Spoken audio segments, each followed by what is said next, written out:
What up, man? Yeah.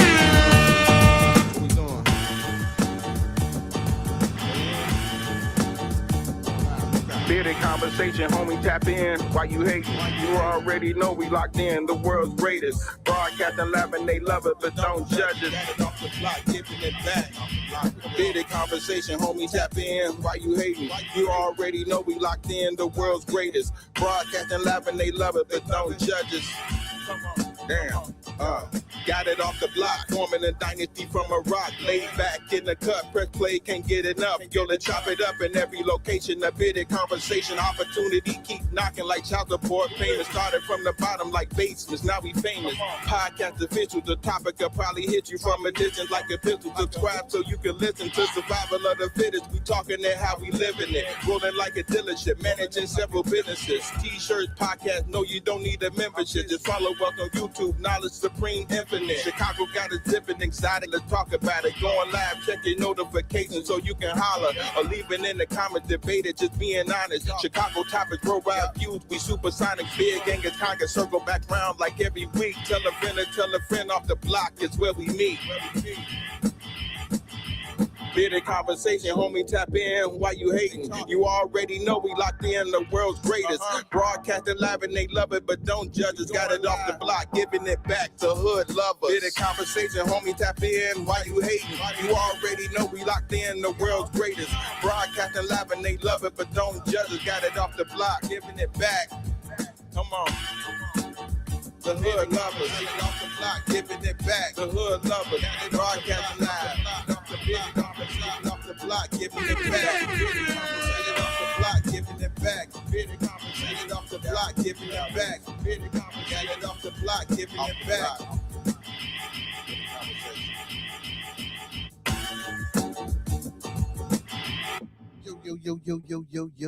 Yo. Welcome to another episode of Bearded Conversation, man. It's Wild Ass Wednesday, man, and we got some wild shit to talk about. But before we get to any of that, man, let me do this first and foremost. Y'all know how I like to start off every show. Let's keep everyone in our thoughts, our prayers, our views, and meditations. Once again, let's keep everyone in our thoughts, our prayers, our views, and meditations. And lastly, family, let's keep everyone in our thoughts, our prayers, our views, and meditations. That's people we come in contact with on a daily basis, people we record you with, our families, our extended families, and more especially our family right here on this channel. Secondly, don't forget to master these 5 key components of life. That's love, peace, respect, motivation, and inspiration. That's love, peace, respect, motivation, and inspiration. And one last time, y'all, that's love, peace, respect, motivation, and inspiration. And don't forget the most important part about all that hold all these things together. That's that support. So don't forget to E40 that thing and sprinkle a little support on top, because a little support go a long way, y'all. You know what I'm saying? Big shout out to my co-host who ain't ever in the building. Big shout out to Roscoe P, L Boogie, and my co-hostess with the mostest, my little one, AJ, love you, son. Hey, man, Leo gang, big Leo gang in the building. Big ups and salute to all my Leos, man. You feel me? AJ got a B-Day coming up on the 9th. My twins' birthday on the 10th. My birthday this month as well. Big shout out to all of July, all August Leos, all the ladies, all the fellas that's Leos. Big shout out, Leo gang in the building. You feel me? The best side. You know what I'm talking about? Best side. You know. But yeah, man. Yeah, man, those 5 key components, man, those things are very important to support. Appreciate everybody for tuning in. Make sure y'all hit that like button as you guys come in. Share me out. Big shout out to my blooder for being in the building. What's going on, my blooder? What's happening? Hey, make sure y'all go subbing up, man, to my blooder channel, man. TMB 4.4, the podcast, man. Make sure y'all tapping in and tuning in and checking them out. Cito, what's going on, my boy? Big ups to my boy Cito, man. If y'all want some good music, make sure y'all go get that band lab and type in to my boy, your boy, our boy, Cito boy. Miss Jess, how you doing? Goddess, how you doing? How you doing? How everybody doing this evening, man? Everybody doing this evening. Yeah, man. Make sure y'all make sure y'all hitting that like button, man. Make sure y'all networking and sharing everybody and subbing up to all everybody channels, man. You know, it's all about that support. So before I get to my content and get to doing what I do, because you know, people, you know, they're kind of wicked around here. You know what I'm saying? So, the thoughts, views, and opinions of Bearded Conversations are the thoughts, views, and opinions of me right now. The thoughts, views, and opinions of Bearded Conversations are the thoughts, views, and opinions of me right now. I don't mean to hurt, to harm, or to offend. Once again, I don't mean to hurt, to harm, or to offend. This video stream is for informational, educational, and edutainment purposes only. Once again, this video stream is for informational, educational, and edutainment purposes only, with the underlying undertone on edutainment. So we do emphasize and stress edutainment. Please do not take any advice given or anything shown on this video stream for face value without consulting the proper professional that suits your specific needs. Please do your due diligence. Please do your proper vet work and research. And like I always say, don't forget to get that second, third, fourth, fifth, and sixth opinion, because we don't want you going out here robbing no banks, starting no revolts, telling your boss what he or she can take, how they can turn it sideways, and where to put it. You feel me? Because we didn't already let you know what's going on. I'm saying you can't get that on and around. Now, so here's something that ain't been talked about, and that ain't have too much um voice out here. So yeah, a man was killed um in Wisconsin by the police. Apparently, the police didn't have the cams on, but apparently this man supposedly pulled a knife. This was in Wisconsin. I'm gonna read a little bit of the article, and then I got some content that I want to play and respond to, and with you guys. So first, so Madison, police kill a man in broad daylight in front of witnesses is what the article's title of the article. So I'm gonna read a little bit of the article. We're not gonna get too far into it because we all know how this go. So in the center of a busy intersection on Williamson and Baldwin Street in Madison, Wisconsin, several officers from Madison Police Department wrestled a man to the ground in the early afternoon Wednesday, used a taser on him, and then shot him at close range. Unable to cross the intersection, several vehicles stopped, and their drivers, got out to film the arrest. In the video posted online, a resident can be heard screaming in shock and anger. Hundreds of protesters converged on the scene Wednesday evening and marched downtown, interrupting the concert on the square. Protesters, speakers identified the man as Cory Ruiz, and a crowd of 100 people chanted his name. Madison Police Chief John Patterson held a press conference Wednesday, urging residents to keep the Willie Street neighborhood in mind and the historical trauma that arises from the officers involved shooting occurred. That arises, when officers involved shootings occur. I mean, yeah, okay, I got it. So Patterson said that the officers responded to a call concerning a person apparently checking parked vehicles. When officers encountered the man, he fled on a bicycle, riding through the backyards until he lost the officer. They caught up with him again, at which point the man either fell off or was taken off the bicycle by officers, Patterson said. During the struggle, Patterson said that the man produced a fixed blade knife, injuring one of the officers, who then fired upon him, who fired his weapon multiple times. Patterson described the officer as a veteran who was the only officer to fire out of the four who were involved in the struggle. A video also shows that one of the officers seemingly stomping the man while he was on the ground as shots was fired. As the first shot was fired. The Wisconsin Police Department of Justice, DOJ, Division of Criminal Investigation, DCI, is leading the investigation into the shooting. Wisconsin law dictates that the officer involved in the shooting must be investigated by an outside, uninvolved agency to maintain objectivity. After the investigation is over, which may take weeks or months, a local district attorney reviews the findings and decides whether or not to charge an officer for the shooting. Such charges are exceedingly rare in Wisconsin. Due to the ongoing investigation, Patterson declined to answer questions about the details of the shooting. Wednesday, Madison police officers do not have body cameras. Hold on. Wednesday, Madison police officers do not have body cameras, and Patterson has pushed for body cameras to be included in the 2027 city budget. Patterson said that the man's family had been notified before he spoke with the media, and he expressed his sympathies to them. So I was hearing that they had their cameras turned off. So Madison police just don't have cameras, period. Okay. So Democratic Party candidates in the governor's race issued statements about the shooting.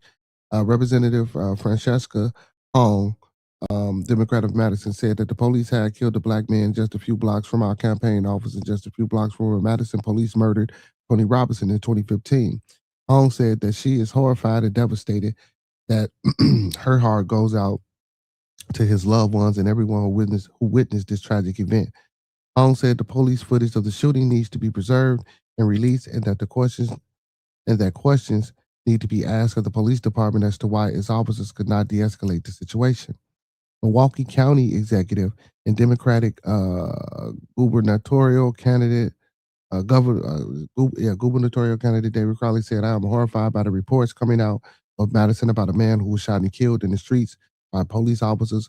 While details are still emerging, and a full accounting of what happened still needed, these reports and painfully reminiscent of the tragedies in Kenosha, Minneapolis, and too many communities across the country."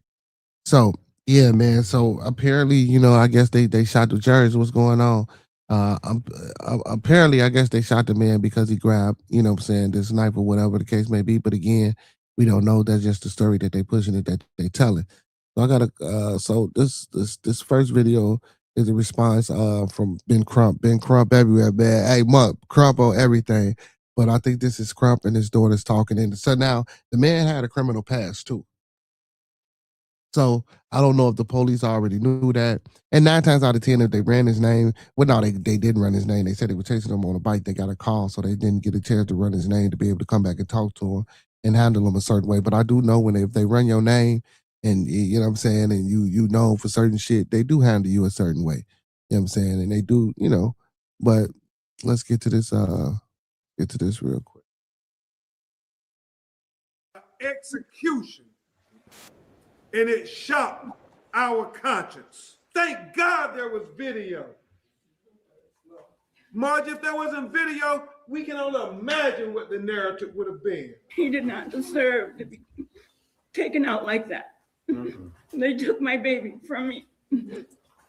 So I never thought I would have to bury my baby before you bury me. And I would never.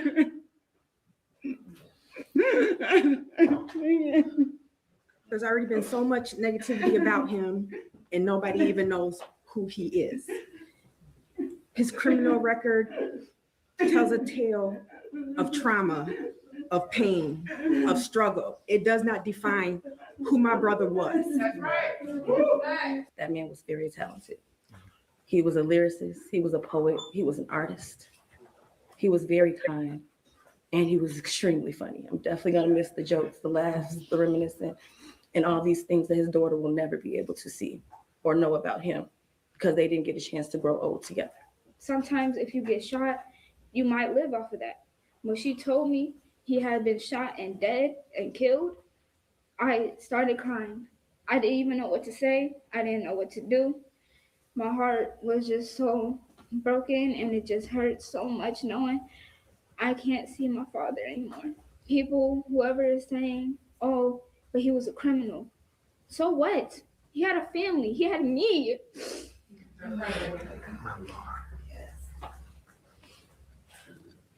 The last time I talked to him, it was for a short period of time, and I wish it'd been longer.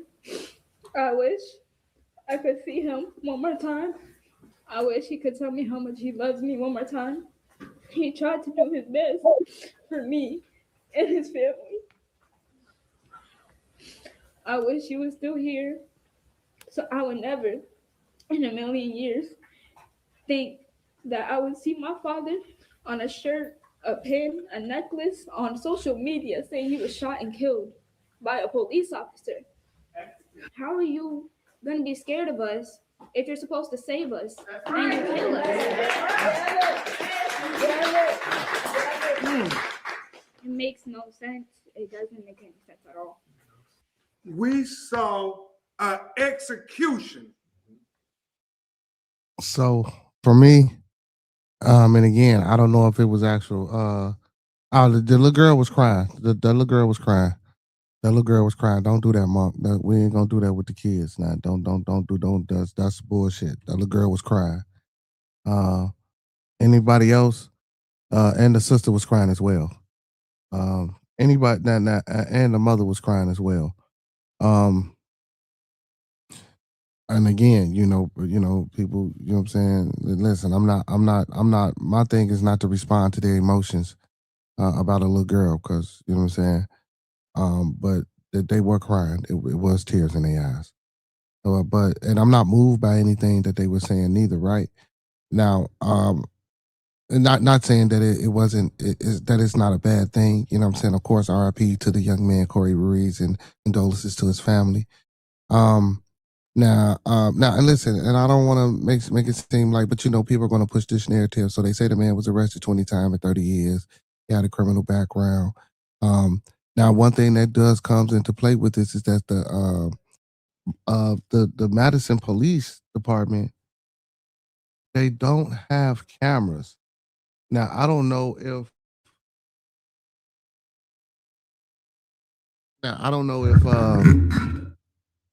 if if there was any footage captured from people being outside um when this all saying originally happened, how it happened. I don't know. Because that's going to be the main thing that I think that can break this case open. Oh well, yeah, it was tears, brother. It was tears, brother. It was most definitely tears. But let's get into this. Let's get into it. It was most definitely tears.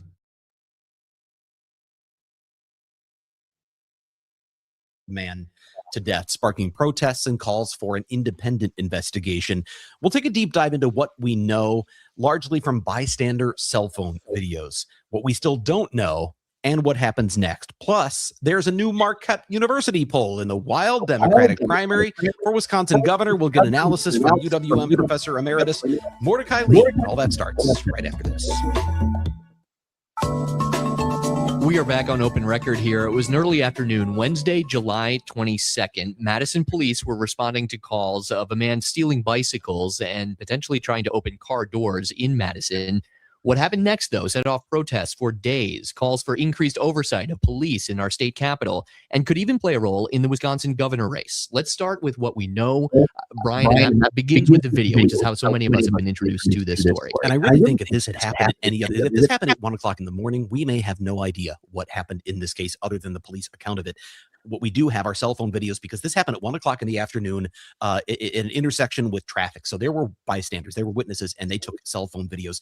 And I'm going to let you know now, if you're watching the podcast, if you're listening, then we'll describe this in detail. But if you're watching, we're going to show you the video that was captured by bystanders. And I'm going to warn you in advance, this video, if you haven't seen it before, is very disturbing. It could be very disturbing because you are seeing the shooting of a person. You're seeing a man's death. So I want to warn you, if you don't want to see that, maybe, fast forward, come back, wait a few minutes, whatever it is. But we're going to walk you through this. And I also want to mention that our news director, Amanda St. Hilaire, has given us approval to do this so that we can break it down and show you what actually happened. In our newscast, we've actually backed away from showing this video again and again, because there's obviously concerns that you re-victimize family members who have to see this over and over. We don't want to use this simply as... For those coming in, man, we going over, we checking out this Cory Ruiz case, a young man that was shot by the police in Madison, Wisconsin. News wallpaper.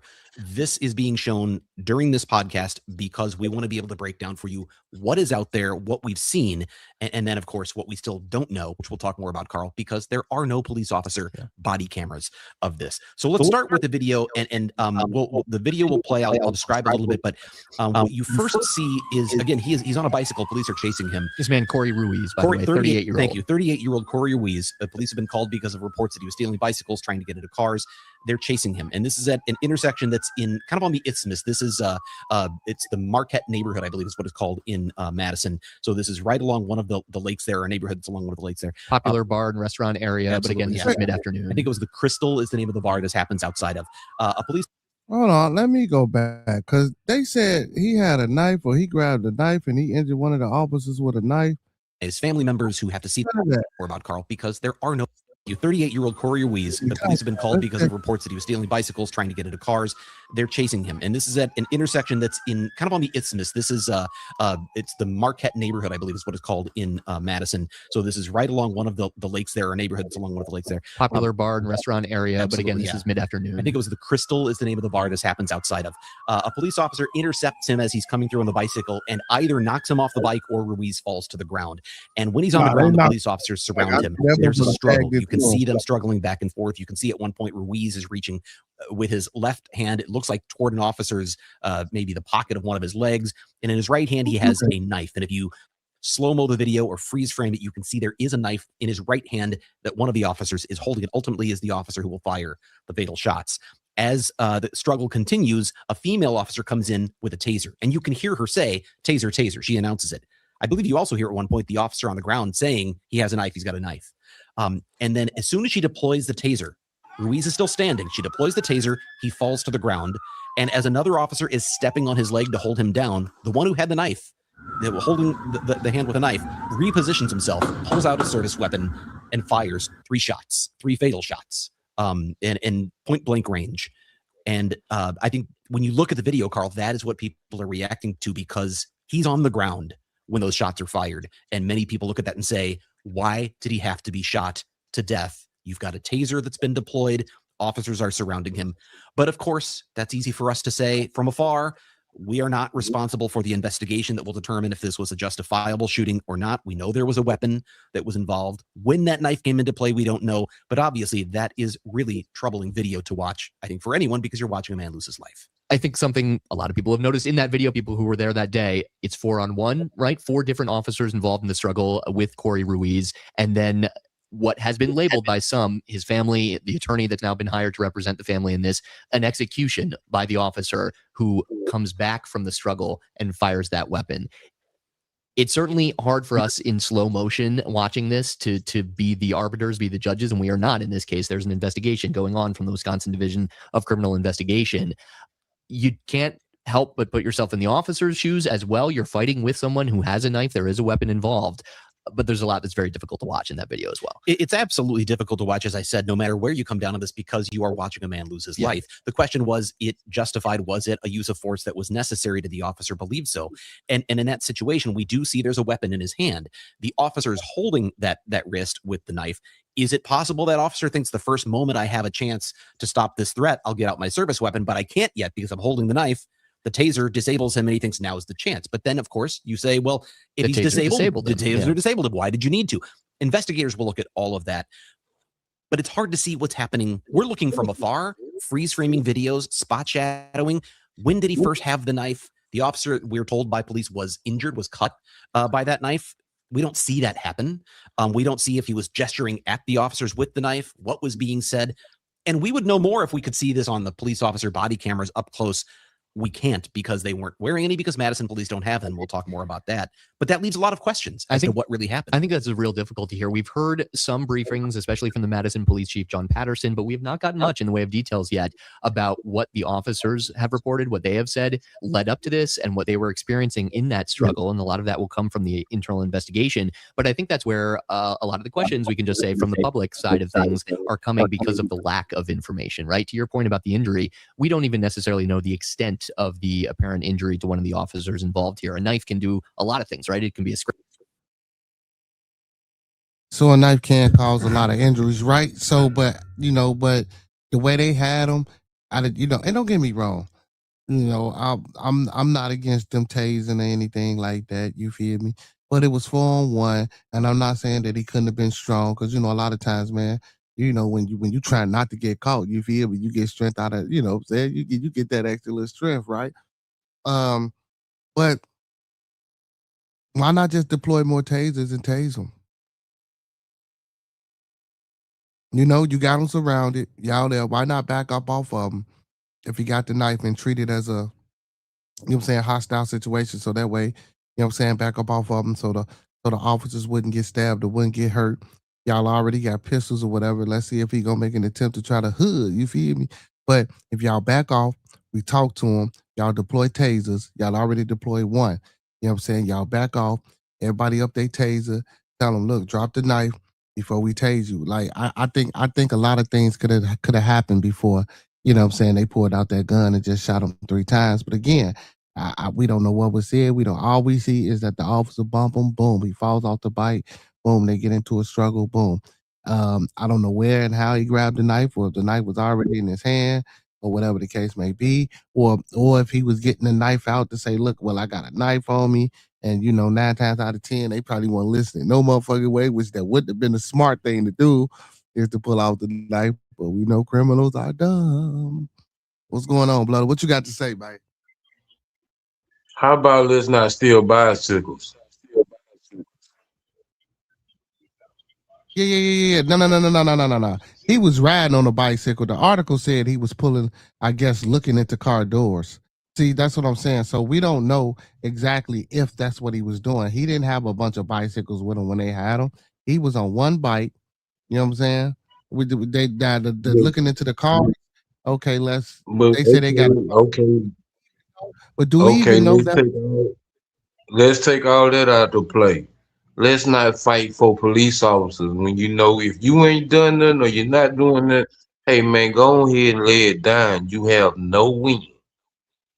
Now that I understand your point, and I get you to the fullest, and with that, yeah, man, you know what I'm I'm trying saying? to figure out why you trying, and I'm gonna keep it 100, bro, because I'm a criminal. I'm a felon. There's plenty of time I could have got my life taken, but when I seen them police come, I laid my ass down. I'm not finna fight with them.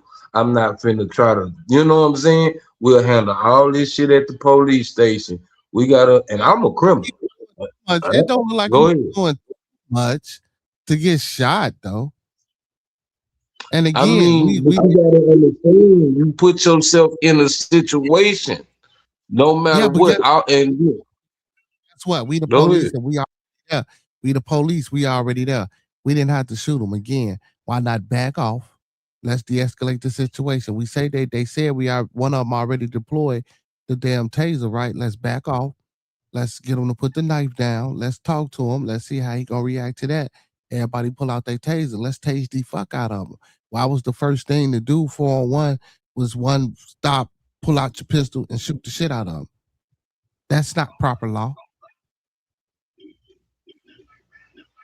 No matter what he was doing, whether he was breaking the law or not, that's still not for them to do.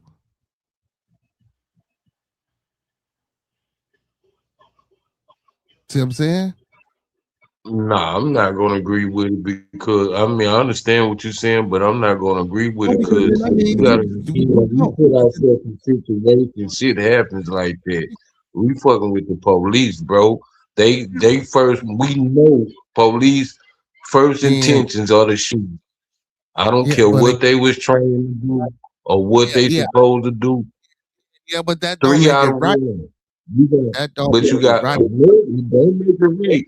But I got to understand. I'm just looking at the personal aspect of I shouldn't even got myself into this motherfucking situation. Right now That's that what I I'm agree. looking at. I agree with you, but now we're talking about the law and how it should be conducted, and it shouldn't be conducted in the way that it has been, that it's being conducted. It just shouldn't be, regardless of whether you put yourself in that situation or not. Now I will say this, and you're right, and that's why. And I hate to do this because it goes to me by race, bro. Because I didn't seen white. I didn't seen footage. Well, a white boy wielding a knife at the lawn. And they did air tase the man. I mean, they finally shot and killed him, but he was out there for about 10, 20 minutes waving a knife at these laws, So I mean, it is, I don't know, I don't know, bro. It's like four, you got three out of, I mean, it was four of them, and three of them did the right thing. One of them didn't. You can't, you know what I'm saying? Yeah, he should be held accountable for what he did. If three out of the, you see what I'm saying? Three out of the four doing the right thing, trying to not take the man's life. Yeah, I understand. Let's go to the subject. Is this wrong? Yeah, the police officer was, the one police officer was wrong. You know what I'm saying? For even doing that. But I mean, when it's And shit going on, and then he supposed to, It looked like they had got him on the ground already, bro, and was finna get to stomping him. And then I don't know if it was a lady. It looked like a woman. I'm not sure, but whoever. Then they shot him. Like damn, like for real. He Get ready to shouldn't have pulled, yeah, but he shouldn't have pulled out that motherfucking knife. Now listen, I agree with you 100%, right? But it's still 4 y'all on them. One got the arm. It's too many. Like y'all train for this shit. But it's y'all got tasers. Now I'm gonna tell you this: if he did stab one of those police officers, they had the right to do that. But again, stabbing, he didn't stab none of them. I thought you said one of the laws was injured in the reading. They was injured, but we don't know. They don't know again to what severity, and if it was from the knife or if he got stabbed or if they got whoever it was got stabbed from the knife. It could have been an injury from the struggle with the man. And again, if he had the knife when y'all rolled up on him after y'all knocked him off of the damn bike, again, if you tased him one time and it's for y'all, step back, de-escalate the situation. Let's see if we can get him to put the fucking knife down first. Because again, if you go back, if I rewind it again, it looks like they was finna commence to stumping the man before he got shot. That's what it looked like to me. It was happening so quickly because I didn't see the knife at first, and shit. It looked like they just ran up on him and shot him. Yeah, from what it was looking like. My point exactly, but no, it was a knife struggle because they had the knife. So you see one with the arm, the other with the arm, and then they got him down. You see, got him even with the knife. They got him down on the ground. He was down on the ground when a police officer pulled out the gun to shoot him. But can we at least agree on that? It happened so fast. We went to the ground, got back up, and pow pow. No, he didn't bounce back up. No. Rewind. Yeah, we going right back. Video and the video will play. I'll describe a little bit, but what you first see is, again, he's on a bicycle. Police are chasing him. This man, Cory Ruiz, by the way, 38-year-old. Thank you. 38-year-old Cory Ruiz. The police have been called because of reports that he was stealing bicycles, trying to get into cars. They're chasing him. And this is at an intersection that's in kind of on the isthmus. This is it's the Marquette neighborhood, I believe is what it's called in Madison. So this is right along one of the lakes there, or neighborhoods along one of the lakes there. Another bar and restaurant area. Absolutely, but again, this is mid-afternoon. He goes, the Crystal is the name of the bar this happens outside of. A police officer intercepts him as he's coming through on the bicycle and either knocks him off the bike or Ruiz falls to the ground. And when he's on the ground, the police officers surround him. There's a struggle. You can see them struggling back and forth. You can see at one point Ruiz is reaching with his left hand, it looks like toward an officer's, maybe the pocket of one of his legs. And in his right hand, he has a knife. And if you slow-mo the video or freeze frame it, you can see there is a knife in his right hand that one of the officers is holding. It ultimately is the officer who will fire the fatal shots. As the struggle continues, a female officer comes in with a taser. And you can hear her say, "Taser, taser." She announces it. I believe you also hear at one point the officer on the ground saying he has a knife, he's got a knife. And then as soon as she deploys the taser, Ruiz is still standing. She deploys the taser. He falls to the ground. And as another officer is stepping on his leg to hold him down, the one who had the knife, holding the hand with the knife, repositions himself, pulls out a service weapon, and fires three fatal shots in point blank range. And I think when you look at the video, Carl, that's what people are reacting to, because he's on the ground when those shots are fired. And many people look at that and say, why did he have to be shot to death? You've got to you see when they slowed it down, I missed that too. You see how he slowed it down? She tased him, boom, boom, boom, boom. So he went down to the ground. Yeah, he went to the ground and then they shot him. Yeah. I see what you're saying. Now, but again, you are absolutely correct. I'm not saying that you said anything wrong. He shouldn't have had the knife, right? Well, let's not struggle when we got 3 to 4 police officers on us, because we know it's not going to end well. Regardless of whether he committed a crime or not, it wasn't going to end well with tasers and guns and you got a knife, period. Right? We know that. So I get what you're saying. Like, let's be a little bit more critical thinking here. You feel me? Let's really, you know what I'm saying? But, you know, in those moments, you know, people do what they do. You feel me? And not everybody, when they got the police on them, you know what I'm saying, react the same way. You feel me? It's hard for me to want to have justice, and I'm a criminal. I got felonies, bro. You know what I'm saying? Like, but it's hard because I know today in my right mind. You feel what I'm saying? Because because my last case was a burglar of a habitation, stealing bicycles out of somebody's garage. And the person could have shot me because I was in their garage, but I got away. But I still got caught with the bicycle, though. You know what I'm saying? Same damn shit could have happened with them. But hell, when the police pulled up on me, I got out that bitch and laid down on the ground. I already knew what it was. I'm not finna play. Yeah, but see, he got a call. Somebody called and a lot, and then again, did they give the description of him? Like, you know, we want this call to come out. I'm pretty sure that's gonna be, you know what I'm saying, did they give a description? Was it him? Or did they get a call saying that it was a man on a bike looking at the cars? And again, even if it was, like, that's what y'all out there investigating. Don't get me wrong, I'm not saying that like cars don't come up stealing and nothing like that, but just send a squad car out there to watch and see what happened. You know what I'm saying? That this one actually hood got him off the bike. Hood, you feel me? Yeah, 'cause it was one law car that took me down. Like, well, they ain't take me down. Once they pulled in front of me, I knew what it was. Know what I'm saying? I just ran out the garage. Nigga draw down on me. I just ran out the garage. But they was chasing him like he was in a damn car. That shit crazy. Cause they don't know if what they call it when they hit the police car. Cause he just said they don't know if he fell off the bike or they hit him while he was on the bike. Like they treating this nigga like he in the car. But I didn't see police officers bump people on bikes before. I ain't never seen a high speed bike chase. I swear to God. Oh my goodness, little bro, you agree that the cop was out of pocket? Wow. What's going on, Miss Jen? Little bro say the cop was out of pocket. Wow. Man, people gonna say that because they don't like police, but at the end of the day, every police it's always, and we can say this from experience. Well, I can anyway. When you dealing with police, 3 or more police officers, one of them is ready to shoot at all motherfucking time. He just hope you do some bad shit. Yeah, I ain't gonna lie. That shooting look like and it's hard to say because people are gonna be like, well, what does a frustrating shooting look like? That looked like he was just tired and frustrated with dealing with him and struggling with him. And he said, fuck all this. And I'm not saying I'm finna shoot him. Now, mind you, I'm not saying that that's what happened or that what was done or that's what he was thinking. But you know, me just looking at the video, like, you know what I'm saying? You know, me just saying it. I'm not saying it's the truth, but it looked like, man, look, I'm not finna keep doing this shit. We used to struggle with this man with a knife. You know what I'm saying? He got a knife. I'm not finna pull out no taser. We not finna let him get up. None of this shit. Bam, bam, bam.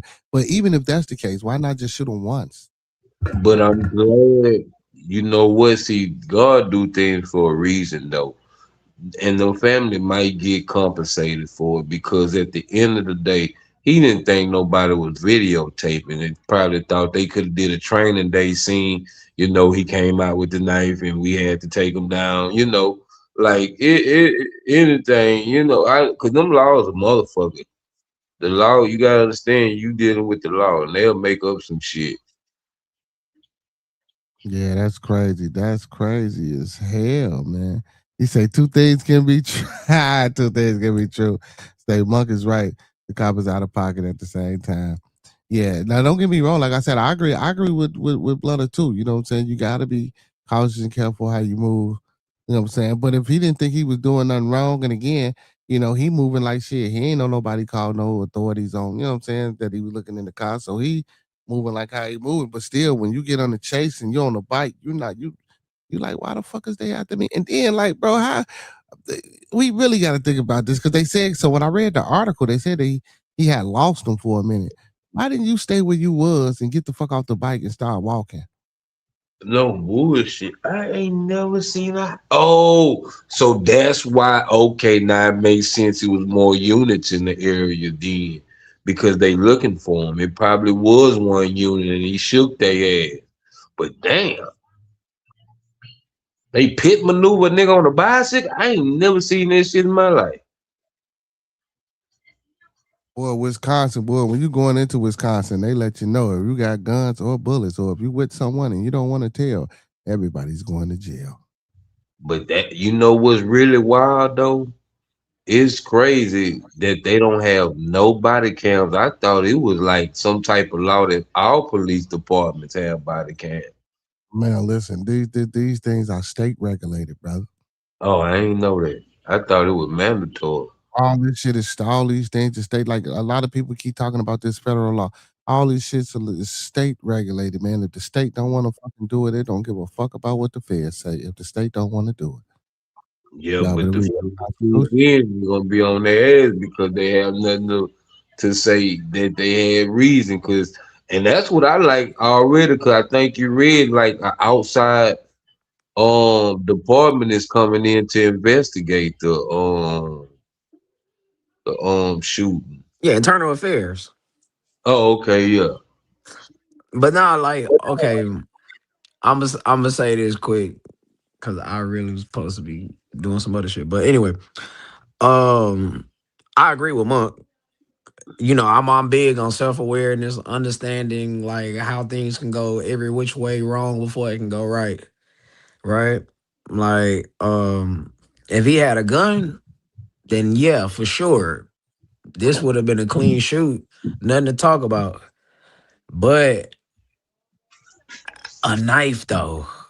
After your fellow officer is yelling taser, taser, taser, I got the taser. And look, if you shoot him one time, I could probably understand that, even though one shot could be fatal. But bro, I ain't gonna say you unloaded the clip, but you shot more than once, bro. Like you already got him on the floor. And it's right there in the video, clean as day. You got him on the floor, he's getting tased.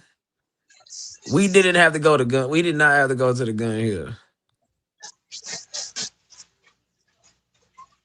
Yeah, he didn't have to. I can't say he didn't have to put a 3-piece there.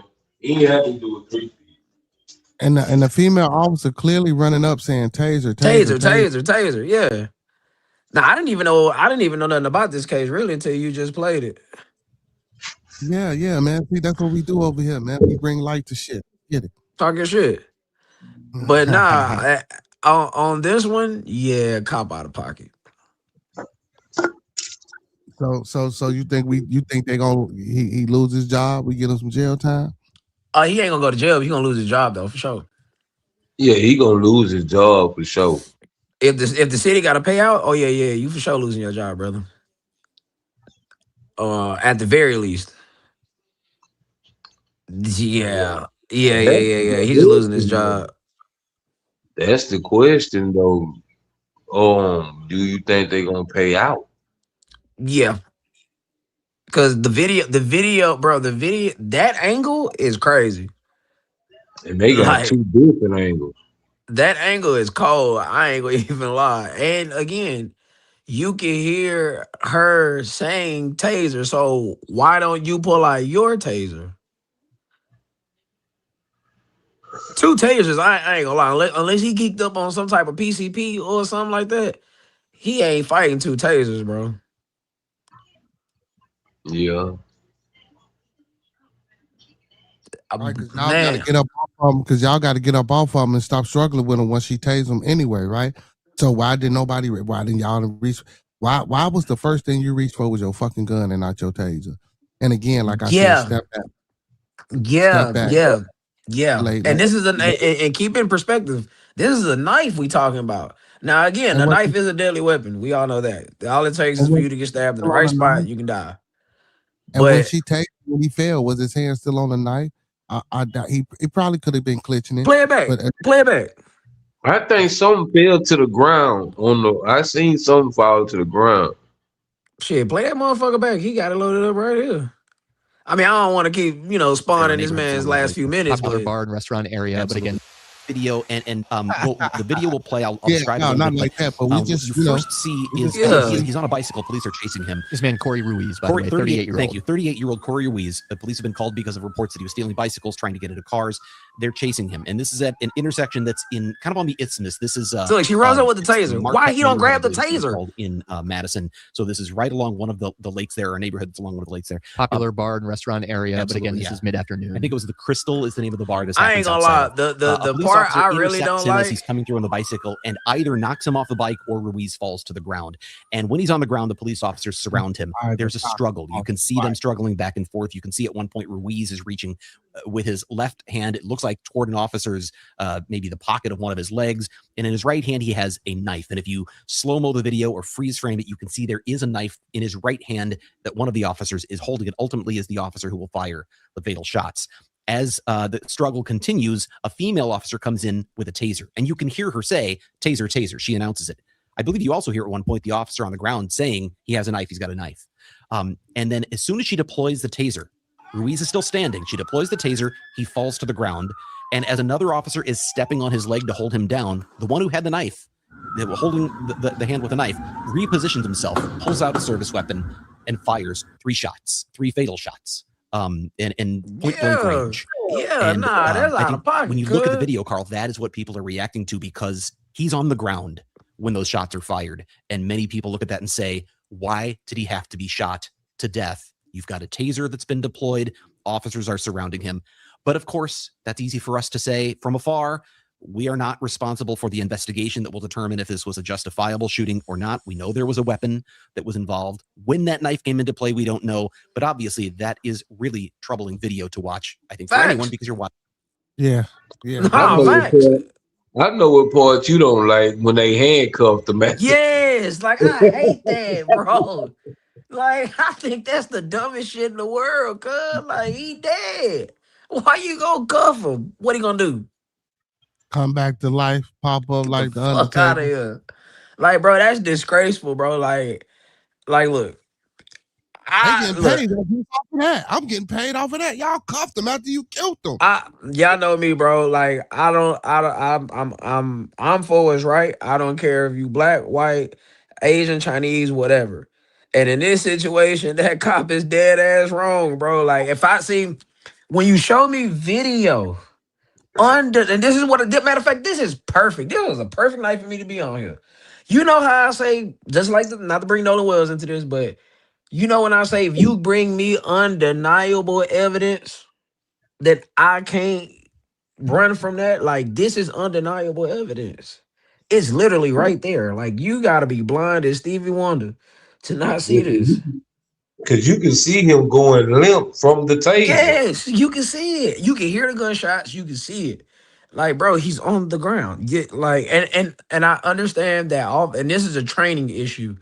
Officers are taught to shoot the suspect until you subdue him. You know what they mean by subdue. Like this was unnecessary. What? Like, I ain't trying to be funny when I say this, but where's the nightstick? Yeah, or the baton that they use. Well, yeah, the baton, bro, man. I'm telling you, bro. I ain't never been tased before. What are dogs at? Man, I'm telling you. You get your ass bit by that dog. Man, you dropping that knife, because I promise you that. You get tased and bit by that dog, man, you dropping that knife. But nah, yeah, the payout, bro. Bro losing his job, pay the family. Well, I say lock him up. That's murder. I feel you, but they're gonna use the knife and say that, you know, he was right to shoot, but not right to kill. Only because they was the police. You know what I'm saying? But in the comment, let me be quiet. But let me ask you that.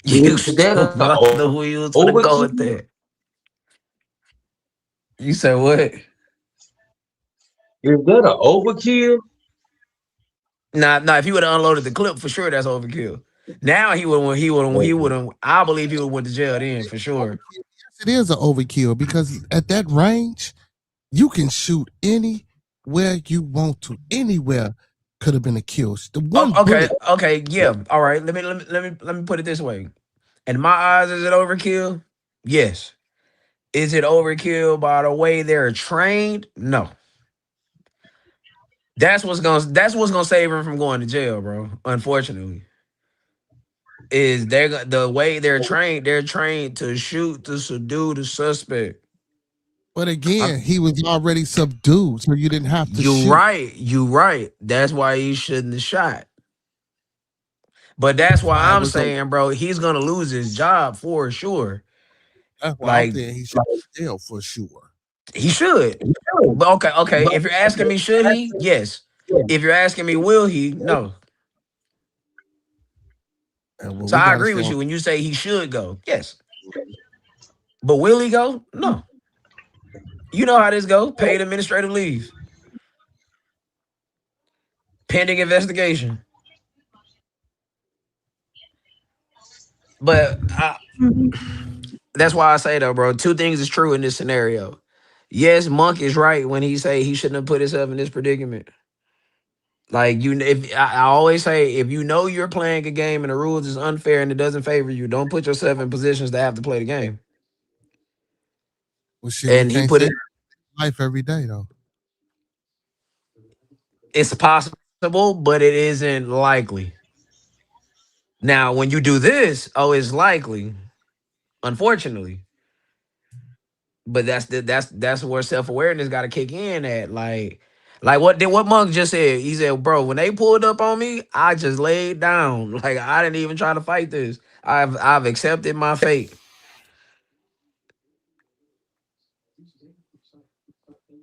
I mean, you know, he didn't think he was wrong or did nothing wrong. He like, why y'all up on me? Shit. True indeed. And I believe everything was good up until him getting shot. That part right there, like, and looking at the video, yeah, brother, this is bad, fam. I ain't gonna even lie to you. This is bad.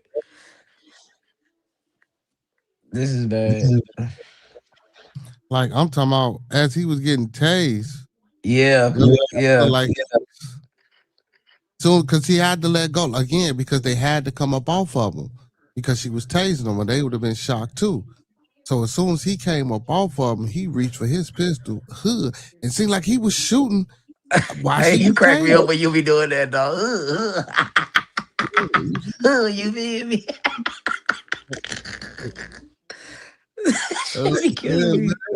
Yeah, man. Like he was shooting while she was tasing, bro. Nah, bro, this is bad. Unless he gonna say, "Oh, well, I was reaching for my taser and I didn't realize I grabbed my service pistol." Fuck you, bro. Like you know the difference between a taser and a pistol. I bet you that's. I guarantee you that's what they gonna try to pull. I meant to reach for my taser and not my service pistol. My service pistol. Watch. Nah, brother, you gotta go ahead on it. I put it like this, brother. Either they can correct it or the streets will correct it for you. Well, they've been protesting and How long ago this happened? Oh, this was back in July. This happened July the 2nd. Damn, 2 days before Nolan was. Fuck. Yeah. I didn't even know that. So what's the update on this? This is our current. So that's what I was doing. I was just playing the video to see. Oh, okay. That came out about it, because I'm giving Nolan a break. So that's why I'm, I'm trying to shine a light on some other things that people don't necessarily, know about. Yeah, I'm not dead ass. I didn't know nothing about this, and I just happened to click on the log. And I'm not doing this to show police brutality or just this is something that happened. It's not getting as much needed media attention as it should, to answer some of the crises that we have within our police system and how they interact and how they handle problems when they out there in the street. And don't get me wrong, man. I'm not gonna sit here and tell you that that's an easy ass job to put on that motherfucking bullet, grab your service pistol, some fucking handcuffs and ride around in the car trying to stop motherfuckers from doing fucked up shit every day. Excuse my language, I apologize. But come on, man. We gotta know that like I don't care whether you white, because I don't want to throw the race shit in there. black, I don't know for who you are, bro. Going out Yeah, in right these is right. street places, bro, and trying to uphold the law, because you got to realize, see, and it's another thing, which I used to say this all the time to people. The police job is not to protect you. That's not what they here for. You know, the original police were here to go after slaves, but this police that's current, they're not here to protect you. Their job is to serve and to protect the law, not the citizens who are supposed to abide by said law. I'll say that one more time. The officer's job is to serve and protect the law, not the said citizens who are supposed to abide by said laws. Now, this is one of those times where I'm always talking about that accountability pendulum and whatnot, and how it swings. Now, we're gonna be. I'm not. I don't even know if homie was black or not. Like, but I think he was a minority. I mean, Ruiz. He might have been Spanish. Okay, well, he is a minority. The minority is gonna be accountable for the whole. He shouldn't have put himself in this position, but that also means the cop got to be accountable for the action you took because it was unnecessary. Facts. Like, if again, for the record, if he had a gun, hey, this is a clean shoot. I don't have nothing. I have nothing for it. I'm nothing.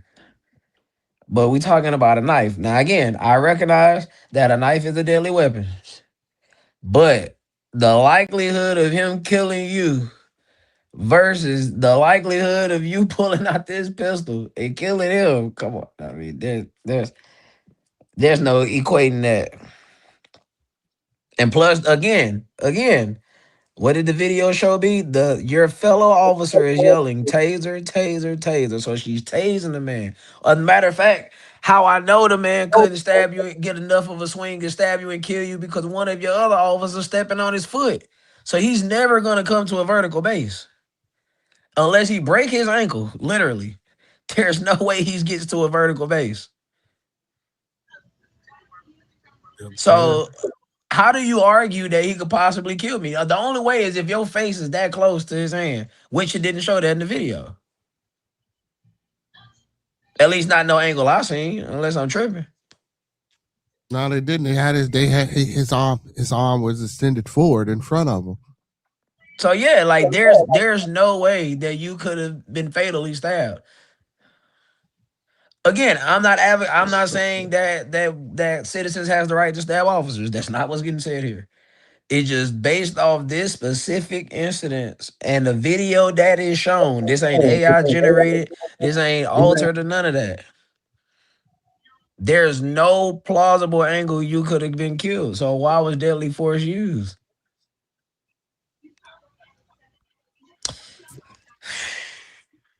So if Carmelo got murdered in the first degree, can we say he did at least? This the same thing. Look, I was finna be nice and say manslaughter because he a cop. The blue shield gonna protect them from being prosecuted. I'm not oblivious to that. Yeah. That's like asking me to go dunk in the NBA and I'm only 5'3". Yeah, nah, fam. You just have to work real hard. You feel? Look at that. You know what I'm saying? Shit. Hey man, get about 6 to 8 months, man. Proper leg training. You know what I'm saying? A few nah, brother, at 33, what I am is who I am. You know, shit, you be running this bitch. Basket, you feel me? Like that. I would eat the strongest HGH and steroids you got. But nah, I mean, yeah, like I say, man, I'm for what's right here, and what's right is again, we're gonna accept the accountability fact that he shouldn't have put himself in this position, except the fact that you might have been unnecessary here. And why is it taking so long for cameras, body cams to get in your budget? Cause if I had to speak to it, I would say, you know how I'm gonna use an analogy to paint what I'm saying. You know how like whenever you got to make an insurance claim or whatever, they want to do everything to make sure that you ain't at fault or they ain't at fault, so they don't have to pay Yeah. unless they just have to pay. Got to, yeah. That's what this is. They're gonna go through every single plausible scenario before they admit fault. They'll It's likelier that they'll just, like you said earlier, just come up with some scenario for you and then say, "Oh, well, this was justified." Now he's getting fired, bro. Like he's not keeping his job. I definitely don't see him keeping his job. I just don't see him getting prosecuted either. Oh, Like really? it damn near gotta be some George Floyd shit in order for it to happen. This was worse than George Floyd. He just Yeah, had but it's not causing the uprising. I feel tired, motherfuckers trying to do all that right now. Yeah, Well, man. you know. That officer should go to jail. Chat, what y'all think? I think it should go to jail for first degree murder. We're gonna listen to a little bit more of this video, but me personally, just saying that I didn't even know that they had, and I was gonna try to find some footage of it if it was available. So I didn't even know they had the footage. But yeah, man, this is an atrocity. This is man. That's crazy. Like, did they really?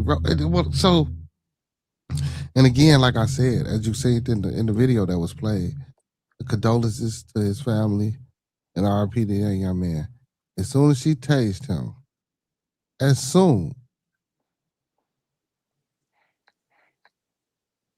he came out with the he had bang bang, and then why put the fuck, bro? So you mean to tell me I can't stand that, bro. The cuffs. so did nobody know to check his post and y'all? Well, when he stopped moving, I knew what it was. I ain't gonna need to lie to you. Did you see how he went stiff? Yeah, he went stiff immediately. You know when you get shot, bro. You know what I'm saying? Because I don't know if y'all have been shot before. You know what I'm saying? Had a few. You feel me? You know what I'm saying? You don't get stiff like that. You get the little hood. Oh shit! But you don't get that motherfucker wasn't stiff. That's why I said it was overkill, because from that range, he could have shot him anywhere. Head, neck, chest, fatal blows. And they were very accurate shots from where it was. He didn't move, he didn't flinch. When he pulled this gun, boom, he pointed that bitch, boom, and he bah, bah, bah. Yeah, nah, Cuddy wasn't gonna survive that no matter what. It was too close. Point blank. He didn't even, first of all, he didn't even warn nobody, say, watch out. What if you did some goofball shit and shot one of your peoples? Because they was standing around. Wasn't like all y'all was on one side and they was behind you. Nah, facts. I ain't gonna lie, boy. Had they not had this video, they would have covered this. Oh yeah, he need to be in jail. He locked up, and yeah, man, I don't agree with that. Now, like again, for the record, bro, if you're asking me, should he go to jail? Yes. I'm right there with you when you say he should go. Now, if you're asking me, will he? No, I don't believe it. Well, you know, they got that immunity. What is that shit? That police immunity shit, you know, that Trump just put into effect. You know what I'm saying? So regardless of what happened, yeah, he gonna get that little administrative shit. And I hate that.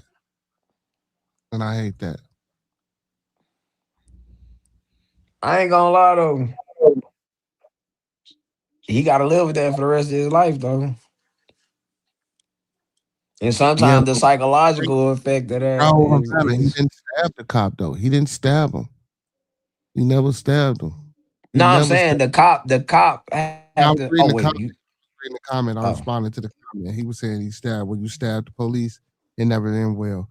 Like any encounter with the police never ends well if you got any type of weapon. We understand that. So I agree with both you guys 100% fully. But what I'm saying, there was no de-escalation process. Yeah. Y'all responded to a call. Y'all supposedly responded to a call of somebody looking into cars. I ain't gonna lie, cuz I'd be a live ass cop. Like my body cam would be must see television. You a fool. Nah, Only for thing, real. Like, boy. I swear to God, I'd be like, look, fam, you only got 5 times. And I think 5 is too much. But hey, after that 5th time, we pulling out the taser because we ain't even do all this. Oh, whoa, whoa. Well, so you nah, man. do I security really work, hope. You know secure what? shit. I said you do security work. Then Yeah. that kind of officer, so you got to secure shit like that. Yeah, and I gotta de-escalate shit with homeless people. And so are Like, you to handle situations like how this cop did? I know you're not a cop, but nah, close I enough. want no, like, okay, first off, I'm a people person just by nature, right? And I treat people like people. Cause that's ultimately what people want to be. Most of the people wants to be treated like people. Mhm. And I'm very understanding to a lot of things. And I'm very compassionate to a lot of things, very empathetic to a lot of things. And, you know, it's about how you present things to people, right? Like, even if, okay, let's say Jack is homeless and he's on the property and I got to make him leave. You Mhm. know, I wouldn't be like, hey, motherfucker, you gotta get the fuck away from here. You know what I'm saying? Get your bitch ass away from here. No, it ain't gonna be like that. I'm like, hey, my man, hey, you can't sit there. You know what I'm saying? Like, if it was my place, I wouldn't care. But hey, I don't make the rules. They just, pay me to enforce them. And I normally get a positive response from that because that's very understanding. That's understanding. That's a very logical reason, and it's simple to understand. Right. And it ain't disrespectful. Like, Okay. nah, it is times where people, it goes left. But hey, my rule is just, hey, I'll be whatever you wanted me to be. Just don't swing. Right. Just Okay. don't. So Matter of fact, don't spit, don't swing. Other than that, we good. yeah. I feel you. I feel you. I feel you. I feel you. But yeah, lock this motherfucker up, man. That's what I say. Let me see what other details they got about it though. Let's listen. Watching a man lose his life. I think something a lot of people have noticed in that video, people who were there that day, it's 4-on-1, right? 4 different officers involved in the struggle with Cory Ruiz. And then what has been labeled by some, his family, the attorney that's now been hired to represent the family in this, an execution by the officer who comes back from the struggle and fires that weapon. It's certainly hard for us in slow motion watching this to be the arbiters, be the judges, and we are not in this case. There's an investigation going on from the Wisconsin Division of Criminal Investigation. I'm not tripping on the You audio can't line. help but put yourself in the officer's shoes as well. You're fighting with someone who has a knife. There is a weapon involved. But there's a lot that's very difficult to watch in that video as well. It's absolutely difficult to watch, as I said, no matter where you come down to this, because you are watching a man lose his life. The question was it justified? Was it a use of force that was necessary? Did the officer believe so? And in that situation, we do see there's a weapon in his hand. The officer is holding that wrist with the knife. Is it possible that officer thinks the first moment I have a chance to stop this threat, I'll get out my service weapon, but I can't yet because I'm holding the knife? The taser disables him and he thinks now is the chance. But then, of course, you say, well, if he's disabled, the taser disabled him. Why did you need to? Investigators will look at all of that. But it's hard to see what's happening. We're looking from afar, freeze framing videos, spot shadowing. When did he first have the knife? The officer, we're told by police, was injured, was cut by that knife. We don't see that happen. We don't see if he was gesturing at the officers with the knife, what was being said. And we would know more if we could see this on the police officer body cameras up close.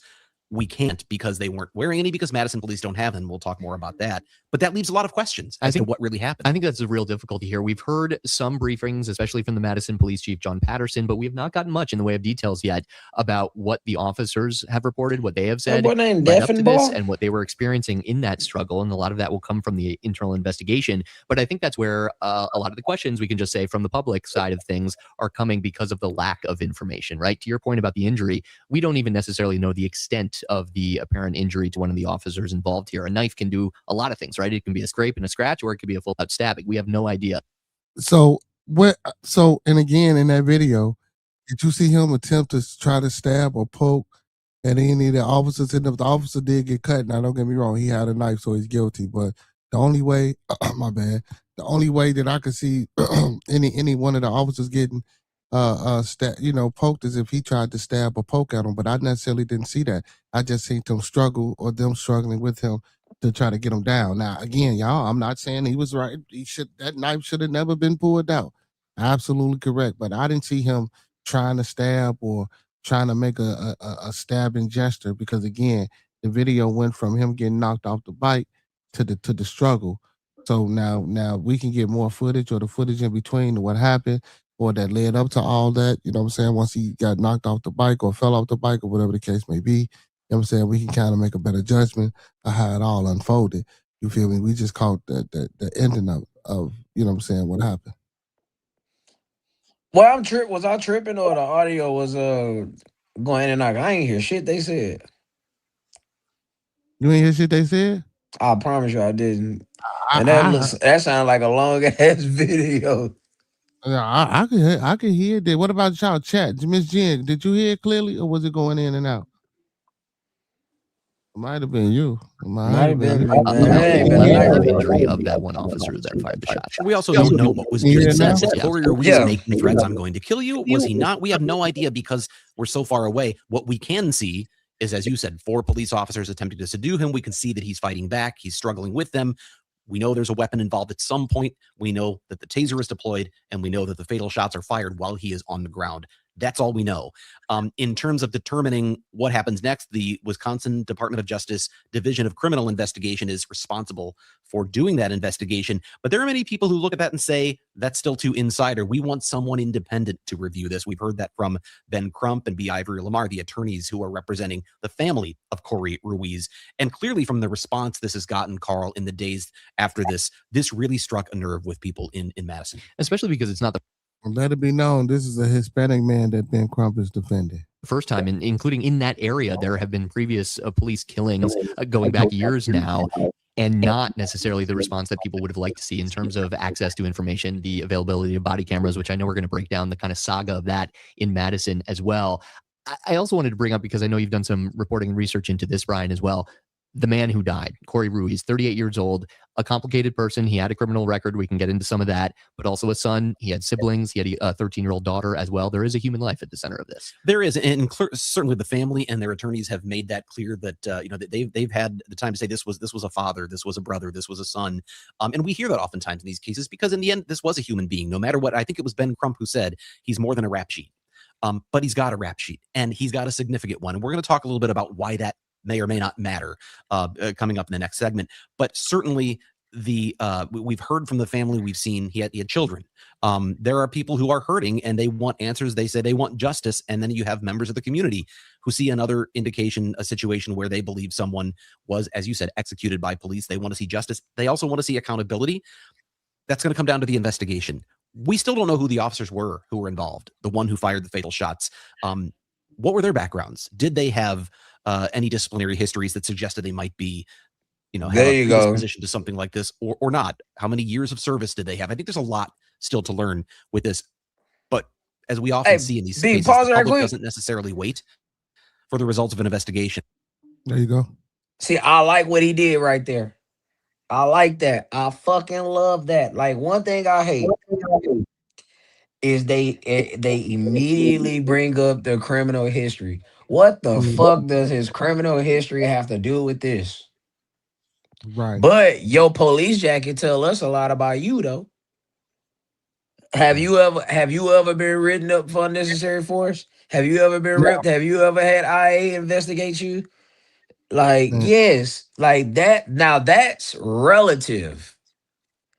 Now, but I will say this: if he was in a car and they ran his plates and the car came back to him and it was him, I could see them, because police will handle you accordingly, according to what they pull up. No, I'm saying, okay, fair. But I'm saying, like, when cases like this happen, they immediately start trying to talk about his criminal history. Because of course, of course we gotta devalue the criminal. We Yeah, they'll got to. discredit the shit. But bro, you can do all the discrediting you want. That video is damning. Like the video is right there, cuz. And how we don't know the name of these cops. Like, see, They didn't get the names in the article like, hey man, because they don't want the cops to get threats, and they protecting the officers. So what they but they didn't. right. Again, man, I'm for what's right, bro. Like, and in this, again, had I did not had that video, I would be saying that, hey, let's wait until we get something that's very concrete or very Y'all in this undeniable. waiting shit, man. So No, what no, do no, you no. think? I'm saying if I didn't have that video, that's what I would be saying. But we Yeah, but have that's that video. even with, You don't need to even say with that. that. Even with that, just like with the Nolan Wells, we don't have any evidence, man. But goddamn it, there's too many inconsistencies. Something happened to that boy. Right, but I'm saying like in this particular scenario, you can't lie about a video, bro. You the honest God don't lie. And plus you hear it. Again, you can hear her say taser, taser, taser. We see him on the floor with an officer stepping on his foot and you shooting him dead. So without this video, I ask you a question. So without the pedestrian giving up this video, this shit would have been swept under the rug. Yeah, they've been able to shape the narrative. It would have been swept under the rug. And a lot of these type things happen. Get swept under the rug. That's why you So, gotta. I know it's a very trying situation. I understand it's a very emotional and hostile situation, but you gotta be as calm as possible. so again, people, we're gonna take it back to the slavery days. Beat your kids' ass. So when master come beating their ass, they won't buck up at them. I'm dying. Say beat your kids' ass. Well, I didn't mean that literally, of course. I know what you mean. I'm just being funny, bro. I was being funny, but they used to beat their kids, so that when master beat them, they wouldn't buck up. How they hit them with their belt?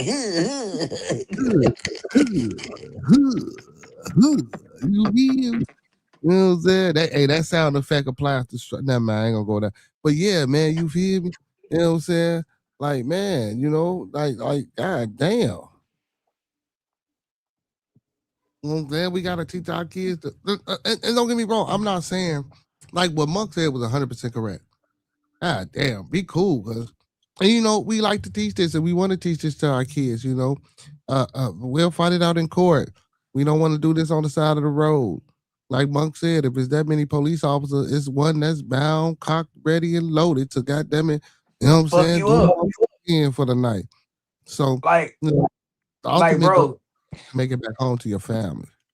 Like, bro, I used to like when I was in the school, bro. I was in alternative school, like from 6th grade all the way up to 11th grade. Like, we used to have this cop we used to have HPD at the alternative school, and he was sitting in there with us one day, and we was just fucking with him, pause. And we used to call the boy Usher, and ironically, his name was Raymond. He looked just like Usher, but nah. So he say, "Man, I'm gonna tell you a little secret." He said, "You want to know the worst thing you could have us do?" Now, this is before body cams, as a matter of fact. This was like 2006, 7, somewhere in there, in between 2006 and 2008, somewhere in that time frame. He said, "You know, the worst thing you can have us do is have us to chase you." He said, "Bro, when we catch you, we cutting them lights off. We're going to beat your ass, for real. And we're going to take you to jail." Yeah. So I say shit like that. Nah, fam. And knowing I can't win, nah, man, I'm gonna lay it down, bro. I ain't gonna bullshit you. Imagine how many people that don't know that and ain't heard that. But still in all, you still ain't got no fucking win, regardless of whether you knew that or not. You ain't got no win, bro. It ain't no point bucking up to it. But to have the inside source telling you that, knowing that I'm a criminal, that's why I'm in this alternative. Oh, my bad. I ain't mean to get down. Oh no, I wasn't no criminal. I was just bad as fuck in school. Right, bad as fuck. School. Bad as fuck. You know, that's how criminals start. Nah, facts. Nah, you talking your shit. But you know, you was able to, you know what I'm saying, overturn Man, those. I'm telling you, he was serious too. He was like, bro, we'll beat your ass for real, for real.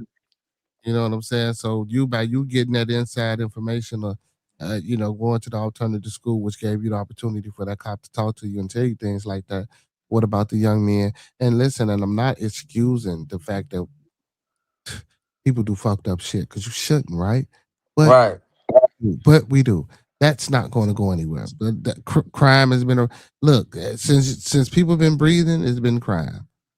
Not facts. You feel me? It's been law breaking, even in biblical times. What shit? God told them not to bite, but they broke the law. Come on, man. It's been going on for a long time, y'all. So, but what I'm saying is, like, yeah, man, you don't want to put yourself in these type of situations because you want to make it back home to your family, right? But to know or to hear or to have a cop tell you that we gonna fuck you up if we gotta chase you, and that ain't even part of the fucking job, right? Now, if I'm chasing you and I got to do my job and hub, I got to get down on you. You know what I'm saying? We gotta, you feel me? I get it, but man, all that beating you up, cutting the lights off. You know what I'm saying? They gonna cut the lights off, man. I'll never forget that. You know what I'm saying? And this happens more often than none. And like we said, and you know what? I'm not gonna even say it, I'm a 1,000,000% correct. We don't know. But again, I really do think if this footage hadn't been the footage, you know, it would have got swept under the rug. And for a lot of people also, man, we got to. So I remember the other day when I told y'all about paperwork. You gotta put paperwork. Man, you gotta start putting a lien. Listen, learn about what a lien is against an officer. You put a lien against his gun and his badge, you can't be out in the field. If they let him out in the field, you know, ching ching. Yeah, bro, they would have swept this under the rug. He would have got reassigned, and that would have been that. Yeah. I'm telling y'all, look at putting, you know what I'm saying, putting liens on officers, man. You know again, this ain't all cops. It is some that does it right, that does the right thing, that does it by the book. Yeah. It's just I remember talking to somebody about this. I said, I understand a thing called career politics. There's one of my favorite shows, bro, is Chicago PD. Love that show. There is a whole episode on them where they was talking about the code, the blue code. And they say you never go against the shield. You know what I'm saying? Like one of the cops was told on another cop and this, that, and third, and it broke, you know what I'm saying, they particular protocol. It broke the code. They playing drugs on them, getting them set up and shit like that. Man, it's crazy. It's a crazy episode. But I look at shit like that and I'm like, bro, this is really how they operate. Of course. Like for real, the blue code can't beat it. If you did know that something wrong with you. It's real, man. Yeah, if you did know something wrong with you. But yeah, man, they killed this man in cold blood, man. This shit crazy. To form opinions. And for the record, all those things would be things that you would have already been looking into and reporting on. We just don't even have the basics of the names of the officers involved yet from the Madison Police Department or from the investigation. Right? No, as soon as we do, one of the things we will do is we will request those records. We want to know what those disciplinary histories look like. We will do a thorough deep dive into all of that, and that includes what we've done, which is a thorough deep dive into Cory Ruiz and his interactions with police. Bringing it back to the video too, which is what we started with, and is the reason that this has become really a national story, not just a statewide story as well. I think I was surprised in the days that followed there weren't more videos. I guess we live in this age, right, where everyone has a camera in their pocket. It seems like every home and storefront has a Ring camera and security cameras set up. It's really just a couple different angles from people there near that intersection that day, and they're not even the clearest necessarily views. One of them from way far down the block that has been making the rounds, and we've been using until a certain point as well. I think I've been surprised and then curious how much of an investigation can really happen when you don't apparently have the physical evidence you would expect from a major city like this, the capital of Wisconsin. One thing I will say is that Madison police have said there are additional videos that are in the possession of the Division of Criminal Investigation that have not been publicly released. How many, we don't know. Were there cameras on the buildings nearby? This is at an intersection where there was traffic in all directions, which is one of the reasons there's all these bystander videos. Were there surveillance cameras on the buildings? Were there other bystanders who gave their video to law enforcement but didn't publish it? I mean, the videos we have are because there were people who went on Facebook or Instagram or somewhere and said, look what happened today. Police shot and killed this guy. And then those people are given credit for the video, but we just know what's been published. There may be additional angles. What we know for certain is there are not body cameras up close. And it stands out, Carl, because Madison Police is one of the largest departments in the state of Wisconsin, and they are by far the largest department in the state of Wisconsin that does not have body-worn cameras. In 2026, they are an outlier. And we're going to take a break. I want to talk more about that and what our political reporter Jason Calvi found out about that, and also the deep dive we did into Cory Ruiz and his previous interactions with law enforcement. Hint, this is not the first time he's been accused of or charged with resisting police officers. We'll talk more about that and why that may or may not matter when we come back right after this. I don't think that matters again. So, but again, you know, they still diving into the record. Like, I don't even know why that's even fucking being talked about. Who gives a fuck? Welcome back to Open Record. So, Madison police fatally shoot 38-year-old Cory Ruiz, broad daylight. There's cell phone video from several people standing around watching, people from inside their cars who were stopped at the intersection. But there is no video to be released by police. Whenever there's an officer involved shooting, the first thing we ask is, when are police going to release the video? When are you going to release the video? There's no video. And for an example, here in Milwaukee, obviously we cover the city much more closely in this part of the state.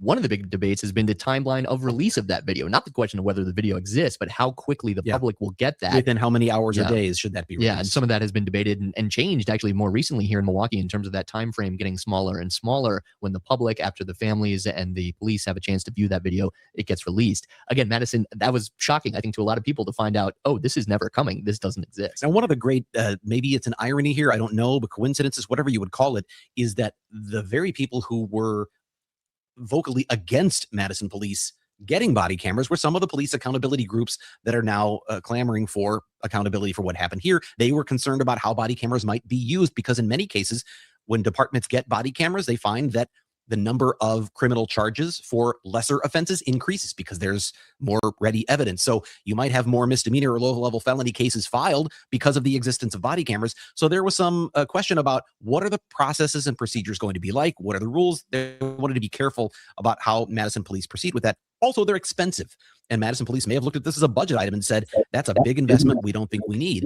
But every other department, not every other, the vast majority of other police departments, certainly of that size, have already gotten them. And now, of course, there seems to be some urgency in Madison police. And not even necessarily decisions up to the Madison Police Department. As far back just this past November, not even a full year, the Madison Common Council actually rejected a proposal that would have redirected funding from a police oversight group, to your point, into a body camera program. That was rejected by the Madison Common Council, not by the police department. And now here we are less than a year later. And Madison isn't the only department that doesn't have them, but they are certainly becoming one of the outliers, and they are one of the largest. There's another one.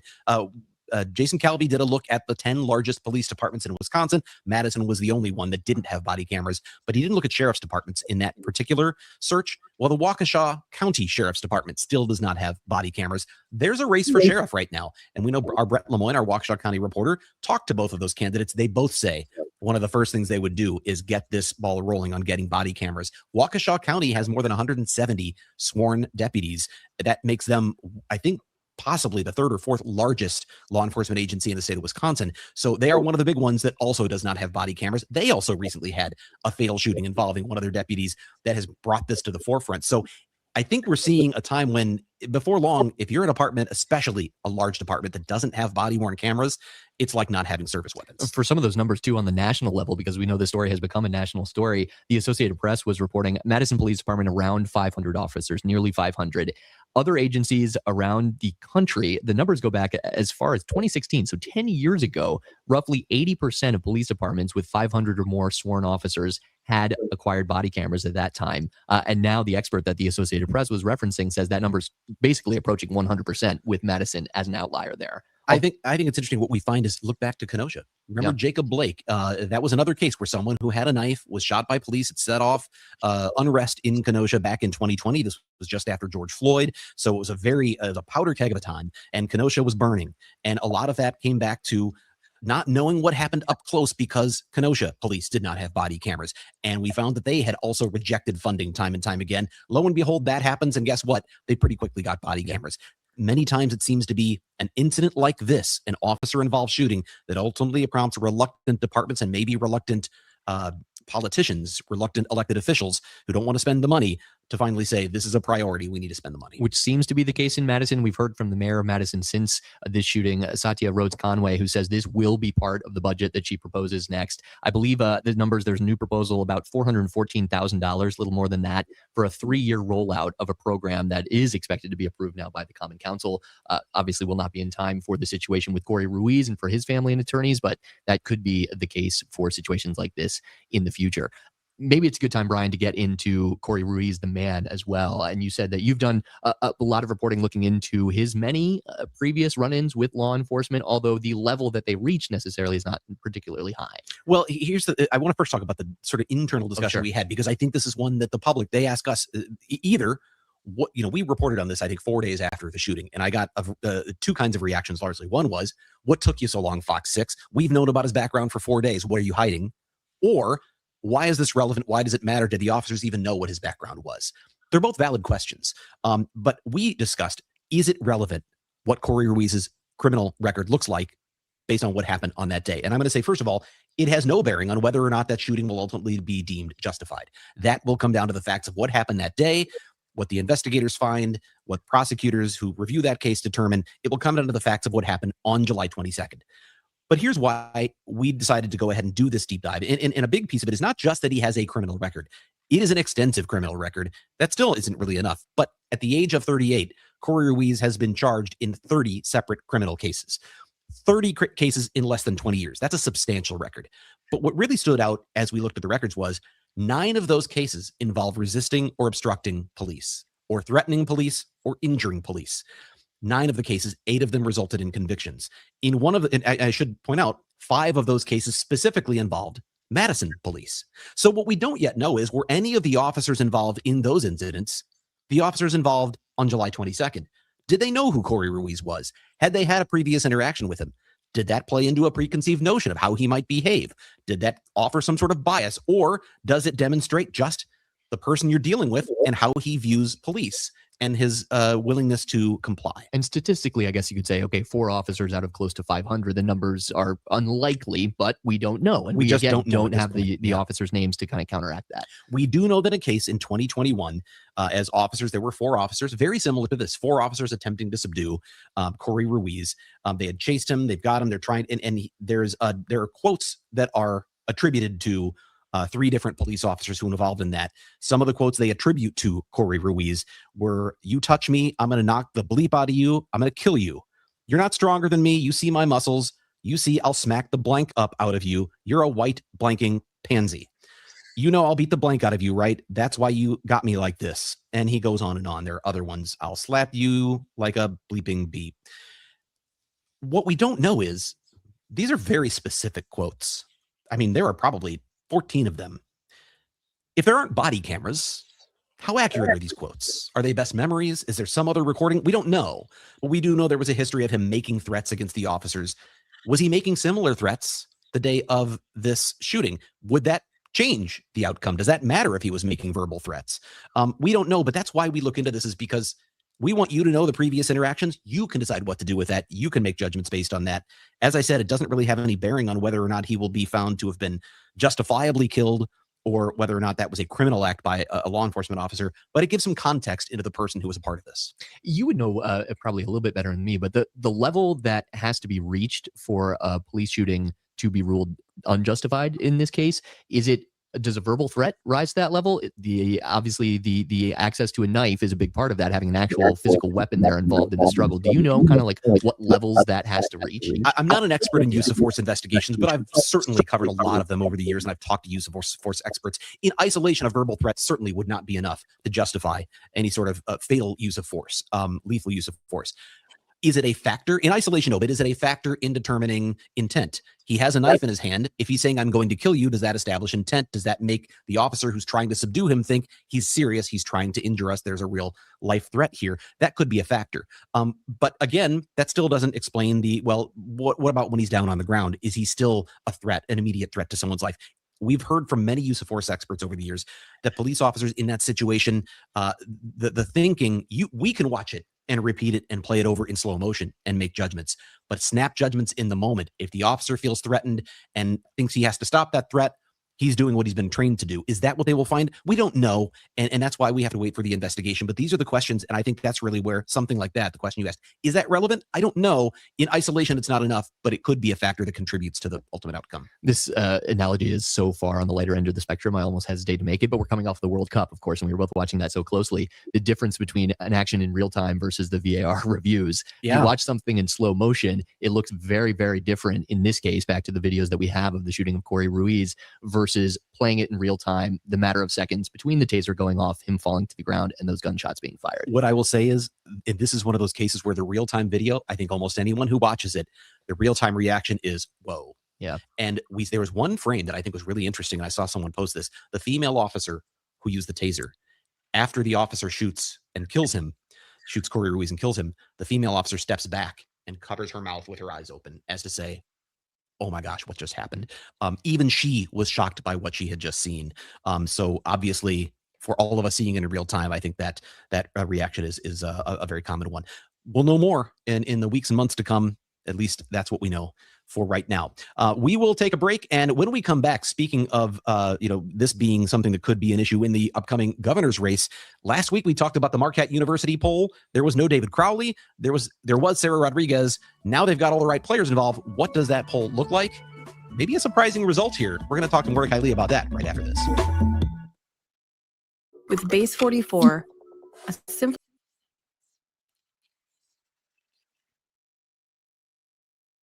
Yeah, man, I wanted to touch on that and, you know what I'm saying, put the people up on that because I don't know if the people know anything about that, man. But that's crazy, man. That's crazy. and like we say, the officer might not even do no freaking time, man, which is sad. Sad. But again, man, we got to be careful. We got to be cautious. You know what I'm saying? We got to figure some things out. But y'all know what time it is, man. Let's get back to this Nolan Wells shit, though. You feel me? You know what I'm saying? You know, it's always a time to be had with the Nolan Wells. Let's get to this Nolan.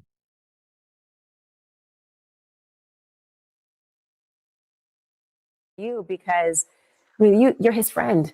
You were on the island on the 4th. You were on a different boat. Do you recall seeing him at all that day? Yes, ma'am. I did see him when I was out there on the island.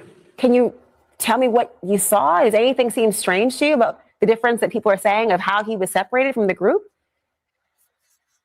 No, ma'am. I don't think that Nolan would say, hey, bro, I'm staying with this girl on the island. For weeks, one explanation has shaped the public's understanding of Nolan's final moments.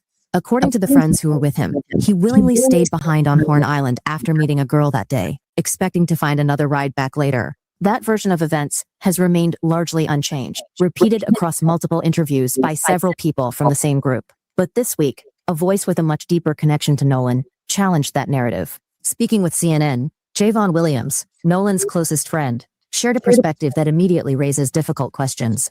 I've never known Nolan to stay behind while his friends left, he explained. If he rode somewhere with you, he was coming back with you. That isn't simply an emotional opinion. It's a direct statement about a behavior Javon says he witnessed over years of friendship, and his account doesn't stand alone. Separately, Nolan's father has also said the family cannot understand why their son would suddenly separate from the people he arrived with, describing that decision as completely out of character.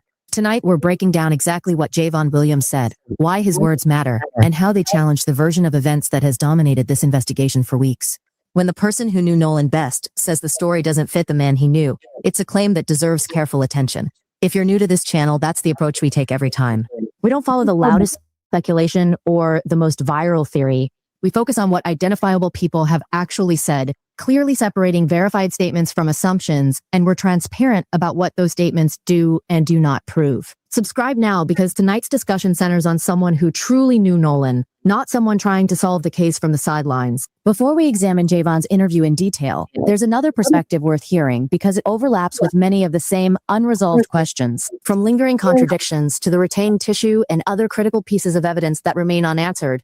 Several issues continue to fuel debate. Nancy Grace recently addressed those concerns on her own program, outlining exactly why she believes key questions remain unresolved. Let's hear what she had to say before we continue. A teen's mysterious death getting nationwide attention after attending a July 4th boat trip with friends and never returning home. Now, a Mississippi grand jury will determine if criminal charges will be brought after the family's private autopsy couldn't rule out foul play in Nolan Wells' death. There were 300 to 400 people out on Horns Island. You mean to tell me nobody saw anything? Any parent that would be in this situation, you would do anything to find out what happened to your child. Joining us now, Nancy Grace, former special prosecutor and host of Crime Stories with Nancy Grace. You know, Nancy, Attorney Ben Crump there has a point. You mean no one saw anything? Where do you see this investigation, where things stand? I've got a lot of problems with the investigation so far, but remember, we are seeing through a mirror darkly. We don't know all the evidence. There's been one state's autopsy, and that has not been released. The family sent the body of Nolan Wells for a second independent autopsy, and that autopsy says undetermined. This is what I do know, Griff. I know on the back of his head, the occipital bone back here, there is deep red subcutaneous tissue. It's not anywhere else. It is not pooling of the blood once he's died. The blood pools at the lowest point. It's not that because it's only there. I'm curious, does that suggest a blow to the head? There are many accidental possibilities. When you look at the video out there, there are tons of boats. They're close together. Did he drink and drown in between one of those boats and nobody noticed? I don't know that. However, that deep reddening on the occipital bone is very disturbing to me. Also, you think, oh, he drowned, but we don't have the lungs. When the second autopsy got the body, the lungs and the throat were missing. Now, I understand, Griff, why they took the lungs to determine if he had drowned, but why was the neck missing? What about the interior of the throat sparked the initial medical examiner's concern? Was there some bruising on the neck? I don't know. So right now, it could go in so many different directions. But let me tell you this, the call that the friends made when they were returning without Nolan, they say he wanted to stay and be with a friend girl he just met. She, Katie, says, no, he left with his friends. I got a problem right there. That's a conflict in the testimony. But when you listen to the call the other friends made, they called SEATOW, S-E-A-T-O-W, and said, we're sinking. In this newly released sound, you can make out somebody saying, wake the F up. What does that mean? I'm not resting till I find out if that's real. Has it been doctored? And if it is real, who are they talking to? There's so many questions that you raise, Nancy, and as someone who's investigated these things, you know which questions to ask. I want to take you back, though, because that marking on the back of his head is not insignificant, as you rightfully point out, because also the size of it, right? It's like a 12 by 8. I mean, it's not a small clue in this. Expand on that a bit, if you will.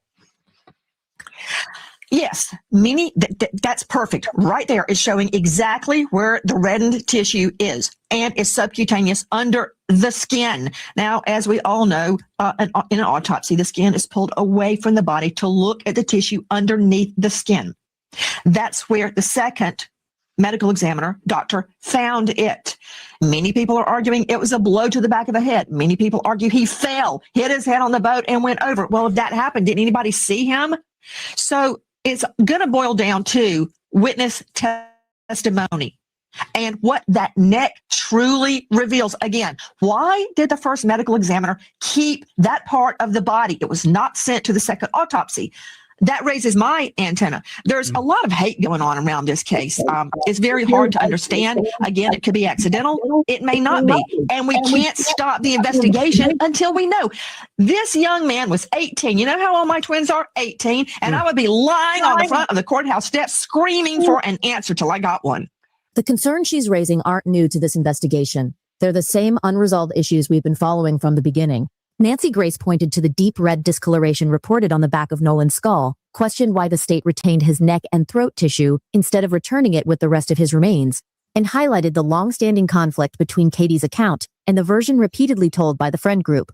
Just as importantly, she was careful not to overstate what those details mean. She acknowledged that, at this stage, no one can say with certainty what happened. In her words, there are still many accidental explanations that remain possible, and the investigation could ultimately lead in several different directions before the evidence provides clear answers.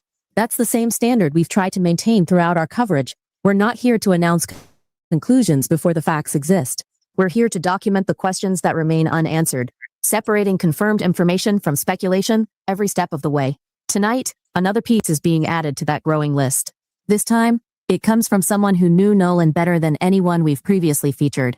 Someone who says the explanation accepted for weeks simply doesn't fit the person he knew. Before examining that new perspective, it's only fair to revisit the account that has shaped this case since the beginning. Trostin Shepard, one of the friends who was with Nolan on Horn Island, described the events during an interview with ABC's Good Morning America. According to Shepard, he left the island by boat during the late afternoon of July 4th, while Nolan remained behind with a girl he had met earlier that same day. Explaining the situation in his own words, Shepard said they had only met that day, but Nolan seemed to genuinely like her. He also stated that July 4th on Horn Island was the only time the two ever spent together. Shepard has said he spoke directly with investigators and maintains that everyone from the group has fully cooperated with law enforcement throughout. See, now, and this is what's fishy to me. They keep saying they met her that they met her where he met her that day, and then you get things that's saying that she didn't been a family function and the family knows her. Which one is it? The investigation. A similar account has also been given by Warren Hudson. He described the boat experiencing mechanical problems, including a failing bilge pump that allowed water to collect, forcing the group to leave the island. According to Hudson, they departed believing Nolan had made the decision to stay behind and planned to return later with someone else. That version of events hasn't appeared just once. It has been repeated consistently in separate interviews by multiple members of the group over several weeks, and that consistency deserves to be acknowledged. Repeated accounts that remain largely unchanged can be meaningful and shouldn't be dismissed simply because another perspective has surfaced. But consistency alone doesn't settle an investigation, especially when another credible voice introduces a significant contradiction. For much of this case, that explanation stood with little direct challenge. This week, however, something changed. To understand why this new contradiction carries weight, you first have to understand who's making it. CNN identifies Javon Williams as Nolan's best friend, not someone relying on rumors or social media speculation, but someone who shared a genuine friendship with him for years, long before July 4th. Javon was also on Horn Island that day. According to what he told the Sun Herald, he had originally planned to ride on the same boat as Nolan, but there wasn't enough room before it departed. Instead, he boarded a different boat. He also recalled the final moment he saw his best friend, a memory that has remained with him ever since. And what happened next would leave even more difficult questions hanging over this case. Miss Christine, how are you and your family holding up? A lot of praying, a lot of just leaning on each other in this moment and just taking it day by day. That's really all we can do right now. It's been hard. Every day is different, and really every second is different, which is something people need to understand. Grief is not one emotion, right? It's multiple emotions, and they're all happening at the same time. And so it's just like 1 minute I can be, I can be okay like this and I can talk about it. And then the next minute I'm breaking down in tears because it's a constant reminder, because if I'm being honest, we really just have not had time to fully grieve with everything that's going on. This is your baby, and everyone must understand that. And Javon, I want to come to you because you're his friend. You were on the island on the 4th. You were on a different boat. Do you recall seeing him at all that day? Yes, ma'am. I did see him when I was out there on the island. Can you tell me what you saw? Does anything seem strange to you about the difference that people are saying of how he was separated from the group? No, ma'am. I don't think that Nolan would say, "Hey, bro, I'm staying with this girl on the island. Y'all go ahead and go back," without even bringing it, not even asking to get his phone back. You know what I mean? I don't think that any of that. What makes you so sure about that? Because obviously you've been with him, you've spent a lot of time with him. Did you know him to be someone to leave his phone or even say, "You guys go without me"? Never. I've never known Nolan to stay back while his friends leave. He's always been a guy where if he rode with you, he's going to come back with you. That's always how he's been every single time. You know, this friend of his, Trayston, also told ABC that that video people have been talking about that was said to show some sort of altercation, it did not involve Nolan. He said it was actually him yelling in the video and that you and a family member were holding him back because he'd been in a fight. Is that accurate? Yes, ma'am. We were calming Trayston down in that video where he said, "Give me my effing phone back." It sounds like him. So I'm pretty sure that he was right on that. But Javon, I'm so sorry to think about what you must be going through and thinking about what's happened to. Wait a minute. What you mean? Pretty sure you're right about that. Let's go back. Wait a minute. He said that you was holding him back. What do you mean? yes, ma'am. We were calming Trayston down in that video where he said, "Give me my effing phone back." It sounds like him. So I'm pretty sure that he was right on that. But His phone, or even say, "You guys go without me." never. I've never known Nolan to stay back while his friends leave. He's always been a guy where if he rode with you, he's going to come back with you. That's always how he's been every single time. You know, this friend of his, Trayston, also told ABC that that video people have been talking about that was said to show some sort of altercation, it did not involve Nolan. He said it was actually him yelling in the video and that you and a family member were holding him back because he'd been in a fight. Is that accurate? Yes, ma'am. We were calming Trayston down in that video where he said, "Give me my effing phone back." It sounds like him. So I'm pretty sure that he was right on that. But what do you mean it sounds like him? I'm pretty sure he was right on that.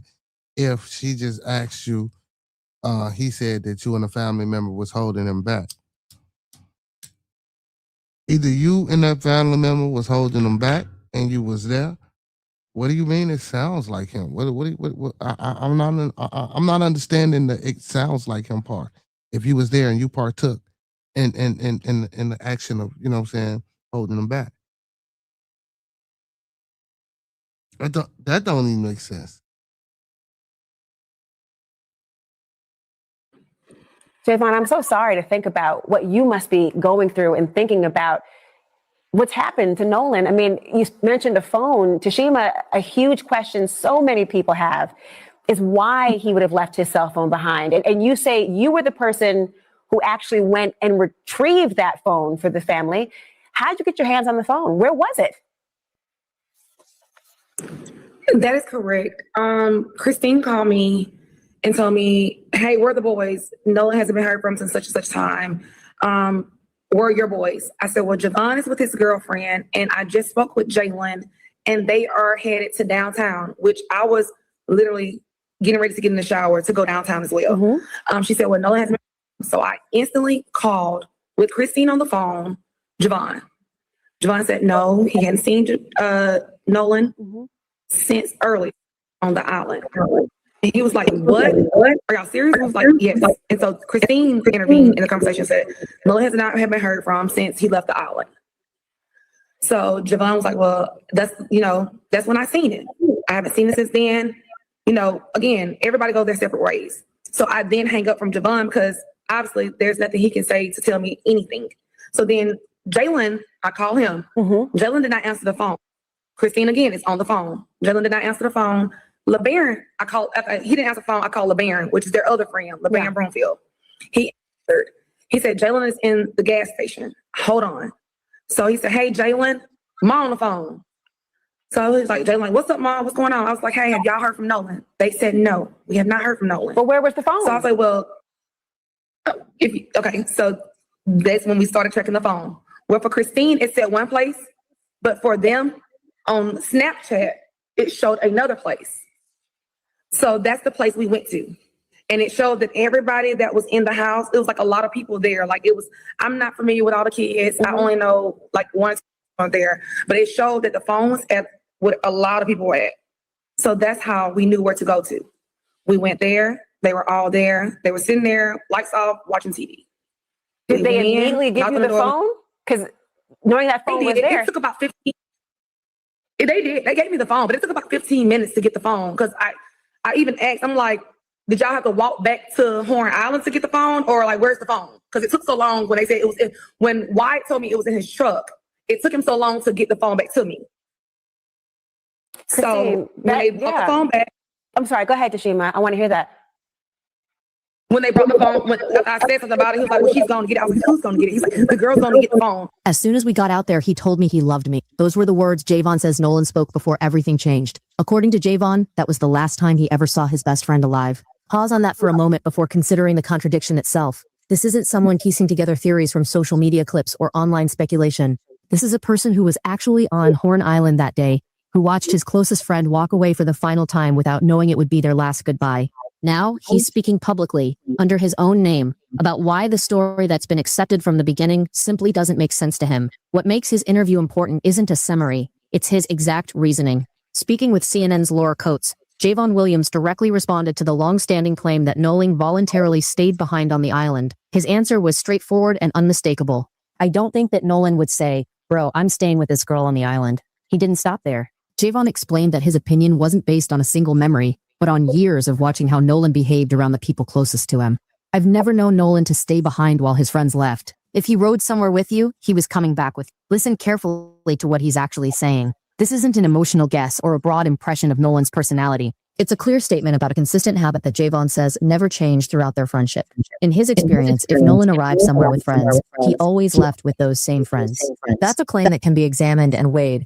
It isn't vague enough to avoid scrutiny. Just as important is what Javon is not claiming. He has never said he witnessed the moment Nolan supposedly decided to remain on Horn Island. He wasn't standing there when that... Why ain't nobody ask that little boy do he usually hang with these guys? That's what I want to know, since they keep saying he friends. decision was allegedly made, and he isn't claiming to know every conversation that took place. Instead, he's offering something different. The perspective of someone who knew Nolan for years and believes the accepted explanation conflicts with the person he knew. That's an important distinction, and it's one we'll return to as this investigation unfolds. Before deciding how much weight to give Javon's account, there's another detail that deserves attention. He's not the only person close to Nolan expressing the very same concern. If independent voices matter to you as much as they matter to us, subscribe now, because the next statement adds another layer to this growing contradiction. Elmore Wansley, Nolan's father, has publicly shared a remarkably similar view, one that closely mirrors Javon's comments, despite there being no indication the two coordinated this. Of course, we're gonna, accept that from the father or whatever the case may be. But this other young man, and then again, if alcohol and stuff like that was involved with this too, that could have altered this, decision, in this thought process as well. Statements. Elmore has repeatedly said the family cannot understand why their son would willingly separate from the group he traveled with. He explained that they intentionally raised Nolan to stay with the people he arrived with, treating it not as a casual suggestion, but as a principle they taught him throughout his life. And when the observations of a lifelong best friend and a father begin pointing in the same direction, the questions surrounding that final afternoon become even harder to ignore. Behind voluntarily. Why would he stay behind? That we cannot answer. I can't fathom why he would. I don't know why he would. We always taught him to, if you go with a group, you stay with a group. Even when he was in college, he would say, Dad, well, we're going to ride down to a party or something in another city.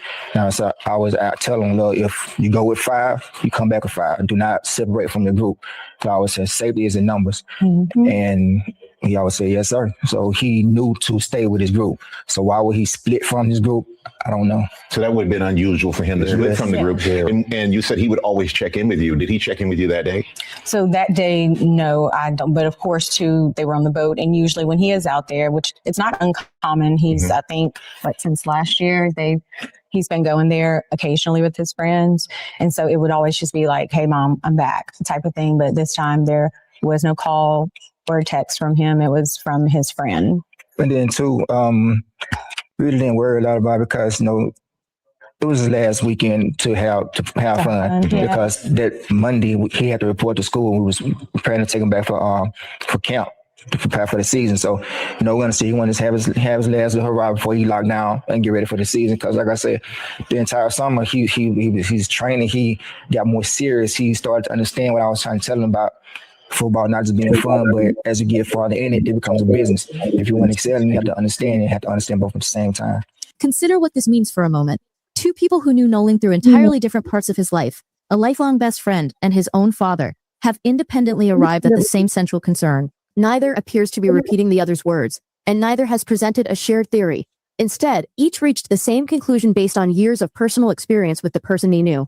That doesn't establish what happened on Horn Island, but it does create a pattern that's difficult to ignore. This isn't a rumor passed from one person to another.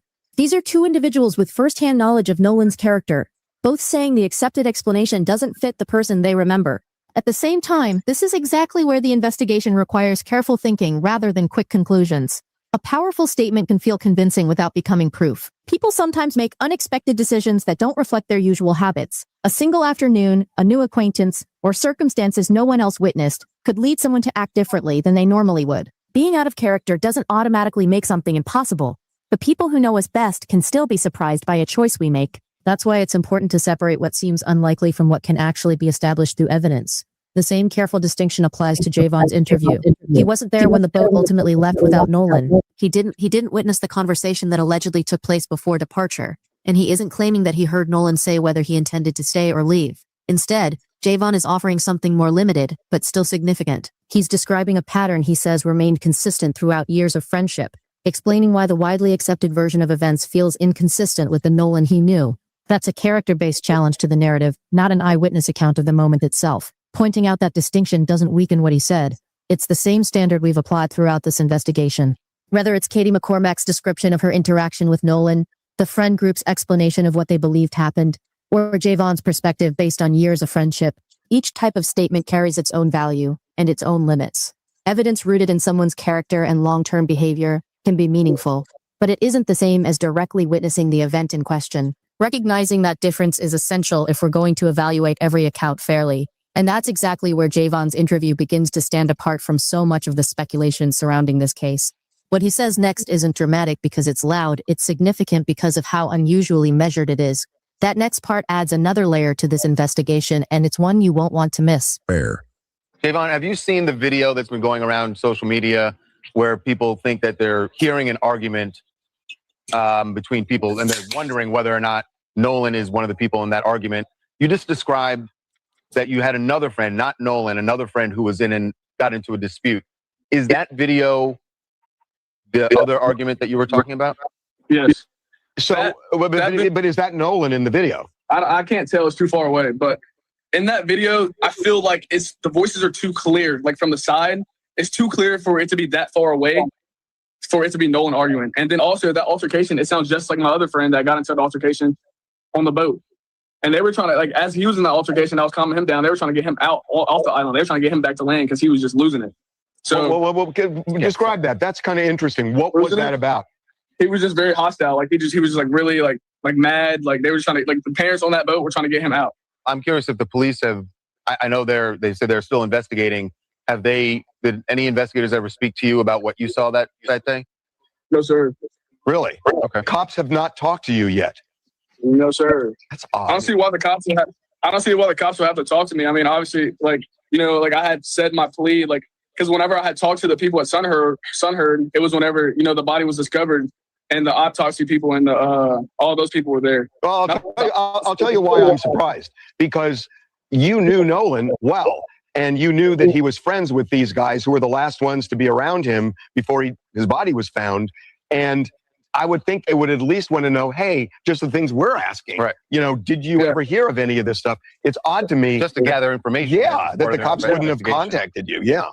And that's fine. Like, I'm completely fine with that. Like I said, I have nothing to hide. Like, that's my boy, and I want him to find justice. Like, that, like, this whole case thing, like, whatever, like, this whole situation, and none of this adds up to me. So, like, it's really hard, like, for, like, people to just, like, keep on saying things when, like, none of it adds up, honestly. So one of the things that I'm sure, Javon, you've seen has been a big part of this story, people making the point that, at least in the photos that we initially saw, that Nolan was the only African-American kid who was out there, at least on that boat.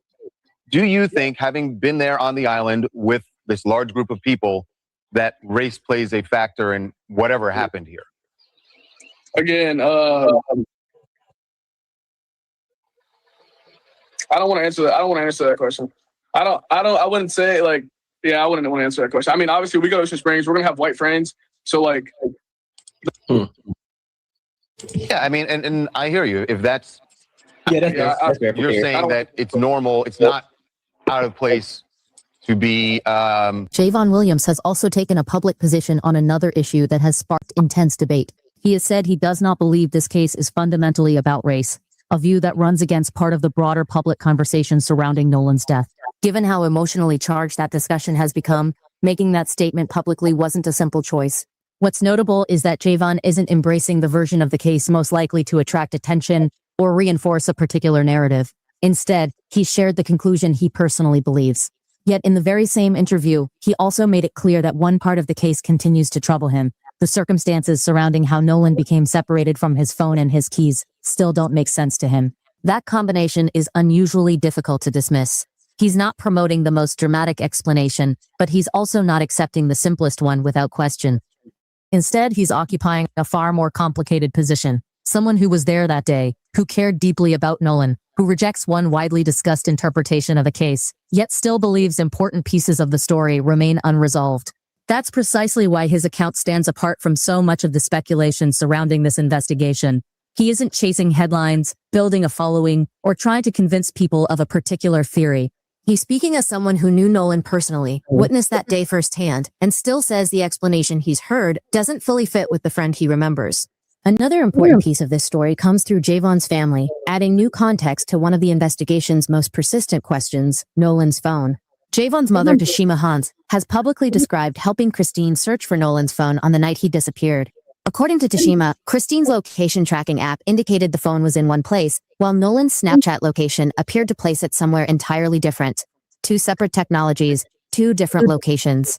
All while a mother was desperately searching for her missing son. Tashima says she eventually went to the location shown by the tracker.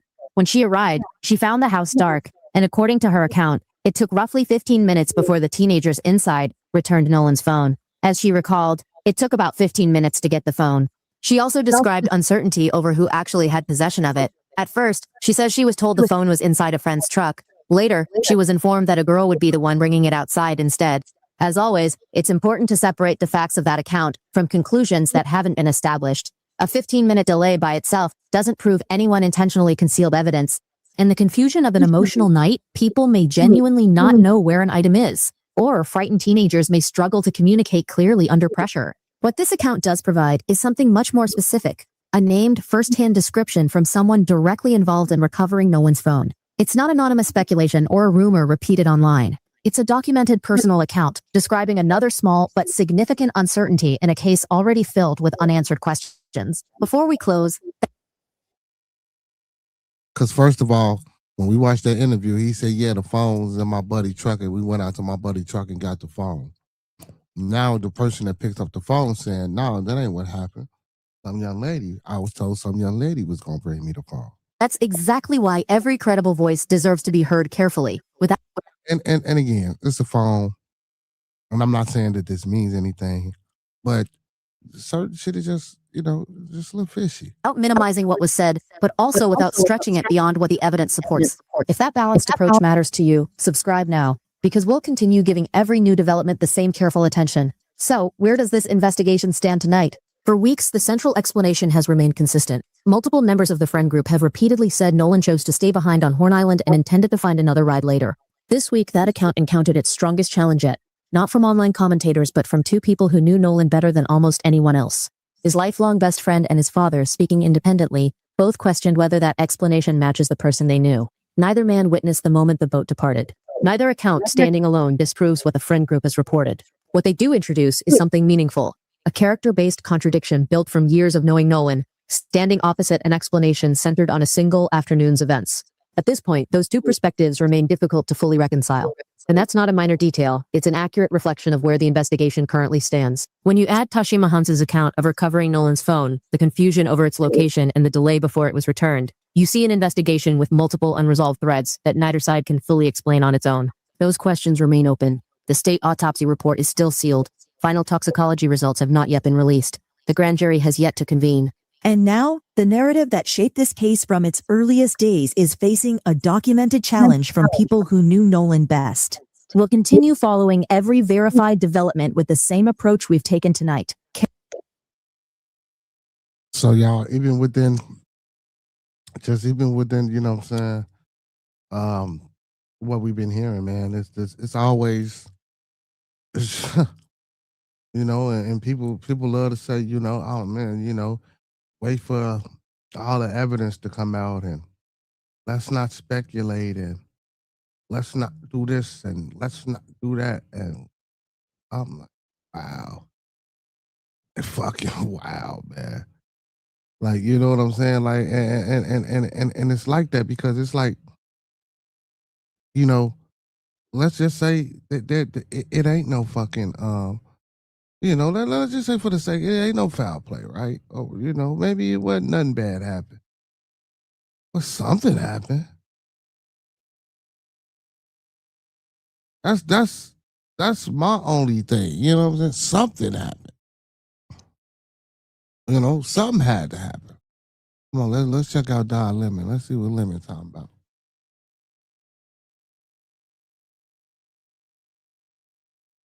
I mean, somebody is going to, I'm not saying someone is going to get hurt, but someone is going to get hurt by going to jail or, you know, being prosecuted to the fullest extent of the law. Because there are people who are doing some really crazy things, especially around the people who have been speaking out on behalf of Nolan Wells, right? People who have been speaking up on behalf of Nolan Wells, getting some death threats. Now, I don't know if people are, we don't have anybody on who's against him. But I don't think people who are against him, if you can be that in this situation, which would be really odd if you're against someone who, you know, died. But people are going to get hurt. Let me know where you're streaming from. Make sure you hit the like and the thumbs up. And thank you for the floating hearts and all the special emojis. I appreciate that. And thank you for your generosity. Okay, so I'm glad you like the hat. Go to donlemon.com if you like this hat. So thank you very much. I appreciate it. So good evening, Lemon Nation. Like and thumbs up, very important. It affects the algorithm. More people become aware of our conversation on our channel. So welcome Chicago, welcome Minneapolis, welcome Indy and Milwaukee, welcome Indianapolis, in Philly and Indiana and Pensacola and everyone, okay? So I'm going to introduce you to the audio technician or the audio engineer. Remember the person who enhanced the audio. That's what you want to call it. But she and made the audio so we could at least understand some of what is happening. And then she gave her analysis. And she said very clearly, mine is not the only interpretation. There should be others. She welcomes others, but apparently people did not understand that. So I'm going to let you listen to her, what she says. And then we're going to bring her on. Her name is Janetta Brantley. But here's what she originally said when she did the enhancement and released the video. You'll also notice time code and dialogue written on the side of the screen and pop up during each segment. That dialogue represents what I personally hear as an audio engineer while processing and repeatedly reviewing these sections. I'm pretty much providing it as a listening reference, not as a declaration that my interpretation is the only possible interpretation. And that's important. I want you to listen for yourself. Use headphones if you have them, listen closely, and decide with your own ears what you believe is being said. You can also return to the original unprocessed recording and compare directly with what you're hearing here. Okay, so after she put that out, saying that, I want to play it in order because she said it before you even listened to the video. And I'm going to tell you what's happening to her after this. But this is part of what the audio, this is the audio that, well, not part of it. This is the audio that she released, her version.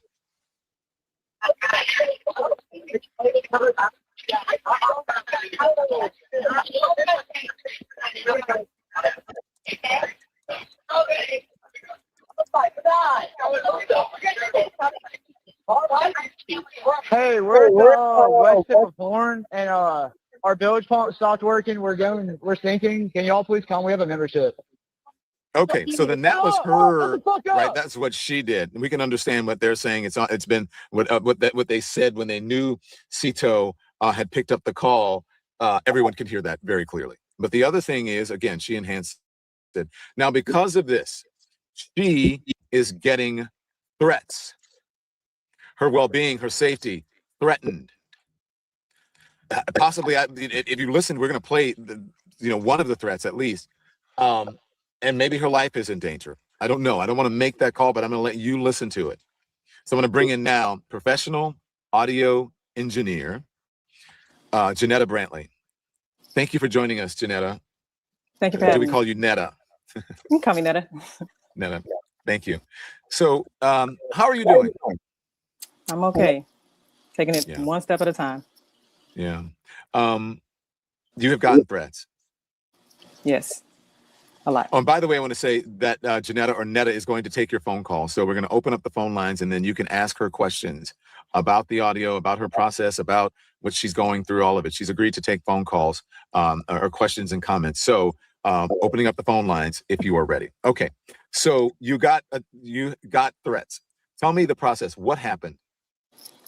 After I released it, I honestly didn't think it was going to go as far and viral as it did, but not even 24, 32 hours.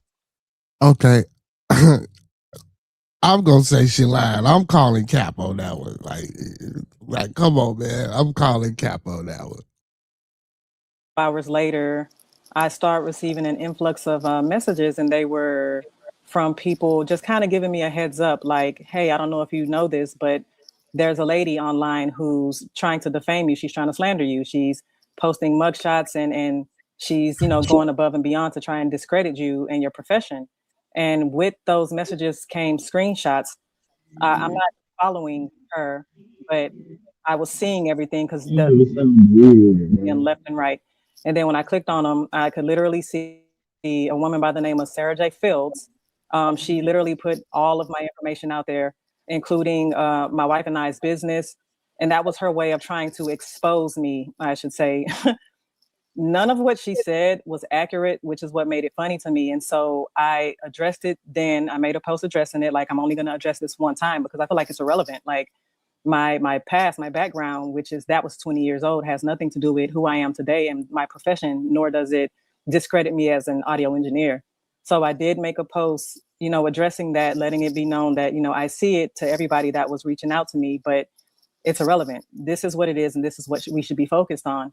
And ever since, the attacks from her have been consistent and nonstop. It's like every time I or my wife Ashley makes a post, I'm not sure if it's her or it's people that's on her team, but they're screenshotting it, they're sending it to her, and then she's making further posts about it. And with that has come threats, doxing, misinformation, lies, like we're operating this business illegally, or I'm not a certified licensed audio engineer. Mind you, you don't need a license to be an audio engineer, but it's things like that that's further building up, and it's like inciting and making the hate and racist attacks that we're receiving even worse. And that led to the call, like a screen grab of a conversation that was being had that was sent to us. And that's when we were like, no, this is going too far. But let me ask you this, Netta. Thank you for answering that. Let me ask you. So she's trying to sully your reputation about something that's not even relevant. Is that what I'm understanding? You said something that's not relevant is 20 years in your past. Is that what this is like Oppo research on a candidate or something that they're doing with you? That, and then I think she also got me mixed up with someone else because she then started making up an entire story. Mind you, I don't know her. I've never met her. She made up an entire story that I attacked her and her children.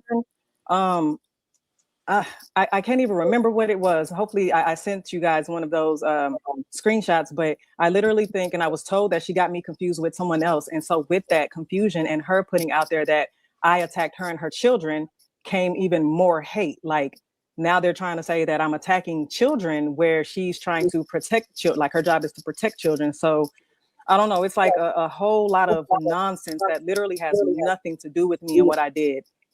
And it's weird. Okay, let's start from the beginning. And Andy, put up is this the first thing that we were? Yes. This is the first thing. Okay.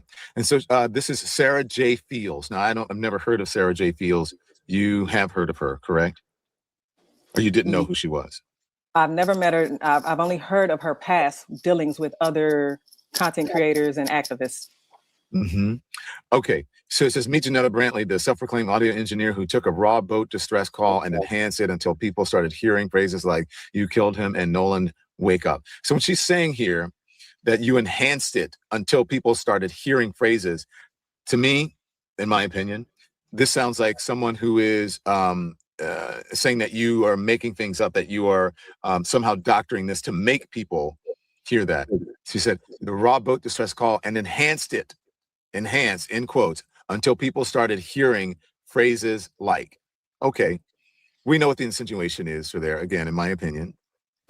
She also repeatedly accused Nolan Wells' friends of unaliving him, and his publicly called for their arrests. Did you do that? I did not. Okay, her self-edited audio has now taken the internet by storm and has essentially become a dog whistle for people who are already targeting and harassing Nolan's young friends. So everything that's happening around these children, around these teenagers, young men, she's trying to blame you on all of the things that's happening to them, maybe threats and all of that. Yes. Okay, that's interesting. So, and then she goes on, she starts talking about your wife and she starts doing this. Okay. And so this is someone who has a history of doing this, I would imagine. Again, I've never heard of this person. I haven't heard a lot of these far right-wing people. I have to be honest with you, Netta, until I started doing streaming and I started realizing can you still hear me? Yes. Okay. I started realizing who some of these people are, and I can't believe that people take them seriously. So this happened. And then the next thing, I think there's a next screen here, right? First of all, before we go to the next thing, what do you think about what she said there? I don't know. I wasn't expecting it. And so I didn't know how to feel about it. I just thought it was strange how somebody that I don't know would come out of nowhere trying to accuse me of doing things that I hadn't done.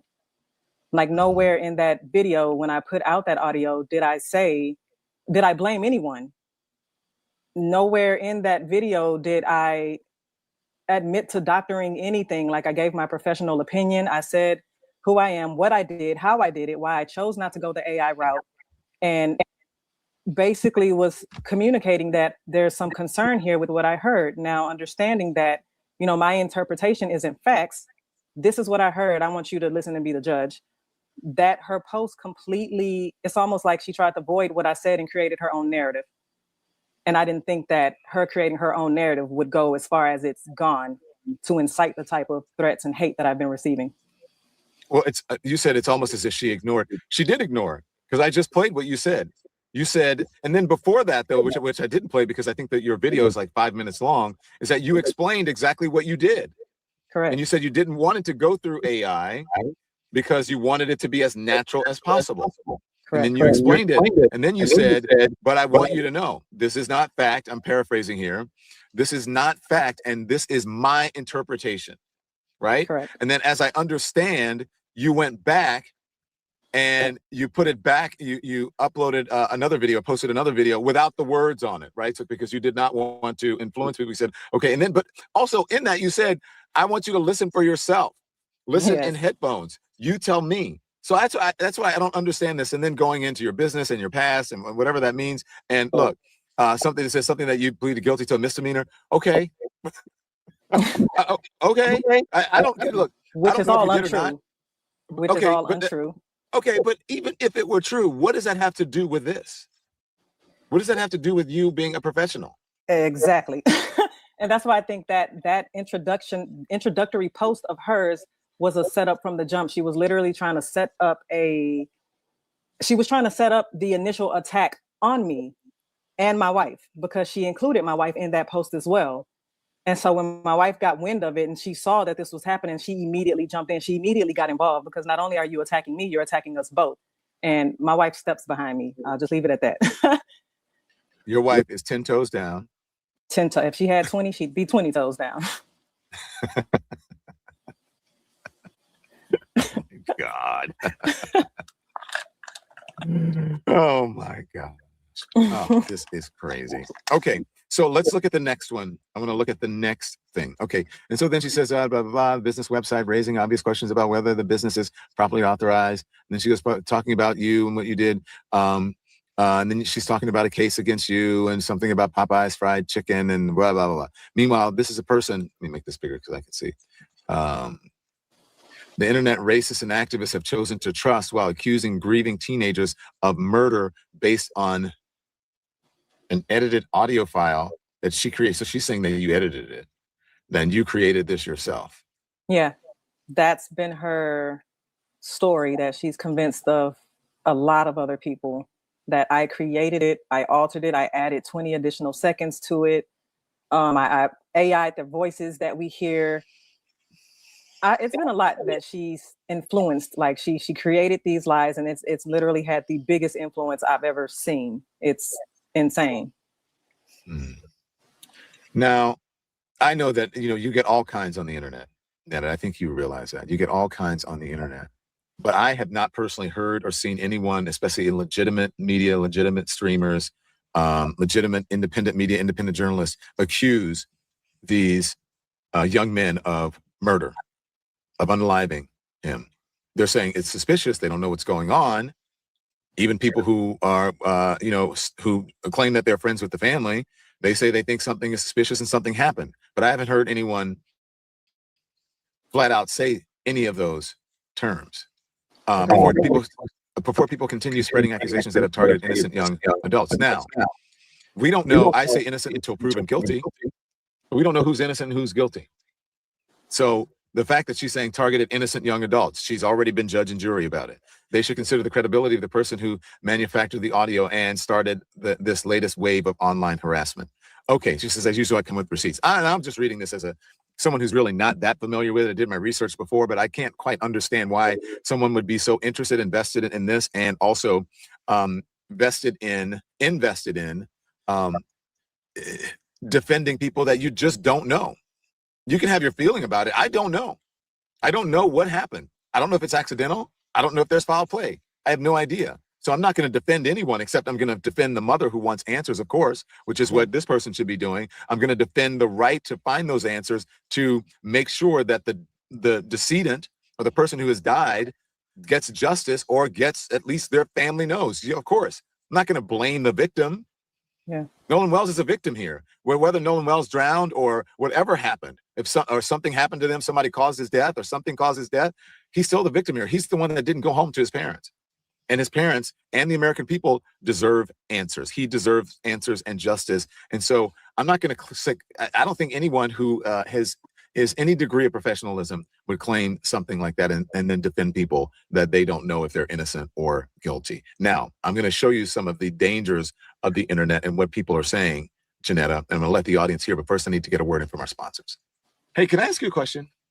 Have you ever made a decision and then later you realize that you didn't have all the information? We've all been there. We've all been there. You buy something, you sign up for something, and then find out later there was a better option you never even knew about. That's exactly why I want to tell you about Chapter. When it comes to Medicare, some advisors only show you certain Medicare Advantage plans because those plans pay them more. Chapter does it differently.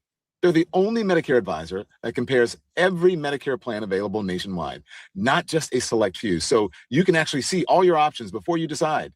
Their goal isn't to steer you toward one plan. It is to help you understand all your choices so you can make the decision that's right for you. And when people get the full picture, they often save real money, about $1,100 a year on average. One member of our audience saved $6,000 a year on prescription costs alone after speaking with Chapter. No pressure, no games, just clear guidance. If you are turning 65 or already on Medicare, talk to Chapter. The consultation is free, it takes about 20 minutes, and it could save you a whole lot of money. So call 212-931-0895. That's 212-931-0895. Or visit askchapter.org/Don. Do it today. Okay, so at 0855. That's my mistake, okay? Call Chapter. It's 0855. All right. I just want to make that clarification. 0855. Okay. Sometimes I need a new prescription on my glasses. All right. So we're back now with Janetta Brantley, who is a professional audio engineer. She is the engineer who released the audio that enhanced so that you could hear whatever it is that you hear, according to her, on the audio. She has been getting threats. We were talking about that. So the next order of business, Andy, what is the next in the succession here? Is this? So we have that, right? She said, I usually come with receipts. And then after that, the next thing is this, right? What is this, Netta?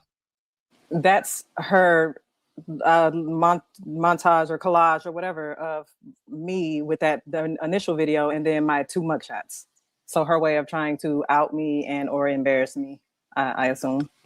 Are you embarrassed by this? I'm not. Not at all. Yeah. And look, everyone we don't all have the finest moments every single day, right? And so, look, whatever your past is your past. I don't see what it has anything to do with this. Okay, and the next in succession is what? That's so my wife, she put out a video clip this morning or last night of the conversation that we received with Sarah on a call with a few other people, and they were just discussing some hateful things and suggestions. And when Ash put that up, Sarah, per usual form, took a screenshot of it or received a screenshot of it to try and combat and or intimidate. I don't know what her method is, but that's her sharing what my wife had uploaded in regards to that actual conversation that they were having. Mm-hmm. Okay, so they were having a conversation around you. Yes. And what they wanted to happen to you. And so listen to this clip of Sarah Fields and her supporters. So is this her supporters? Is that her? Yes, that's her in the corner. That's her in the corner. But so this was on what? Was this on X or something, or X or Twitter Spaces or something like that? What was X. this? Yes, X. Okay. So according to the wife, this was on X, and according to her, can you go back to that, Andy? I just want to read the bottom part of that. Listeners, listen to this clip of As people supporting someone caught within a multitude of lies. I find it ironic that they think we should have our tongues cut out theoretically. I'm certain they wouldn't want to be threatened that way. These people are bottom of the barrel twisted, having the audacity to project everything that they are onto other people. Okay, so that's your wife put that out. And the reason she put that out was because of this. Listen. Everything we're seeing and experiencing with Sarah is just motivating me more to go harder. I sincerely believe that no one should be able to utilize their platform to spew hate, division, incite harassment, doxing, and other forms of harm. Everything that Sarah is, everything that the people like her are, they're projecting onto innocent, good people. And I want to share something. Tell me what you think. You know, I understand like media needing some protections like against frivolous shit, but when you come out with some straight up just lies, I think they should just like essentially, you know, theoretically cut out your fucking tongue. Just saying. If you're constantly caught in lies, like, bruh. It annoys me. At the minimum. Like, or what was it they used to do? They used to like put a hot coal in somebody's mouth or something. Something like that, you know. Oh. I'm talking about going fucking medieval on these motherfuckers. Way back.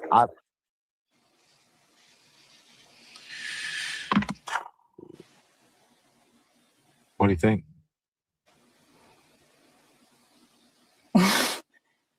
I think honestly, and like honest, to be bold enough to say something like that on a public platform, I don't put nothing past any of them.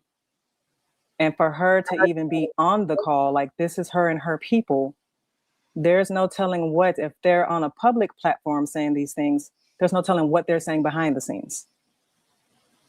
And that's the part that's concerning. That's the part that it almost trips me out that it's even allowed on social media. And then when we say something in return, we haven't met her with any type of hate. We haven't been disrespectful. We've responded with facts. We've corrected misinformation. My wife has made sure to lead with respect and class and to just show who we really are. We're still being met with the latter. And when we respond, we're shut down. If we try to report it, the reports are met with like declination by these social media platforms. And all of it is just truly concerning. Like all of it is disheartening. I have no words. Our phone lines are open if you want to call in and you want to ask Janetta some questions or if you have a comment. Look, I don't know if you know my history. I don't know if you know what happened with me and Elon Musk, who's the owner of X, which is the interview that I did with him, and I questioned him about content moderation. And this is why I believe that there should be content moderation on all platforms, whether it has to do with self-harm or harming somebody else or especially around young women and their bodies and eating and all the things, right? And what the algorithms are doing. I think that there should be moderation and transparency, quite frankly, Janetta, about all of these things. And I can't understand why. Do you feel like that your life is in danger? It could possibly be in danger. It could possibly, but with every post, there comes something. I saw someone say, "Get the ropes." Like, I hope I hope the same thing happens to you. What happened to Nolan? Now, if y'all are calling it an accidental drowning, how can you hope something with so much boldness and so much, confidence? Like, the threats are just out of this world insane.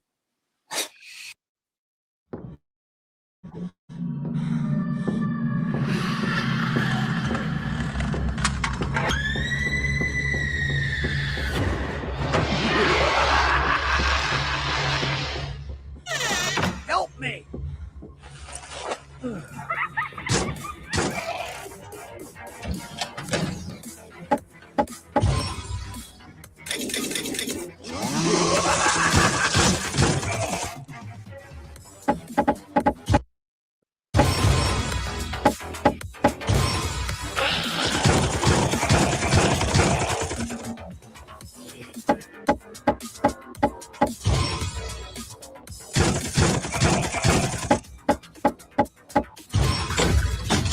Doomsday, Last Survivor. Play now.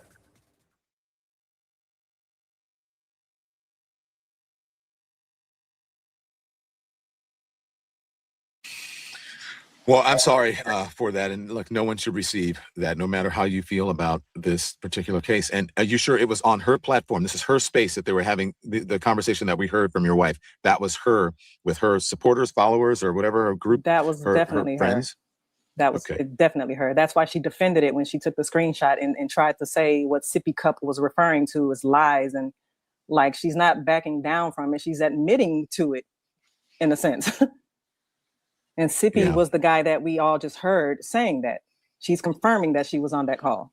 Right here, she says, Sippy said that people who constantly lie are the problem. So is she admitting she lies constantly? Also, next time, come say hi. You seem so eager to talk. You crept into our space, hovered around, and then didn't say a word. That's an interesting strategy for someone who has so much to say online. All the lies you told about my family. Let's talk about that. So wait, so to answer your question, she answered your question. She said you crept into our space. Yeah. You're reading my, that's what I was going to say. And I don't understand why is she so obsessed with you? Why is she so obsessed with you? And why is she going after you like this? And why would you come on her platform? People ask me all like the crazies. I hate using that word, but the conspiracy theorists and the far right lunatic streamers, they ask me on their shows. And I was like, no, I don't even respond. Why would you go on her show? Why would you legitimize her or give her any sort of credibility? Right. Who knows? So, and then you're concerned that because of her possible complaints or whatever, she will complain against you. And then you think that you may be taken down, that your social media site may be taken down. There's a lot that could come with her. I have seen her get people's social medias shut down. Like, I have witnessed that myself. So there's no telling who she knows or what she's capable of, but she's somebody who obviously cannot be trusted. We're taking your calls in a moment, so just stand by. I want to get one. There is one more thing in succession that I want to get on, but I want everybody to stand by. We're going to take calls, and Janetta's going to take your calls. She's going to give her answers to you. So stand by. A word from our sponsors. Can I just tell you something here? Look, people ask me all the time whether BetterHelp actually works, and I always tell them the same thing. You don't have to take my word for it. I just direct them right to the website and I say, go read the reviews. BetterHelp has more than 1.7 million client session reviews with an average live therapy rating of 4.9 out of 5. Those aren't advertisements. Those are people who are sharing their own experiences. BetterHelp therapists have at least 3 years and 1,000 hours of hands-on experience, along with education, training, and certifications required in their specialty. More than 6 million people around the world have used BetterHelp. So if you decide to give it a try, you'll answer a few questions, you get matched with a therapist based on your needs, and if it's not the right fit, you can switch therapists at any time. So go read the reviews. Decide for yourself. Visit betterhelp.com/DonLemon. That's betterhelp.com/DonLemon. I'd like you to give me 1 minute for something that is genuinely important here, okay? Right now, 250 young women in Afghanistan are ready to begin clinical internships in nursing and midwifery. They've already been accepted. They're ready to start. What they need now is funding. These women were in medical school when education for women was restricted. MSI Reproductive Choices developed an approved clinical internship program so they can complete the hands-on training they need. What's at stake is enormous here. In Afghanistan, women can only receive health care from female providers. every woman who completes this program won't just build a career for herself. She's going to help thousands of other women receive family planning, infection prevention, and other essential reproductive health care that might otherwise they may never receive. Right now, every donation will be matched dollar for dollar up to $100,000 through August 31st. If just 50 listeners get $50, they will match. And that can take 2 women through the program. So if you're able to help, please help. Text LEMON to 511 or 511 or visit msiunitedstates.org. That's msiunitedstates.org. The women are ready. They just need people willing to stand with them. Text LEMON to 511 511 or visit msiunitedstates.org. Text fees may apply. I dare you to let me build you a completely free e-commerce store preloaded with 20 handpicked products that are trending all over the world, basically validated by AI from a trending product database from one of the top vendors on the planet. And the reason that we can do this completely free for you is because, well, Shopify is paying me to do it. You've probably seen me before because for the last year, Shopify has loved the AI paired software that we built so much that they've been paying me to build people just like you, complete beginners, a completely free store. Now, again, it's free for you, right? Shopify is paying me a commission to do it. And if you don't keep your store for more than 90 days, I don't even get paid. But your store is still free, right? And after 90 days, it's still your store. I don't own a percentage of the store. I don't control the store. It's yours. You can delete products from it, add new products to it, all that good stuff. It's your store, okay? Not only that, I'm going to give you my courses completely free. I'm not going to try to upsell you a bunch of courses. I know you've seen gurus trying to sell courses for $1,000, $2,000, so on and so forth. I can afford to give you my courses for free because, again, Shopify pays me when you use this software and open up a Shopify store. So you get a free store, right? I get a commission from Shopify, and Shopify gets a new merchant to their platform that's being trained by me. It's a win-win-win situation. All you have to do is click here right now. I dare you to do it. I dare you to see if it's free. You're going to go to the next page. You're going to create a free account. You're going to get a free account to our AI software that's going to build you a store in the next 20 minutes is ready to start taking orders. The sales pages are going to be done. The product descriptions are going to be done. The products are going to be uploaded to the store for you, ready to go, ready to start taking orders. The custom theme is going to be uploaded with banners for you. It's going to be ready to go. It's weeks of work and thousands of dollars worth of design done for you, all by AI, completely free. The only thing that you have to do is create your own Shopify account. And again, the reason I'm able to do this for free is because Shopify is paying me. I'm awarded as the most innovative commerce coach in the world by Shopify. Shopify follows me. They like a lot of my ads. And this is something that Shopify is 100% aware of and loves. That's why they're paying me to do it. So you can go pay somebody for a bunch of courses. You can go pay somebody to build you a store, or you can just click here and let our AI software build it for you for free. And you'll have an epic, professional, optimized store ready to go in the next 20 minutes. The choice is yours. But if you want to get started right now by the person that's awarded as most innovative commerce coach in the world, that's going to give you courses for free, build your store for free, then you got to click here right now. Again, I dare you to do it. I dare you to see if it's free. Not a dime's coming out of your pocket for my services. Shopify is paying me to give them to you. Let's go.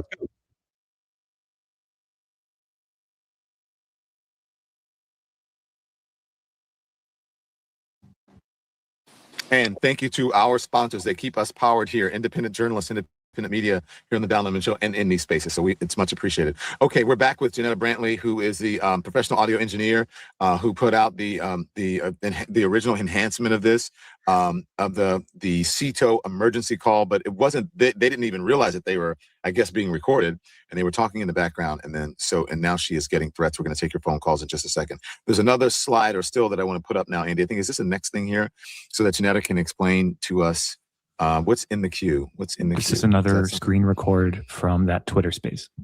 Okay. And it's video. Okay. I mean, audio. Okay. Let's hear it. If it's you've been asked to retract and you still haven't fucking done it, and then you finally do it. Yeah, no. Yeah, she's asked again for them to retract it.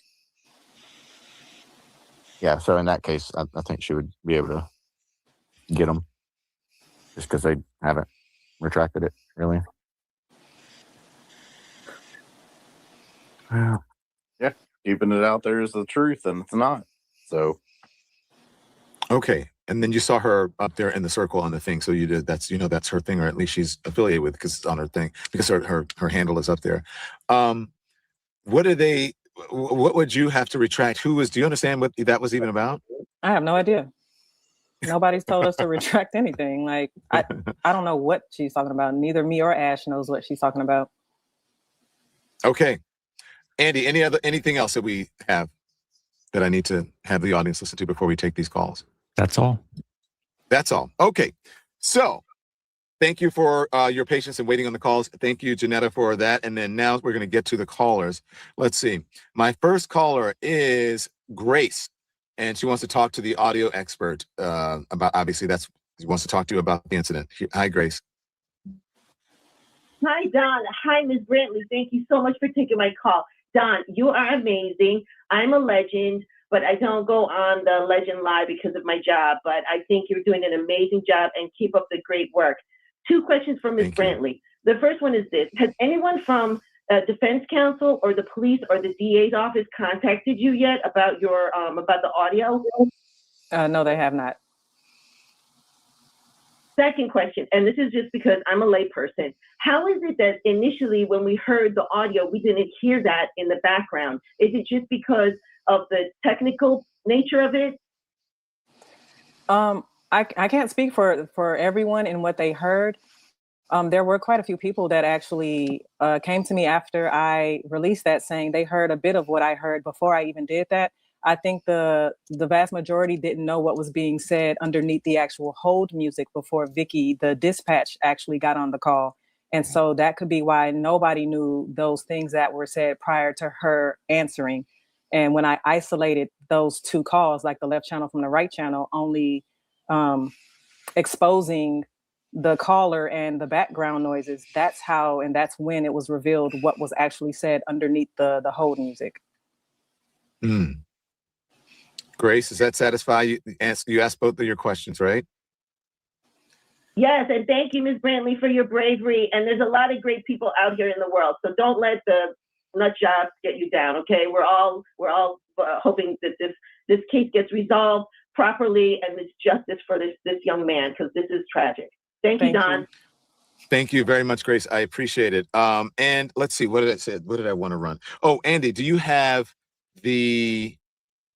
it's not separated on one and there's like on hold music or something? Do you remember that original one? Do we have that one? If not, it's not a big, and then because I want to show people how you separated it.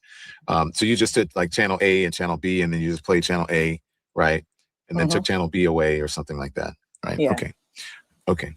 All right, let's now go to Kev. Hi, Kev.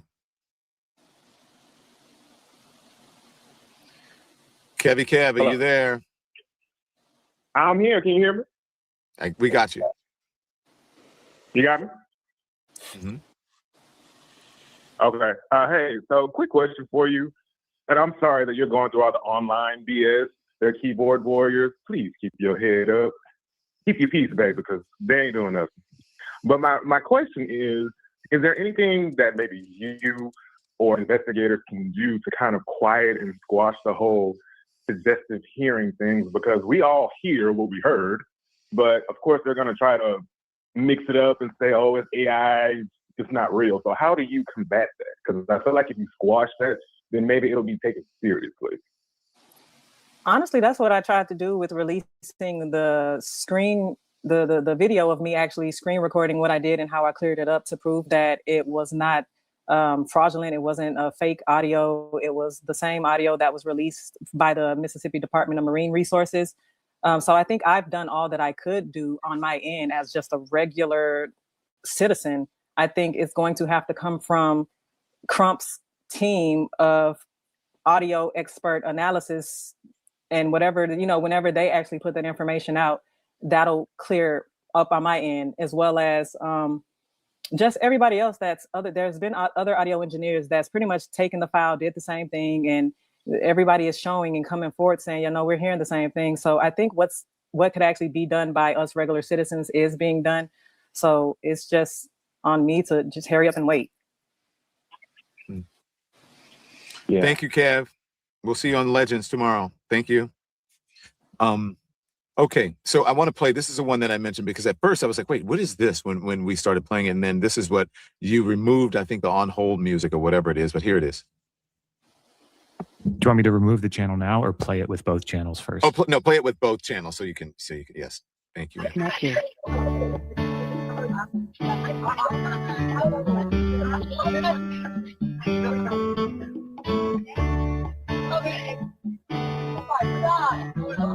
Cito Assistance, Vicky speaking. How can I help you? Okay, so there, and so again, most people don't realize that when you're on hold, you may still be recorded. Just because someone is not talking doesn't mean it's not being recorded. Okay, the moment they pick up and they say, hello, this is, thank you for calling Cito. Please stand by till we get an operator. You're being recorded, okay? And then this is what, Andy, you're just removing the channel here yourself, correct? Yep, I'm just turning down the left channel, which is the dispatcher hold music channel. And so Andy is our technical director here on the show, and he's just doing, this is normal audio things that you can do. Everyone has some audio has more than 2 channels, right? You can have a couple different 4 channels, right? Yes. When I just want to tell you, when I worked in legacy media or in corporate media, there were a number of different channels. There's a channel where you can get the director, right? You can hear the director. There's a channel where you can hear the producers. There's a channel where you can hear the anchors. There's a channel where you can hear, the camera people.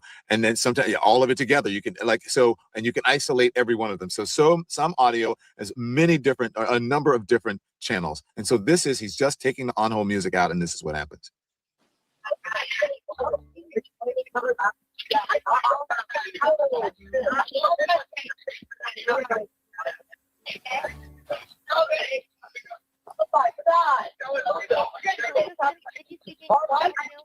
Hey, we're at the Okay, so you can hear you can hear it clear there, obviously without the music.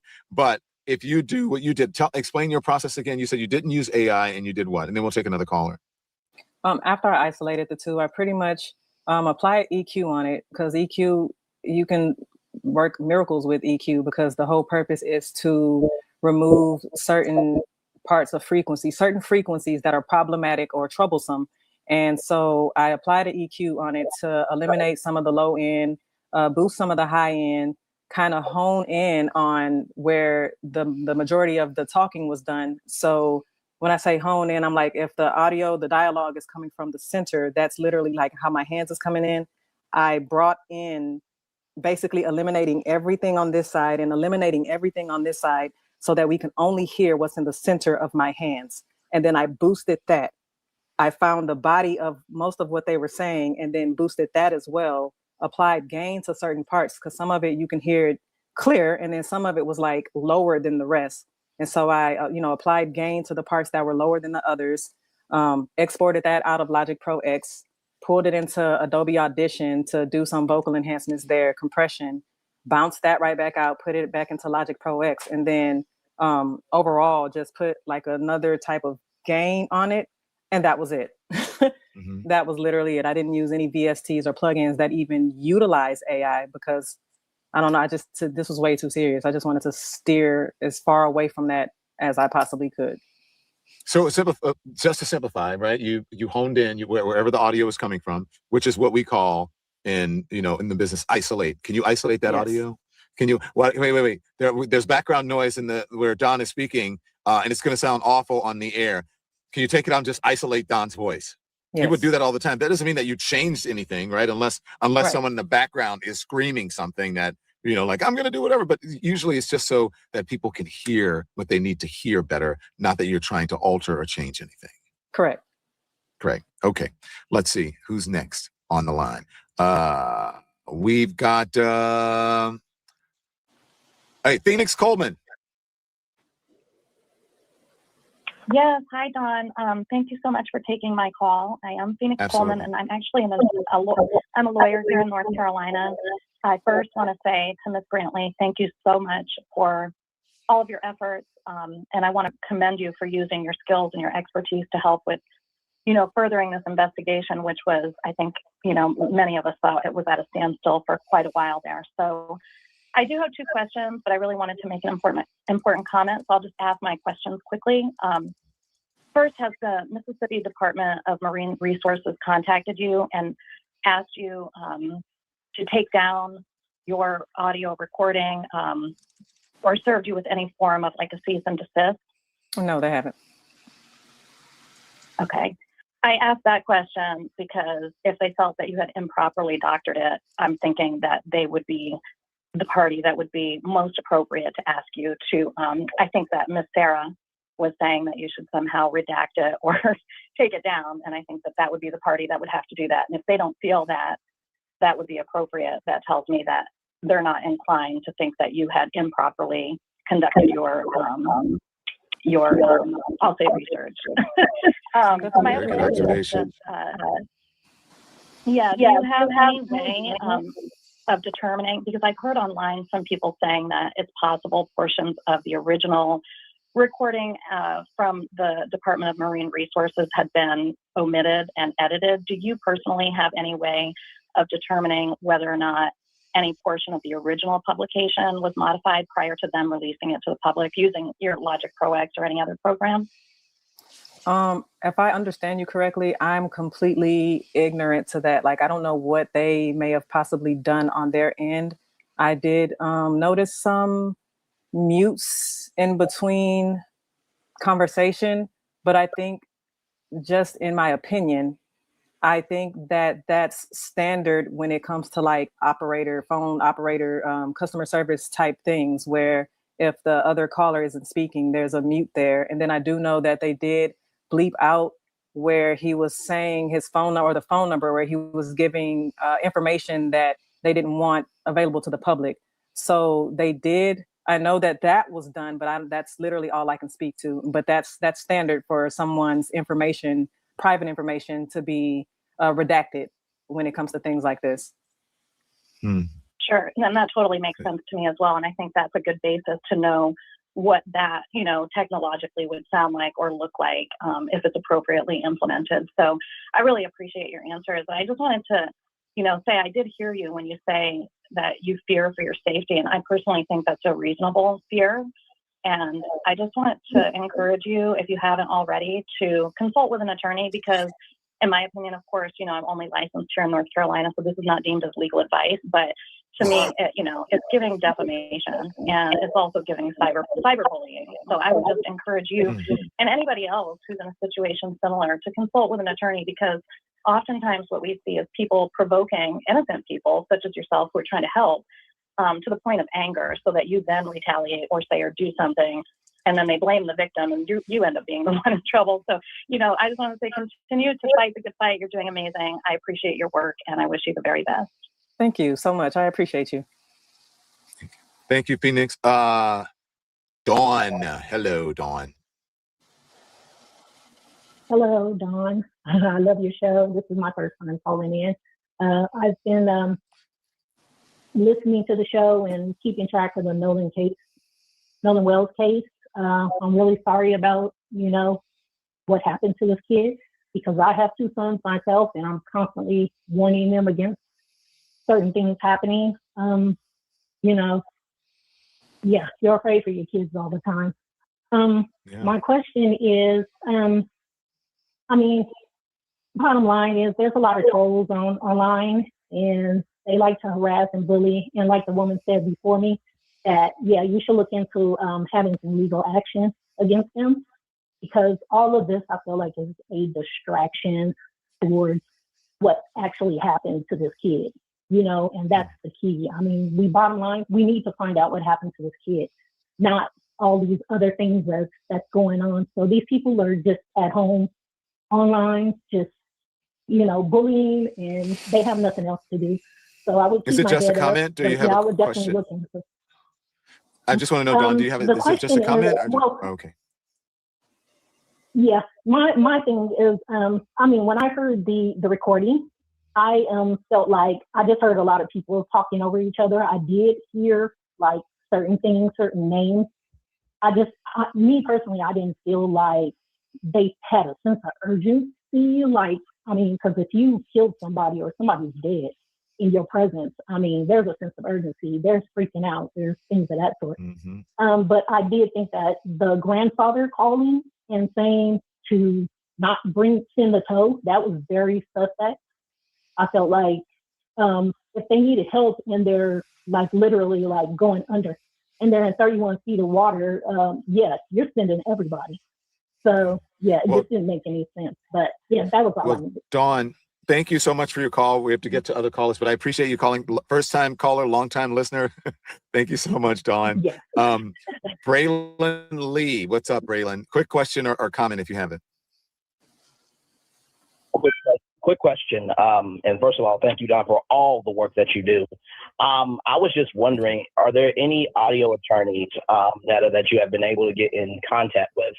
Because I think that this is one of those times that maybe, just maybe, the entertainment industry can utilize their resources. Because since you are a professional audio engineer, I truly do believe that maybe some audio attorneys could get involved as well. I don't think there's a such thing as an audio attorney.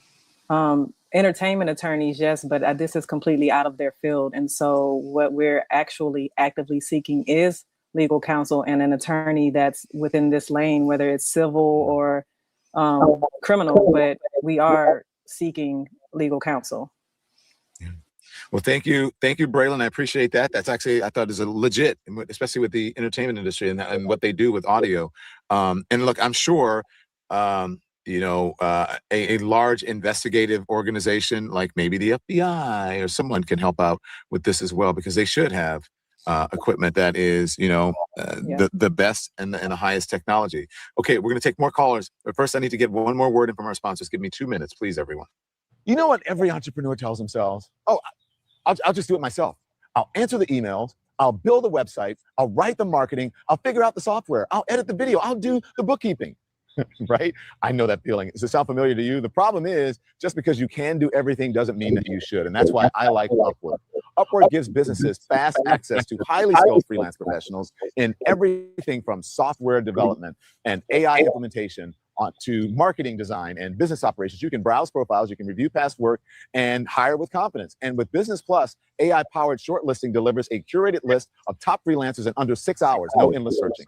More than 170,000 freelancers on Upwork have earned 5-star ratings, and businesses of every size use the platform to scale without hiring full-time staff.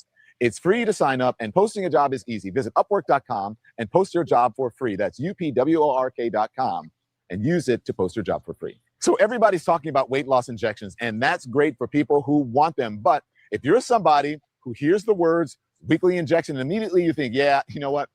I think I'm going to need another option. You are not alone. That's why doctors created Lean. Lean is made with studied ingredients shown to help support healthy blood sugar, help convert fat into energy, and help curb appetite and cravings so you're not as hungry. Now, this isn't for somebody trying to lose 2 or 3 pounds before the weekend. Brickhouse Nutrition created Lean for frustrated dieters with 10 pounds or more to lose as part of a healthy diet and exercise plan. And right now, you can get 20% plus free rush shipping. Visit takelean.com. Use the promo code LEMON. That's TAKELEAN.com. The promo code is LEMON. Oh, you're muted, Don. Andy, I didn't mute myself unless something must have happened with the thing. So look, thank you to our sponsors. They do keep us powered, and we need to stay powered. We're independent media. So make sure you support us, please. We are able to do what we do because of your generosity. More phone calls now from folks on. And for the folks who are on, please. Let me ask you a very, very quick question, because some folks have gone long and people have not had the opportunity to be able to get on. Okay. So Snap is on the phone. Hi, Snap. Hey, Don. Hey, you all. Hey, Janetta. Hey. Hello. Hey, I don't. Hey, Don. I hope you get some rest when you can. I don't have a question for Janetta. I just wanted to give, anytime, Don, I just wanted to give you words of encouragement, sister. I want you to know that we appreciate what you did. We can see your professionalism, your poise, how you've been handling everything thus far. And it is imperative for people like you that have these particular skill sets to utilize it in opportunities like this. So unlike the Hotep brother yesterday who appeared to be walking in fear, You are not. So I just wanted to put emphasis on you're not alone. You have all of us now, nationwide, worldwide that know who you are. So please continue to do this type of things because you doing what you did gives other people permission to be bold and to be courageous. So we need that. Fear, I think as Frederick Douglass says, fear will literally deliver one to destruction. You are not fearful, and that encourages people like us to not be fearful. So thank you. Thank you. Thank you so much. Snap. That's Netta. That's one of my lemon legends. The lemon that Kev was one. You heard Grace saying that she was one, and then here is another one. My legends are very, very loyal. My subscribers. Hey, Andrea. Hi, Don. Hello. What's up? What you got for Can me? you hear me? You know I need you to go quick. Yeah, of course I can hear you. Well, what I don't understand is they have an IP address. How come we can't track them through the? How come we can't track them through the IP address? We need an actual legal team to go about doing that for us, which is the reason why we set up our fundraising account. So once we obtain that, then they'll do all the work to get behind the scenes and handle all of that. You're talking about the IP address of the folks who are online making the threats or making that with that threatening language? That is that is what you're correct. talking The about? people that yes, I am the one Well, she's getting the she's threats right. from. Here's what I know. She's right, but in order to do that, she'd have to go through the legal process. They'd have to get, search warrants and affidavits and all kinds of things. And they'd first have to go through X, and X would probably fight it, and they wouldn't allow it. And then if X won't allow it, then then you'd have to go through the other things. So it's really not up to her. It's not up to her attorneys. It's not up to whatever the authorities are.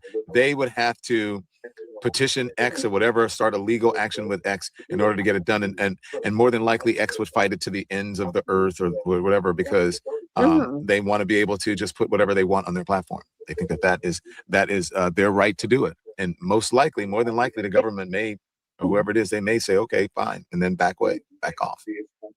Well, and the part two to that question then is, how come they won't offer her any protection from the police or the FBI since they know these threats are credible? Who won? Well, I don't know if they're saying it's credible. You mean X? Yeah, not X, but since she's on, YouTube telling her story, and she has been threatened and harassed. She can go to the police and say, I've been threatened or harassed. She can't get any help from the local police or FBI for all the threats. Well, she'd have to tell you her story, but this is how I understand it. This is my understanding of it. Unless it is a direct threat, even if someone insinuates, they'll just say it's not a direct threat and they'll leave it alone. But I don't know what you're and yeah, I think you should reach out to law enforcement and you should make them aware. But the what you have to go through is so high. When they say the bar is so high in order to get to that hurdle of having protection and all of that, most of the time they just won't even do it, especially if you're a private citizen. Am I wrong, Netta? No, you're right. Yeah. So, yeah, I don't know if you've reached out, but they'll just say, did they directly say, I'm going to unalive you? And if it was not that clear, then they probably won't even mess with it. They probably won't even mess with it. And then what evidence do they have about who it is? Because even if law enforcement wants to know who it is, they got to go through X first. That's why I believe in the content moderation and transparency. Thank you, Andrea Soldier. Are you there?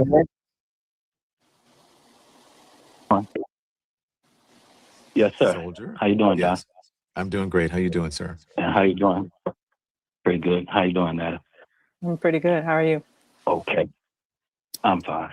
I see it's a little delay, but I have just two things I want to say real quick.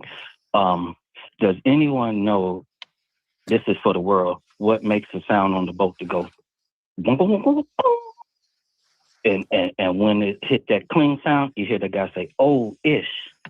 And so whatever something let loose hit Nolan a second time and hurt him. And that's when that man said, he's breathing. Okay. So another thing I wanted to say was that on that video, I'm feeling some spots when they say, oh, ish. It's guys in the background when the lady say, I thought they need to cover that up. Then the lady say, I thought about that the whole way or the whole time. I thought about all of that. That's what she said. And then you hear some people in the background. You hear a guy say, he's breathing. After you hear that clunk sound, he's breathing.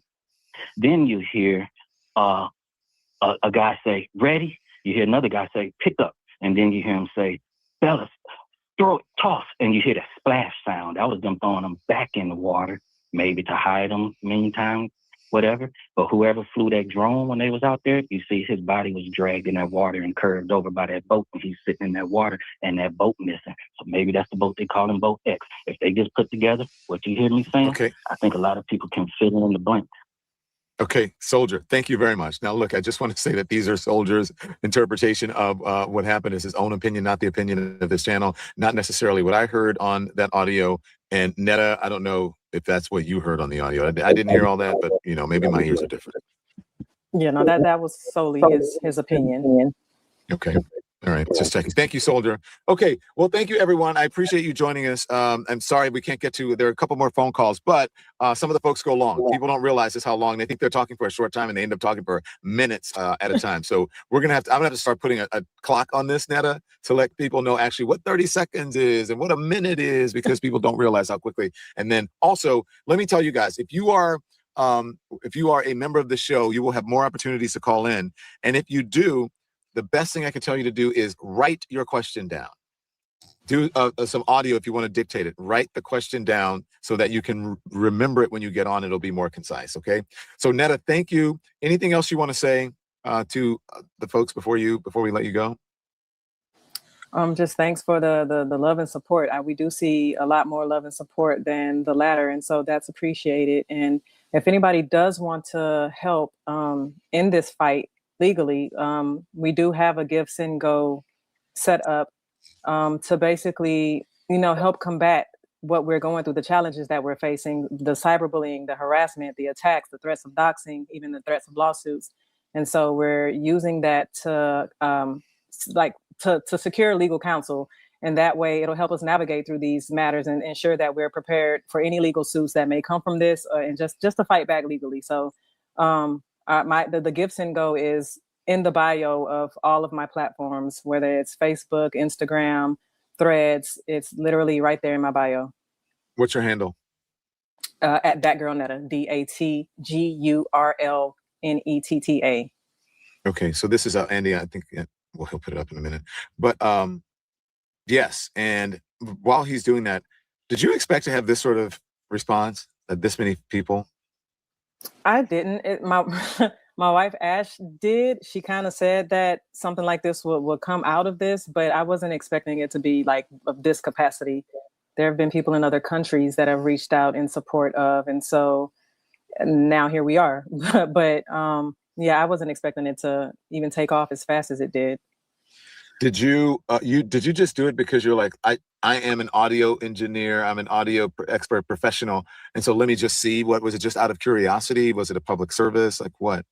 When I heard it originally, before I cleaned it, I heard some of that even underneath the music, because that's what I do for a living. When I'm on set, my ears are trained to listen for certain noise and to make sure that I communicate with the director, hold for sound. Like I hear this and I hear that. So I was able to hear a lot of that even under the music. And so part of it was just, it was concerning for me. And I wanted to really clear it up and just hear only them to make sure that I wasn't tripping. And then when I did hear what I thought that I heard before isolating it, I was, I need to, I talked to Ash about it and asked her, how should we go about this? Especially with me providing the transcript, even with, as you've seen, even with me leading with, this is just my interpretation. It's not something final. I'm not declaring it as facts. People have took that as I was trying to convince people what to hear. But either way, it was me trying to put out there, like, this is what I heard. And if this is what I hear, I want to know what others hear. And if this is what we all hear, or a lot of us hear, then why hasn't this audio alone been enough to bring in someone for questioning or be investigated or looked into more? Because while Crump and the family is asking, like, if anybody has anything that could lead to, the help, like, we want to know what happened to Nolan, then come forward. And so I guess that was my way of coming forward. Like, this is concerning. Mm-hmm. Let me know what y'all hear. And so that's really how that came about.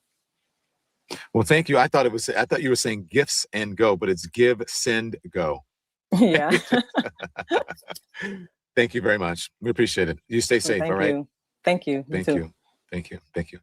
Wow. So that was interesting. You never know on this show what you're going to do. Sometimes we just take it down and we take phone calls, and that, look, you are able to call in, because if you're at a certain tier of membership. You're able to call in. And so what you do is you go on to donlemon.com. If you want to know how to do that, how to become a member, go to donlemon.com.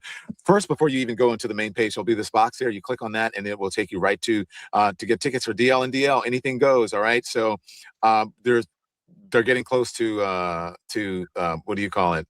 Maximum or whatever you call it. So make sure you get your tickets. And because I don't want to hear anybody the week before or 2 weeks before or whatever, even a day before going, we didn't get it. You can do another show. We didn't get a ticket. You better get it now. Okay. And so go back to donlemon.com. And then when you click on it, this is how you get to be able to call into the show. You click on the arrow or the play button, go to YouTube and click on, there you go, where it says subscribe. Make sure you're subscribed and then hit that join button. And when you hit the join button, it'll give you the different tiers of membership, right? Oh, look, the special went back up, right, Andy? Yeah, they took it away and now it's back. They take it away and then they give it again. So you can become a member for 1 month for free, right? 100% off your first month's membership. You have to apply that promo code. And then guess what they'll do? 7 days before your membership ends, your free one, they will alert you. So you better do it now. You better do it now because it ended and people were complaining, I didn't get to do it now. Okay, so there are certain tiers of membership. You can be part of the Lemon Nation, part of the Lemon Callers, part of the Lemon Heads, or the Lemon Legends. If you're a Lemon Legend, you get to be on the program, just like all of my legends every week, okay? And then if you're a Lemon Head, you get special private streaming, all kinds of behind-the-scenes things like community posts. I'm going to start doing more behind-the-scenes things. People have been asking me, when are you going to do another cooking show? Why don't you and Tim do another karaoke show? We're going to do that just for the members, okay? And then the Lemon Callers, right? You can get to be a caller if you're at a certain tier of our membership. So there you go. Thank you for your support. Thank you for becoming a subscriber or a member. Go to all of our platforms. Go to our Substack. Make sure you sign up for our Lucky Lemon 7 newsletter every morning, 7 a.m. hour. It goes out. Sometimes I'm tweaking with it, playing with it way too much. Meaning the Lucky Lemon 7 newsletter, and then it goes out a little bit late. Okay, and so you can put your phone up there to get the QR code and then just sign right up for the Substack and the newsletter, okay? So be informed without being inundated until I see you back here tomorrow morning at 10 a.m. Eastern Time, 10 a.m. Eastern Time for Hot Topics. Turn the TV off. Thanks for watching, everybody. I appreciate you. Make sure you like, subscribe, and turn on notifications so you don't miss anything. We're live weekdays at 10 a.m. and 5 p.m. Eastern with new content at 2 p.m. Eastern, sometimes at 8 p.m. So follow The Don Lemon Show wherever you are. YouTube, TikTok, Instagram, Facebook, Twitch, Substack, Spotify, iHeartRadio, Apple Podcasts. We are everywhere, and we're there every day. And if you want a little more, join the Lemon community. Exclusive posts, behind the scenes, live chats. Just hit join or check the channel pages. All right. I'll see you next time. This is a song about a breakup.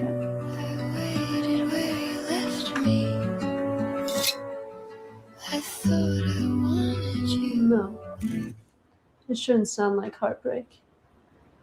More like taking control. I don't need it. No, I don't need you. I don't know you're just a gum on my shirt.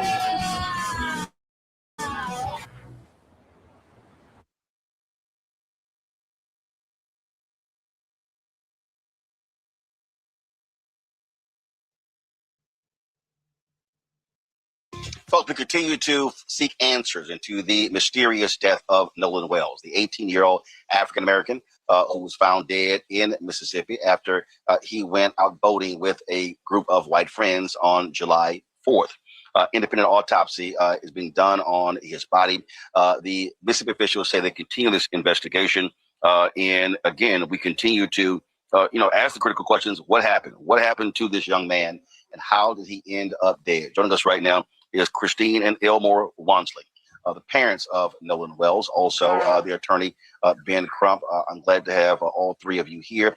Certainly our condolences go out to you, Christine and Elmore, on the loss of your son. Thank you. I want to be clear in terms of trying to understand this timeline.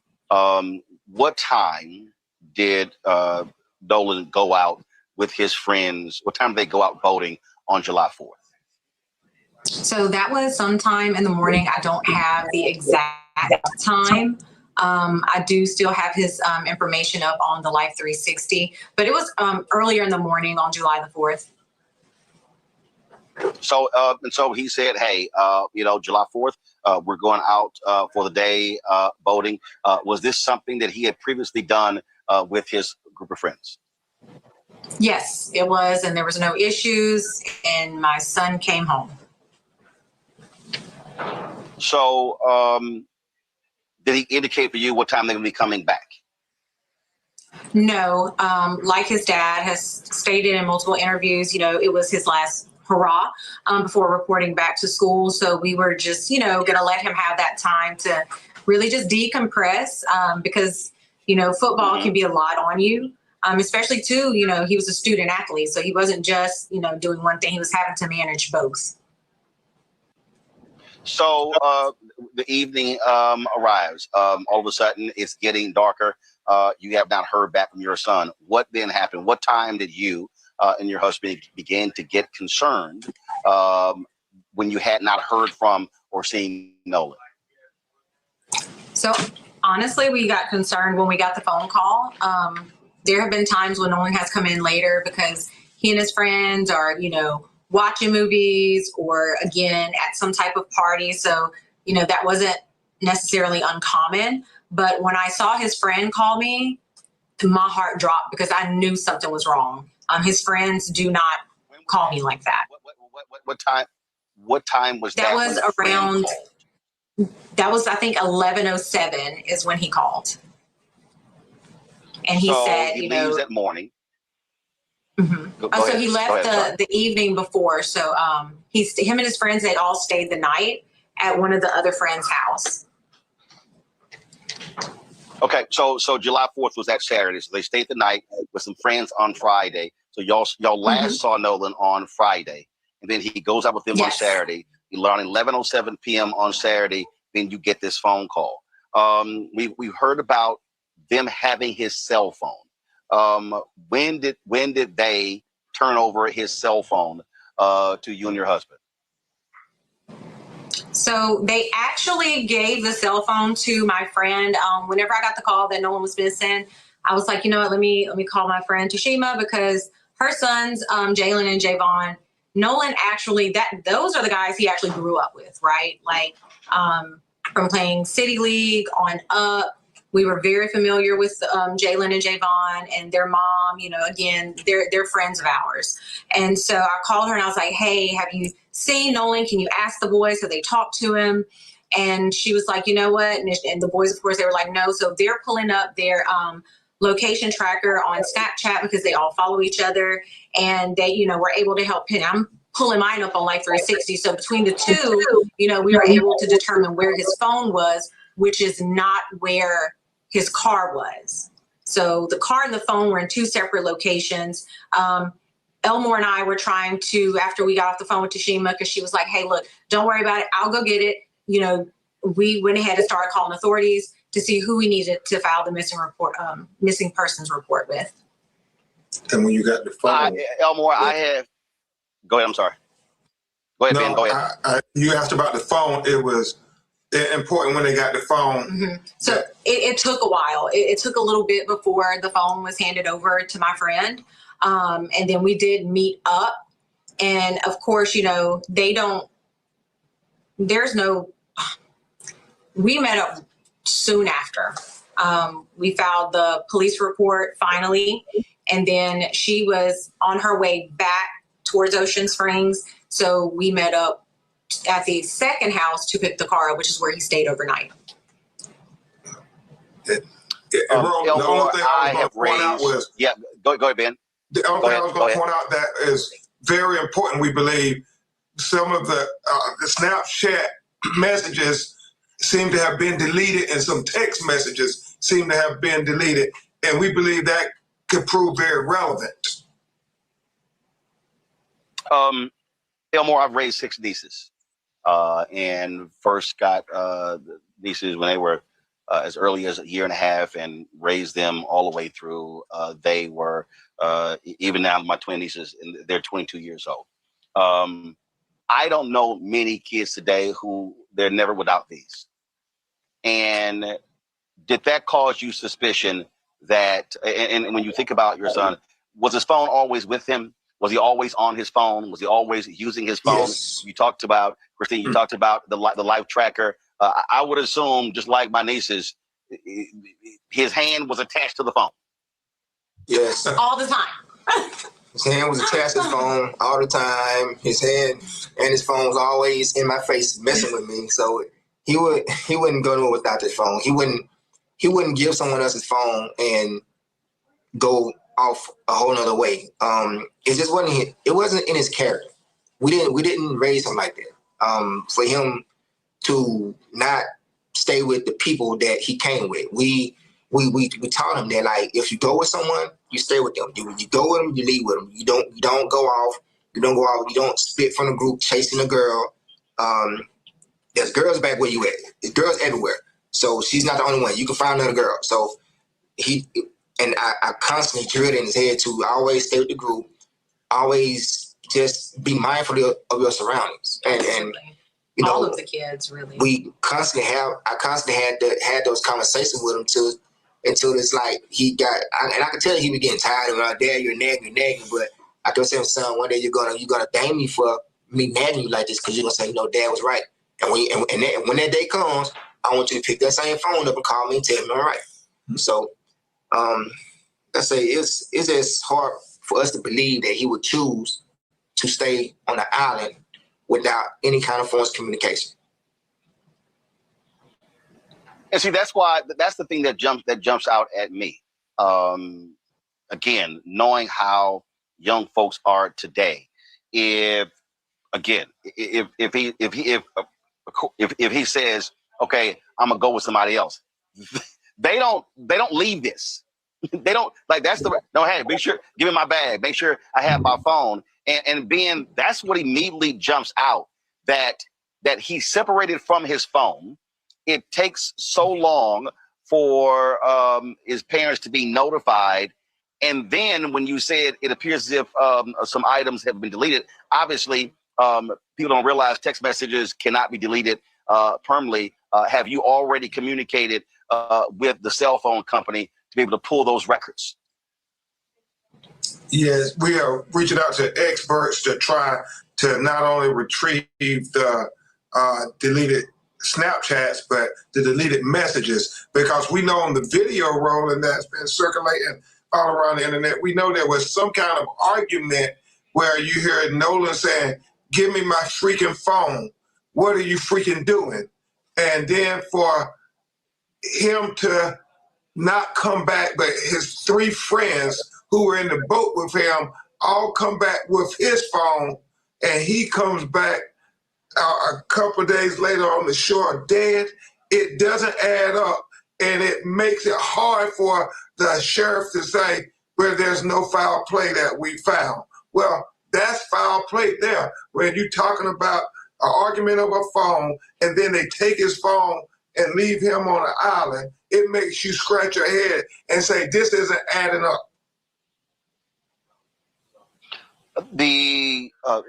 Have you, Christine, and first, have y'all had any conversations, any discussions with these, and was it 3 young men who went with your son, or was it more? I think I'm pretty sure there were probably more present. 3 of them have reached out. And I know, and I've been sitting here kind of trying to go through all the facts and everything, because again, we're still grieving. Like it hasn't even been that long since our son, 4 days since he's been found. But I think maybe two or 3 parents have reached out. And I'm just, I'm in a mindset right now where I'm trying to protect my family. I'm trying to protect my peace. Make sure my husband's okay. And it's a lot, because social media is just so nasty with what this pain that we're going through. Like, they think it's a joke, and it's horrible. And I pray that they never have to go through anything like this. That's it. Unfortunately, and Ben knows this, I've had to interview far too many of his clients. I always say this is a fraternity or sorority that no one wants to be a member of. Absolutely. What is so difficult here again is sort of like there's this fog, if you will, when you said that they've reached out. The only explanation given was that, and did it come from his friends that he just decided to stay? That was it. They didn't convey anything else. Yes, that was it. They said that that he wanted to stay and hang out with this girl named Katie, and also, and this was the initial conversation, me being alerted to him being missing. It was, oh, well, Katie's also missing, but we don't know who she is. Like, that was our first time kind of seeing her type of thing. So then when I'm going to social media, wow, I'm coming from a place with information that was given to me by people that were there. Ben, and you mentioned the video circulating. There appeared to be a lot of boats in that area, and they were shooting video. In terms of this investigation, are you troubled by the lack of urgency that you're hearing from this sheriff, who's just sort of being somewhat nonchalant about what took place with Nolan Wells 4 days ago, or 6 days ago, if you will? Yeah, Roland, we're very concerned because from the very beginning, his response was that, well, we don't think it was foul play. Well, how do you know? You haven't even investigated anything. And that video certainly makes you think that there's something that doesn't pass the smell test. And the fact that you have the young lady who said that Nolan said he was going to get back on the boat with the boys. And then the boys said, no, Nolan told them that he was going to stay with the girl. Which one is it? Somebody must not be telling the truth. And again, we cannot overstate it enough. What 18-year-old teenager says, I'm going to stay behind on the island and don't ask for their cell phone? Well, especially when you look at the map that shows the distance of this island from where they came from. I do want to ask Christine, her husband, is here. So the photos that we've been showing, were those photos taken on that day, or was it a previous boating trip?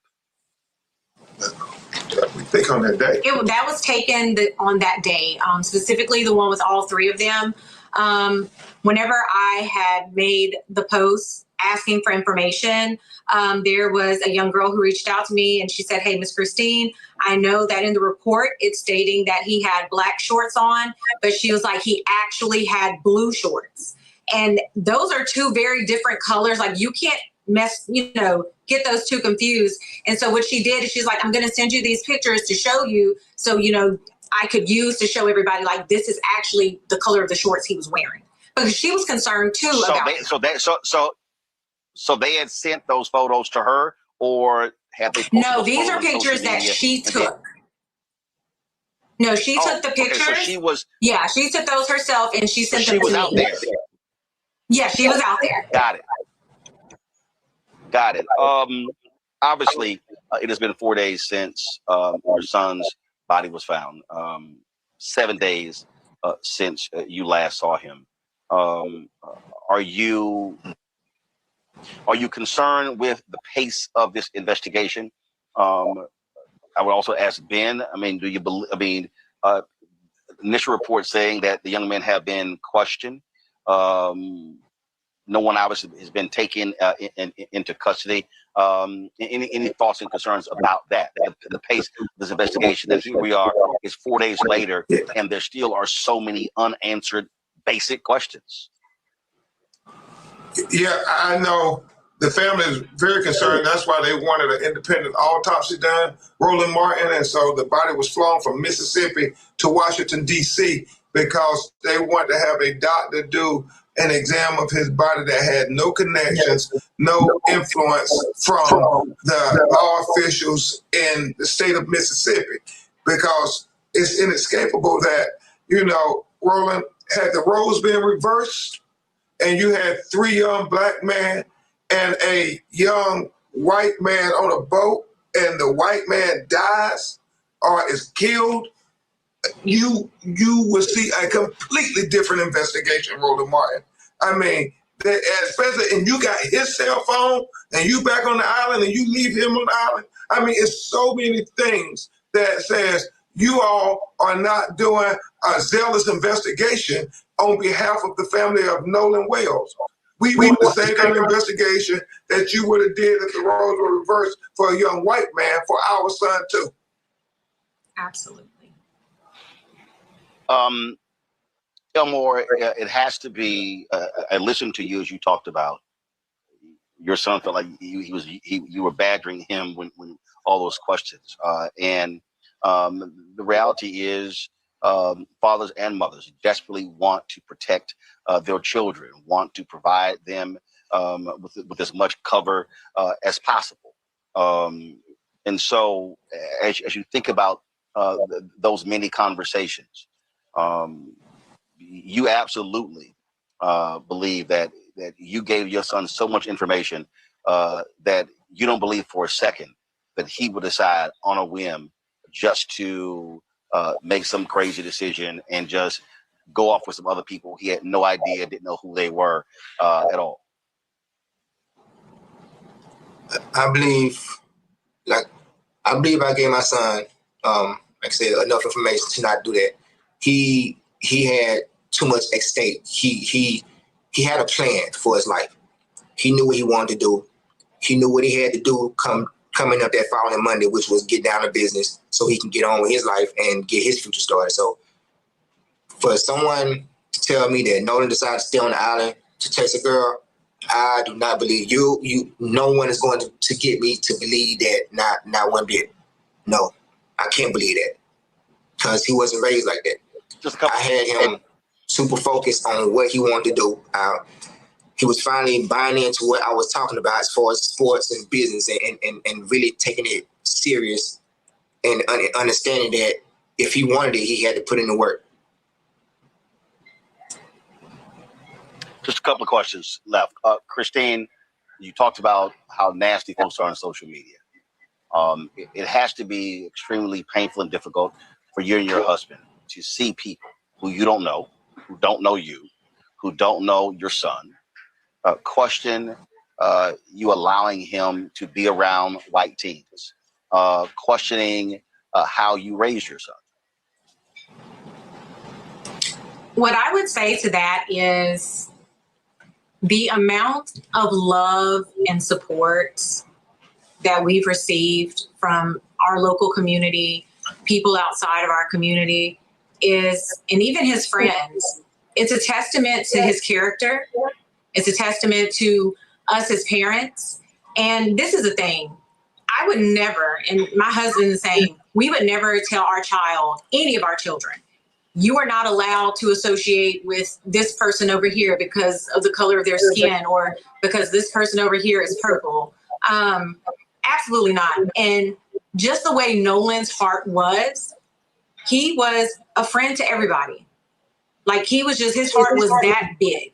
So like, I don't care because at the end of the day, I know we did everything we could as parents, raised our children as best as we could. We have always told them to be kind, caring, and respectful to others, no matter who they were. And that's the way we were raised. So if anyone has an issue with that, then that seems like that's a you problem, not a us problem. Ben, final question for you. Have you gotten any indication? First of all, Ben, who's leading this investigation? Is it the sheriff or is it the Mississippi Bureau of Investigation? I think at this time it's still the sheriff because the sheriff is the one who's making the statements. The sheriff in Jackson County, Mississippi. Do you want to see the MBI take this over? I want to see somebody lead the investigation who's going to do so zealously.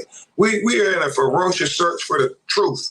I mean, with every day that goes by, that makes it a little more daunting, a little more challenging. So time is of the essence. I mean, we don't want not one more sleepless night to go by just because they don't have answers. We know they're never going to have peace because, you know, their baby, as they talked about, brought their family so much peace. And so there's a void in their hearts and in their families forever. But let's at least give them the transparency that they deserve. As Christine said, any parent, black, white, brown, or red, you would want answers. If somebody came to you and said, we went out with him, we left him, and now he's dead. No, we got to get answers, Roland Martin. We must get answers. Christine Elmore Wansley, again, our condolences go out to you. It's absolutely difficult, and as you said, it's even more difficult when you're trying to grieve the loss of your son and you're having to do interviews and, frankly, put the pressure on officials to get answers as to what has taken place. And so I appreciate both of you joining us. I appreciate Ben Crump, you being here as well. And certainly we've been covering this story from day one, as we always do. We're going to continue to cover this story because it needs to be told, and we need answers as to what took place to 18-year-old Nolan Wells. Thanks so much. Thank you so much. Thank you so much, Roland Martin. Thanks a lot. Quickly go to my panel here. Candace, when we talk about evidence collection, what is bothersome here is that these boys come back, they call the mother at 11 p.m. They don't get the phone until the next day. Anybody who understands investigations, you are most concerned about the destruction of evidence. In this case here, we're dealing with water. And so now, again, you don't know. Did they change clothes? Now you're talking about, was there a fight? Scratches on their body. What kind of interviews took place from the authorities? There's so many people. There's so many things here at play that could determine not knowing what actually happened. Yeah. And you said the key word there, and that is the evidence, because the evidence begins right now. And if there are any lawsuits, that's what this part and this time is for, to collect the evidence and make sure that people are held accountable so that evidence plays out well in court, whether it's a wrongful death suit, a negligent suit, or any other criminal action that comes down the line, which there probably will be. Now, I'm not sure, and this is a question that I wanted to hear from them, and maybe you know this, if any of those young men that were with him did get legal representation. I've heard it. I'm not sure but to search for an attorney and not be as part of the search party is ridiculous. And that is evidence. And that is evidence that it goes against any story that they have. At this point, it seems to me, I think about it this way, Roland, when you want to punish a child that's 18 years old or 8 years old, the first thing that you do is you take away that phone. And we know that there was confirmation from Crump. There was, audible. You could hear audio that was confirmed that was Nolan, that he did say, give me back my freaking phone. Why were they punishing him by keeping that phone away from him? There's something that somebody is hiding. This is what we know. And it all has to do with that phone. The fact that they went home, sat on that phone, that a friend of hers had to go retrieve the phone. Nobody offered that phone up. Are you kidding me? This is all the evidence building that is not going to play well for those kids in court, which is why one of the kids' mothers, that judge whose name escapes me, that's why she started her evidence and seeding of it now. That my child, he's been cooperating with everyone and everything is fine. And maybe I canceled my Facebook account, but don't take it personally. People out there are mean. Everybody is pulling together their evidence, and that's where we are. And it does not look good. And it is because of that phone. It is because of that. That phone is telling the story, and it's going to tell the story in court. Matt. Yeah, I want to stay on that same thought. So I have literally proven a murder case off of deleted text messages from a cell phone. The police may not have thought they had probable cause to search the phone, but phones get dumped. So what people don't know is even if you delete messages or delete data on your phone, there are various levels to the phone where things are saved. So like I said, I literally proved a murder case off of deleted text messages. There's a lot of evidence surely in that phone. And there are a couple things I don't understand in this case. The first thing I don't understand is if you have a video that's contemporaneous with their time on the island with Nolan and they come back with with his phone and he's protesting them having his phone, you have a theft. So how you don't issue an arrest warrant immediately for the theft, how you don't decide to dump the phone, how you don't send an exigency search warrant to Snapchat, to social media, to the phone provider. I mean, they do that all the time. When somebody's missing and they have reason to believe there's been foul play, the police routinely do that, and the phone companies and other providers have a means whereby they can get them information in an exigent circumstance. Here on the 4th of July, this young man goes missing. The family realizes he's missing. It seems to me the police had a number of things they could have done to truly investigate this and preserve that evidence.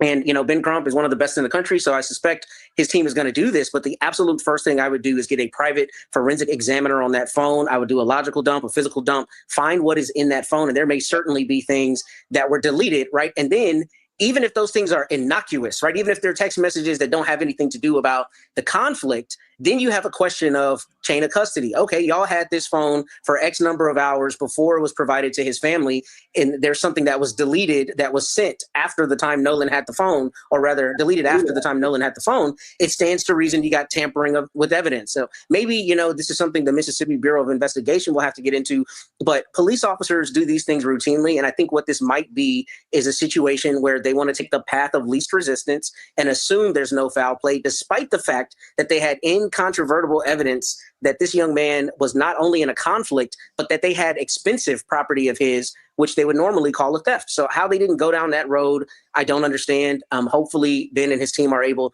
to develop some of that, and that evidence has been preserved despite presumably someone trying to delete it or otherwise obscure it. Well, Michael, what's so bothering for me is for a sheriff to say, we don't believe there was foul play. I'm sorry.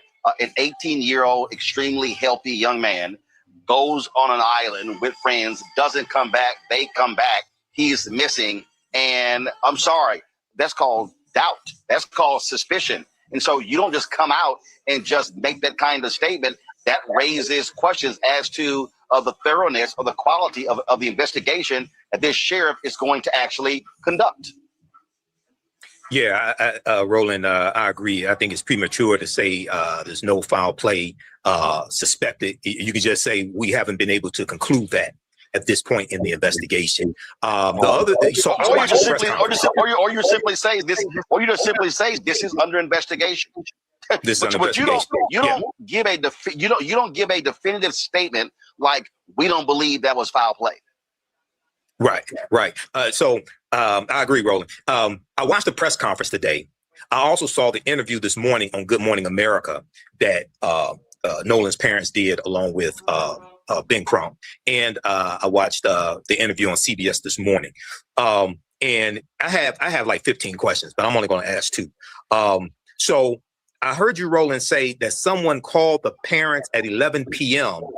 Was that to say we have Nolan's phone, or what was that call regarding? Well, the mother answered that. She said that the call she got was that Nolan had not come back with him.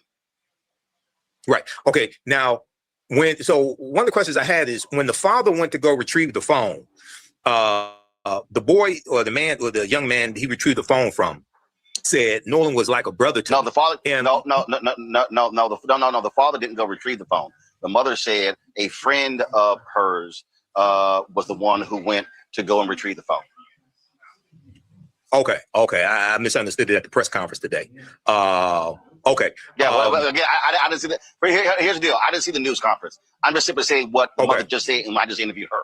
So in terms of, so I don't know that. But so the bottom line is here. Okay. Clearly, they're not giving answers as to what actually is taking place. It has been 4 days since his body was found. 7 days, 7 days since they last saw him. 6 days since July 4th. And it's clear folks are clamming up.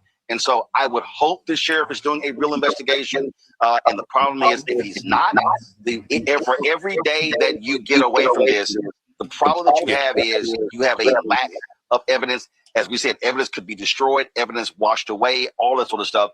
And that's really what is of great concern. All right, folks, let me tell you about Chapter. Now, if you're on Medicare or about to be, the system is not set up to work for you. Too much fine print, too many plans, and too many people making money off of your confusion. And look, we're used to this. We're no strangers to systems that don't have our best interests at heart. But we don't have to accept it when it comes to Medicare. That's why I'm telling you about Chapter. Their advisors are independent and honest. In fact, they're the only Medicare advisors that compare every plan nationwide. And they're focused on one thing: what works for you. If there's a better plan out there, they'll find it. If you're already in the right one, they'll tell you that too. There are no games. Just last year, people who switched with Chapter saved an average of $1,100. It's 20 minutes and a real person. It's completely free. My parents actually have already called. My mom sent me a text. Folks, give Chapter a call at 724-264-8281, 724-264-8281, and connect with someone you can trust. Folks, these are the kind of services that we need for our audience here at Roland Martin Unfiltered and the Black Star Network. So call Chapter right now, 724-264-8281.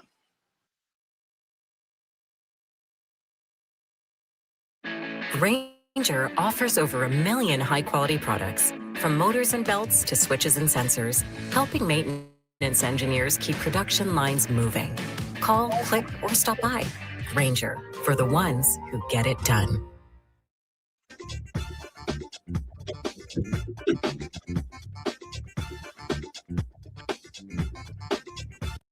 Folks, the investigation into the death of 19-year-old Nolan Wells is ongoing, and increasing speculation online is focused on one of the families linked to the July 4th boating trip. Lee Cole, a judge on Mississippi's 16th Chancery Court, the stepmother of Warren Hudson, one of the white teens who accompanied Wells on the trip to Horn Island before he disappeared. Warren was interviewed by the Jackson County Sheriff's Department and cooperated fully. He saw Nolan last at around 3 p.m. on July 4th. They left around 4:30 p.m. when the boat was taking on water. They had an issue with the bilge pump. Nolan made a decision to stay on the island and return inland later with another group of friends. This still, Robert, is a rather strange story. So here she says that they left around 3. Nolan chose to come back with another group of friends. Okay, where are those friends? And also, we've seen the social media video. There were a lot of boats in that area. Y'all have the video, play it, where they recorded Nolan arguing with several white male teens. Didn't have his cell phone when he went missing. His parents, Christine and Elmore Wansley, now have the phone. Okay, Rebecca, for the life of me, I don't know any Gen Z that is not always with a phone. I'm Gen X. My phone's always with me. They are never not on my person. And so it's like, okay, so if he decided to stay back with another group of friends, he wouldn't have his phone? Why would his phone go back with the first group of friends? I think it's very unusual that a young person, any person, would be separated from their phone, especially if they were that far out, right? Folks, today in Chicago, the NAACP convention, Civil Rights Attorney Ben Crump joined the family of Nolan Wells, where they laid out their findings of an independent autopsy that was done on the body of the 18-year-old here in Washington, D.C. As in the case with Nolan Wells, at the time of this report, this forensic pathologist does not know the condition of Nolan Wells.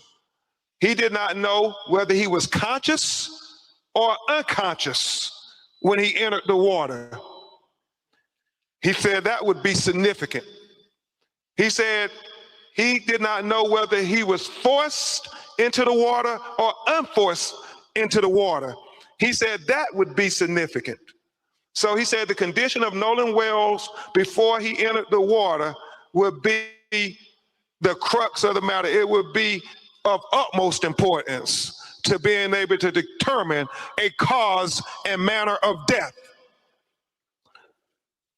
He said, definitive circumstances of death are required to determine the manner of death. For these reasons, this pathologist cannot rule out, and let me really call your attention to this. For these reasons, this pathologist cannot rule out if any intervening non-accidental factors contributed to or caused the death of Nolan Wells. Very open. He says, however, dissection of the back of the head during the layered posterior neck dissection revealed a 12 by 8 inch focal area of red discoloration in the deep soft tissues overlaying the occipital bone. And he talked about how he found red discoloration when he cut open into the back of his head towards the occipital bone, and he saw the red discoloration, and we actually saw the pictures of it. It's significant. You can't help but notice, why is this dark red here in the back of his head?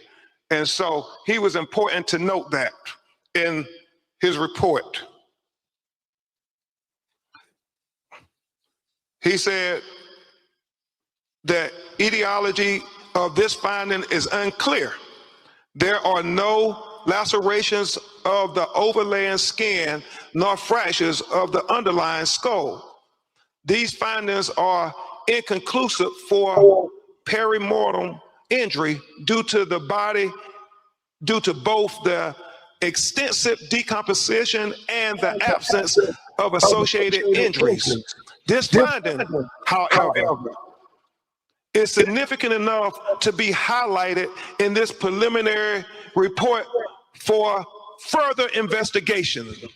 It is important to reiterate that the finding could not have been observed in the first autopsy because the posterior head and neck dissection were not performed.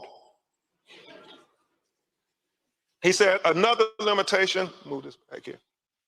Another limitation faced by this forensic pathologist was the absence of the anterior internal neck structures. The trachea and the laryngeal cartilage, the thyroid horn, and the hyoid bone were not received with the body. So he's saying that the throat was not received with the body when he got Nolan Wells' body in Washington, D.C. to perform the second autopsy. And so let's discuss that with what he said about that. He said, it is assumed that the initial pathologist retained these structures for additional evaluation. He said the retention of the anterior neck structures during an initial autopsy is a common forensic pathology practice. He was chief medical examiner for 7 years in Washington, D.C., and he said that if they had concern about throat or any fracture or compression of the throat, they too will hold them back. He doesn't know why they held the throat back, but he said the throat was not with the body of Nolan Wells when he received it in Washington, D.C. to perform the second autopsy. He said, nevertheless, a posterior neck dissection performed without review of the anterior neck structures is incomplete. Therefore, this pathologist cannot rule out injury to the neck as a contributor or a cause of death. He said he would need to have the medical examiner in Mississippi allow him to review the throat. That's why he said his autopsy is undetermined pending investigation. Remember, it's about transparency. So, folks, so it was very interesting looking at some of the comments from people trying to understand what took place as to why they went to Chicago. Let me help some people out. Nolan Wells was killed in D.C., killed in Mississippi. The NAACP National Convention is in Chicago. Emmett Till is from Chicago, was killed in Mississippi.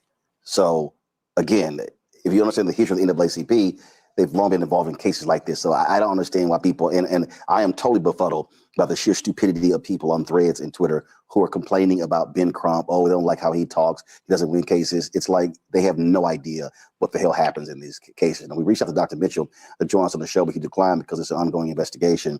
And again, we've been covering this. And Robert, again, it's a lot of conversation. People have a lot of conversation, but it is an ongoing investigation. And so what we are continuing to see is trying to get answers as to what the hell happened. And I think that's what's most important in this case, these questions. I spoke with the family of Kendra Johnson recently, who had very similar circumstance of a young black man who ends up dead. And mysteriously, nobody knows anything about what has happened to anybody. Everyone gets real quiet. You're dealing with small town politics, small town law enforcement, small town judges, etc.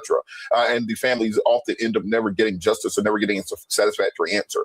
And this is what is so significant right now about not having an operational Department of Justice. There's one thing to see what they're doing with the Epstein files, what they're doing with other investigations, but not having an operational division of civil rights in the Justice Department is perhaps the most tragic part of what's going on with this extreme MAGA agenda, because we normally would have a federal backstop where if local jurisdictions were intransigent, if local officials were recalcitrant, you would have the Department of Justice and the FBI that could step in, as you saw with Cheney and Schwerner and Grutter in the 1960s.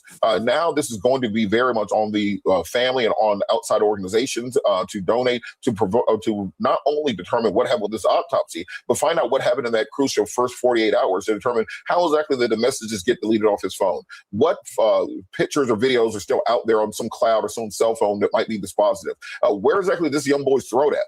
And how is that missing from the body? There are more questions are being raised by the day, and the compulsion of local jurisdictions to simply try to sweep these things under the rug. We've seen time and time again that once you start shining light on this, once you start bringing national attention, you get answers. And the fact that we don't have a Department of Justice or FBI right now that can help us means that we have to depend on ourselves to fight this fight. Rebecca. So, I want to shout out Dr. Roger Mitchell. He is the only Black male chief medical examiner in the country. I'm going to say that again. He is the only Black male chief medical examiner in the country. And because of his scientific knowledge and because of his medical training, he has really pushed the envelope for civil rights and for making sure that Black and brown families, especially Black families, receive answers. That is the very reason why Nolan's body came here to DC, because this is where Dr. Roger Mitchell resides.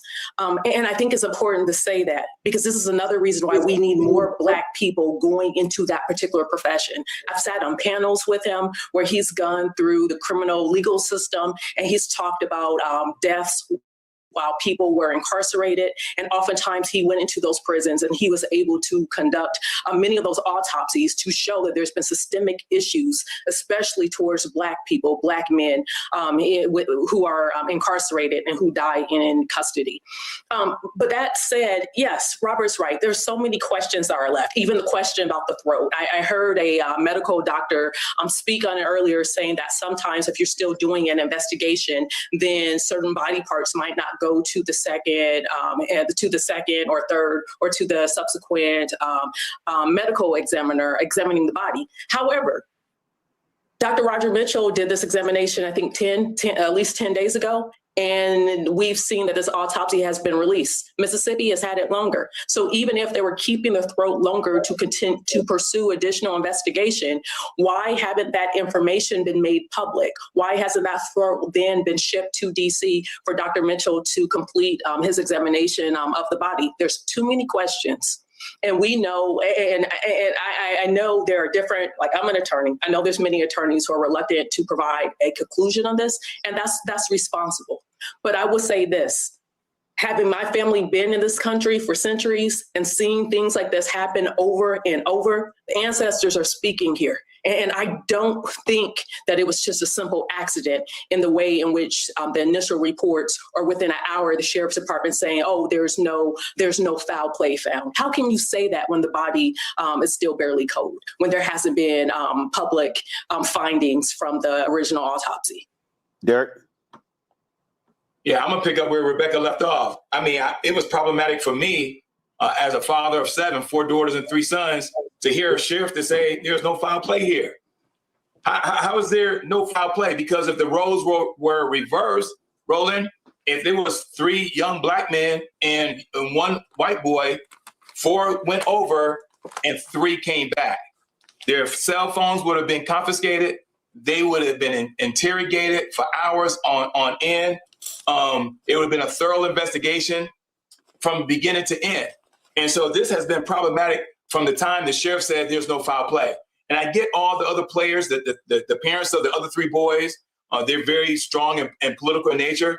But what about Nolan Wells' family? I'm going to keep coming back to that.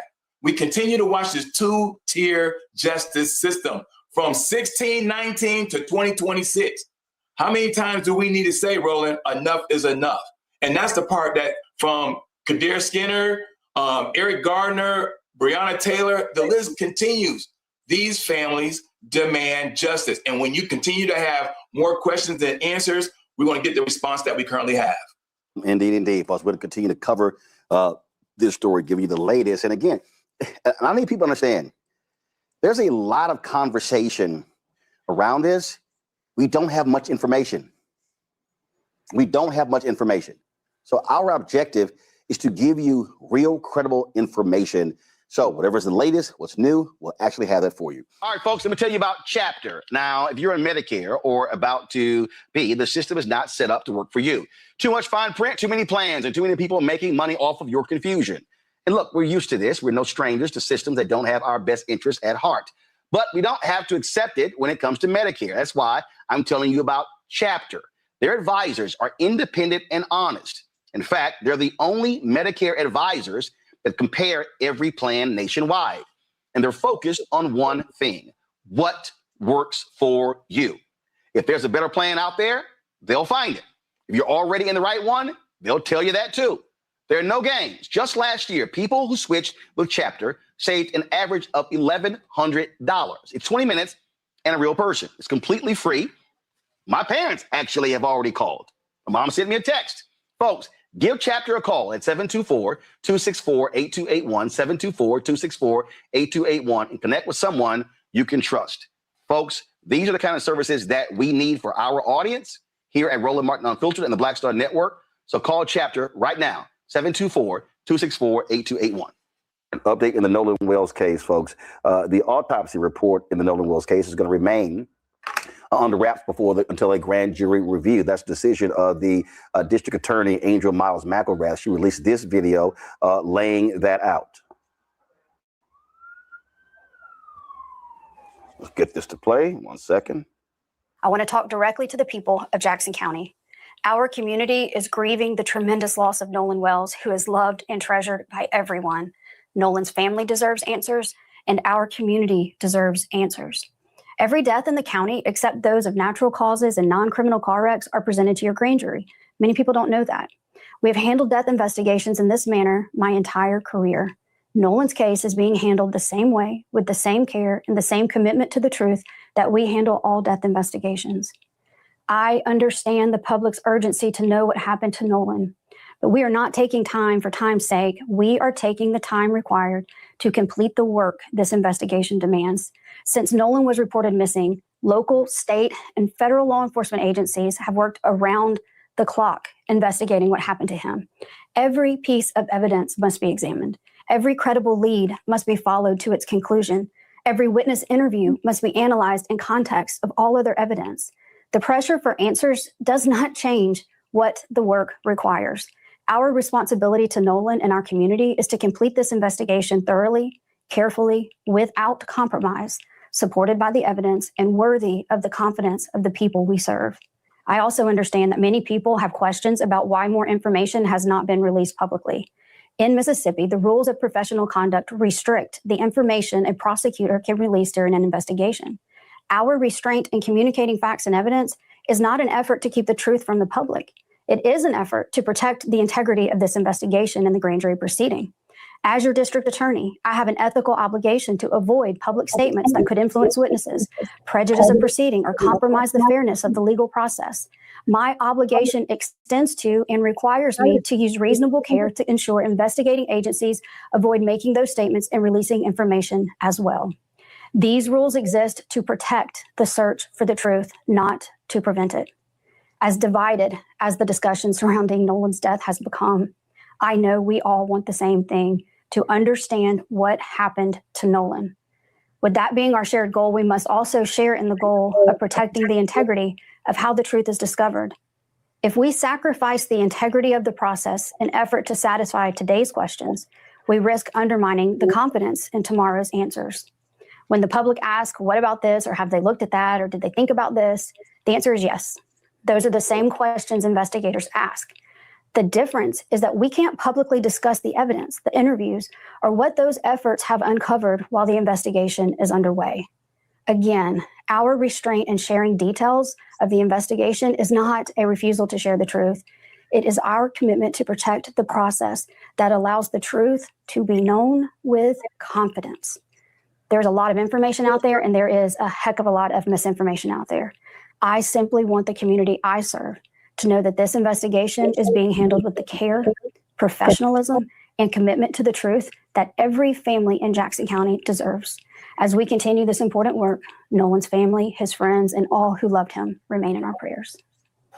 So, Matt, you can't release the autopsy details?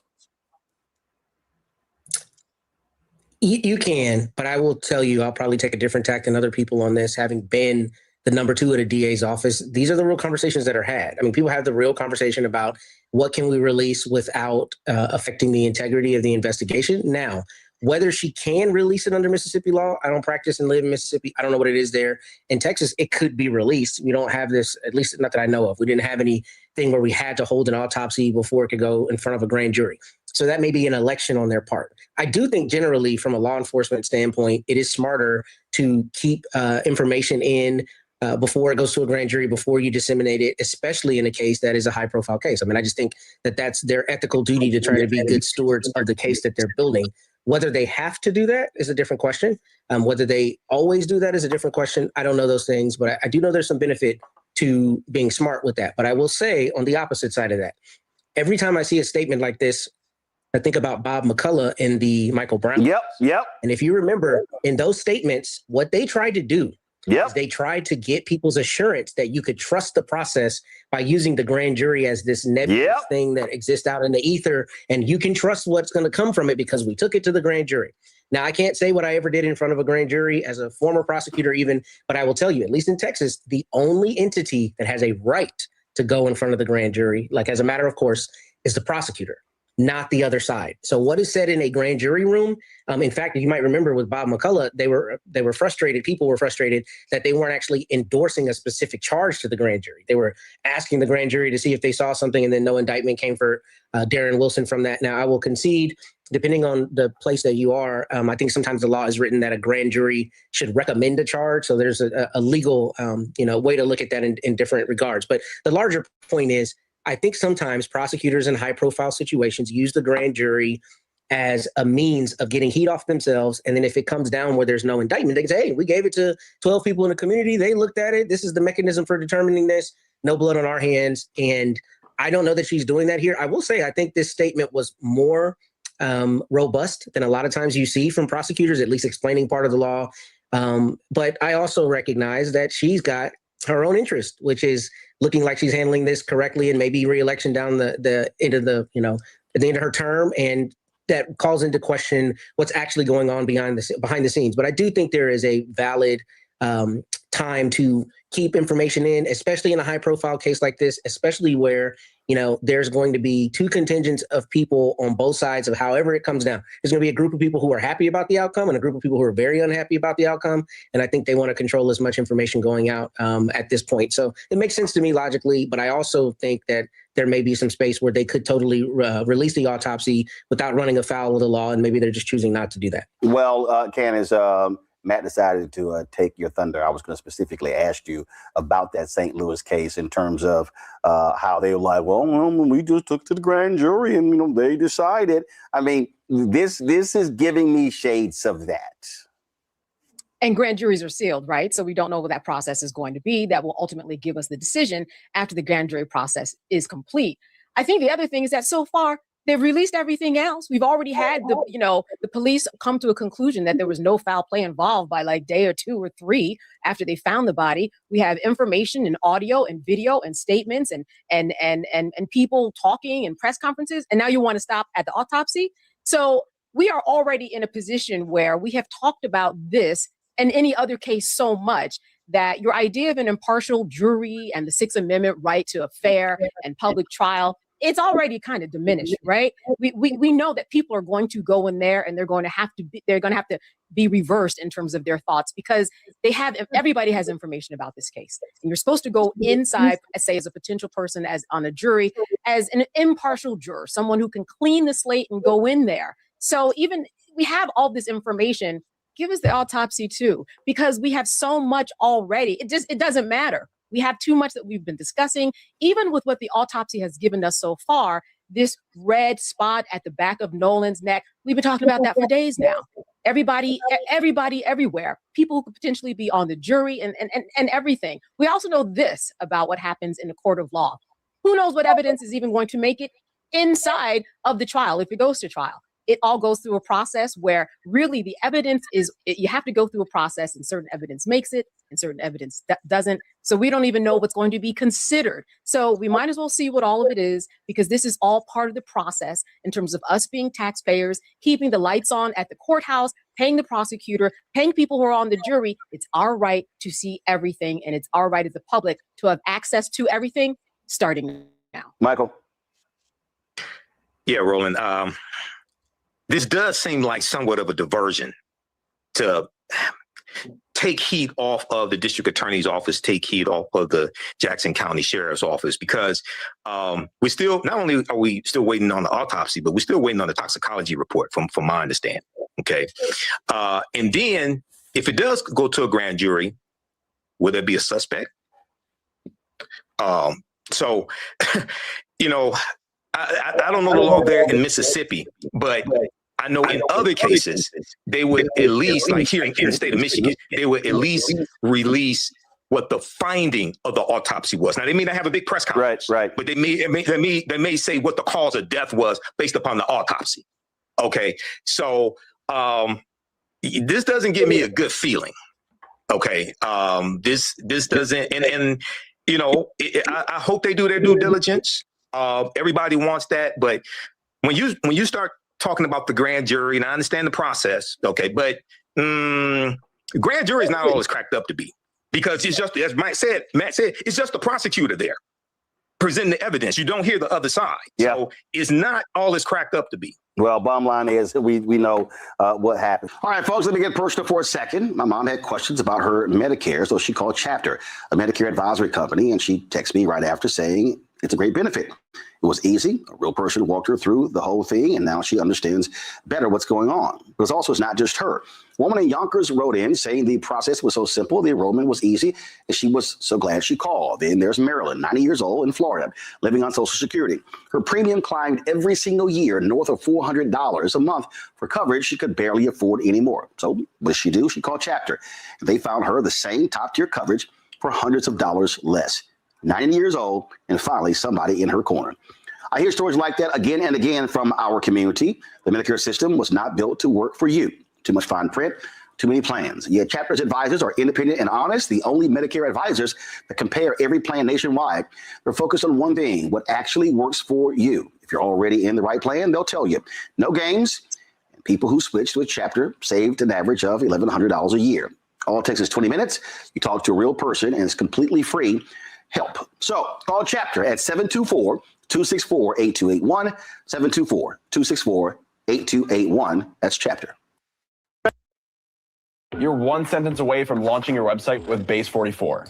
Since the beginning of the internet, there's never been such a fun, fast, and intelligent way to launch online.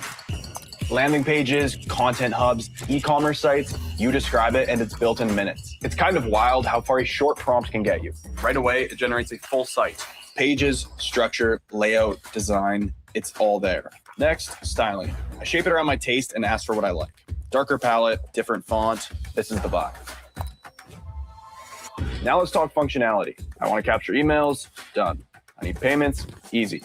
Anything else I need, I just keep going. From a few lines of text to a live website I can start sharing. No long setup, no back and forth, no waiting for anybody else. That's Base 44.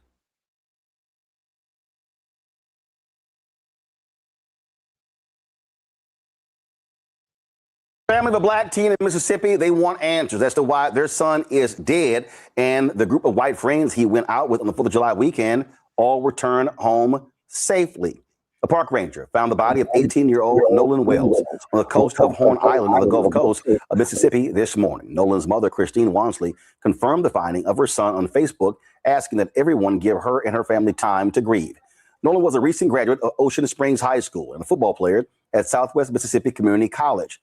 He was last seen with 3 of his friends on the island at around 3 p.m. local time on Saturday before he went missing. Authorities have not released details about what led to Nolan's disappearance. The circumstances surrounding his death remain under investigation. Now, what happened was his cell phone was found, but he was missing, and his friends could not articulate as to what happened. When did they last see him?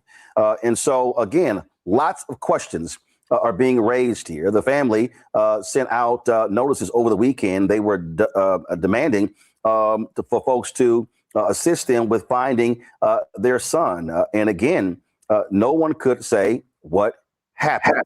And they kept asking the questions. Again, his friends, his white friends, they all came back. But Nolan actually died. He was his mother reported him missing late Saturday night. And the friends, of course, went out on a small boat for Independence Day. And he was, again, did not come home. And so, again, the question now begs, what happened? What happened? Did this happen on the boat? Were they on land? What's going on? I want to bring in my panel right now. Dr. Omi Congo, being a senior professor of lecture, School of International Service, American University, author of Lies About Black People, How to Combat Racist. He joins us from Washington, D.C. Thelma Anderson, creator of the Public Opinion Court, author, Shut Up and Prosecute, joining us from Dallas. Representative Jolanda Jones, Texas State Representative, lawyer out of Houston. Glad to have all 3 of you here. Lots of questions obviously are being raised here, Jolanda, what happened in this case. What's strange is he comes up missing. The other teams, okay, what information did they give? If you're going out, you kind of know what someone else is doing, unless they decide to just go off on their own. And that's why people are saying, what the hell? What the hell is going on? What took place here? Well, of course, Roland. I mean, 4 kids left, 3 white, 1 black. The black kid didn't come back with them. They were on a boat to get there. So when they were coming back, they knew he wasn't there. Why would you leave? Why wouldn't you go figure out what happened? And, it just doesn't smell right to me. But, so many black parents try to put their kids in a better situation, or so they think, and they put them with white people. I mean, and I don't want to say, I hate to say it, because we hear this story over and over and over again, and they don't know what happened. Of course they know what happened. So the police need to be interrogating them to find out what's going on and what happened to Nolan. And I pray for his mom. I pray for his family, who would expect that their son would go away with quote unquote friends and not come back. And when he's found, he's dead. So I suspect at the time that the kids have been back without him, they've been coming up with the same story. I suspect their parents have probably already contacted lawyers, and they're trying to CYA, you know what that means, cover their asses. But we hear this story over and over and over again. And Black people think that integration was great. It wasn't. In 2026, we see that a Black kid is not safe when he goes out with his white friends on an island. And I mean, I think Black parents need to pay attention. Again, we do not. Here's what. Again, this was a photo that was posted, and the family shared photos all over the weekend in terms of looking for him. So we don't know. No, I don't care. No, 1 second. We don't know. One second. Okay. 1 second. Okay. We do not know what happened. We do know that at one point he was separated from his cell phone. They went to this island. They went to Thelma was a remote island that was only accessible by boat. And so again, over the weekend, I saw a number of social media posts on Saturday, on Sunday, folks calling for national media to pay attention to this story. Again, speculation is one thing. Facts is another thing. And unfortunately for this family, they now have to bury their son after his body was found this morning. Well, all I'll say is one second, Jolanda, 1 second. Thelma, I'm a Congo. Just hold on. Thelma, go ahead. What we do know is that this friendship with these young boys have been going on for years. We do know for a fact that they have been on the water several times with Nolan, and he's happened to make it back every single time. But this time, what we do know is there's a timeline. The timeline starts around 3 p.m. when there was a allegation that they could not locate him. There was another timeline that said around 4 p.m. they were still trying to actively search for him. But there's another allegation that around 7 p.m., that's when it was notified to the parents after they made it back with his phone. So in the interim, if those allegations are true based on the timeline, what was going on in the interim of those 3 hours? What I can tell you is that they have lost valuable evidence at this point, because what we did see is those young men on that boat drinking underage, which is a crime in the state of Mississippi. What we do know based off of the timeline that now we cannot collect urine samples to see how intoxicated these young men were.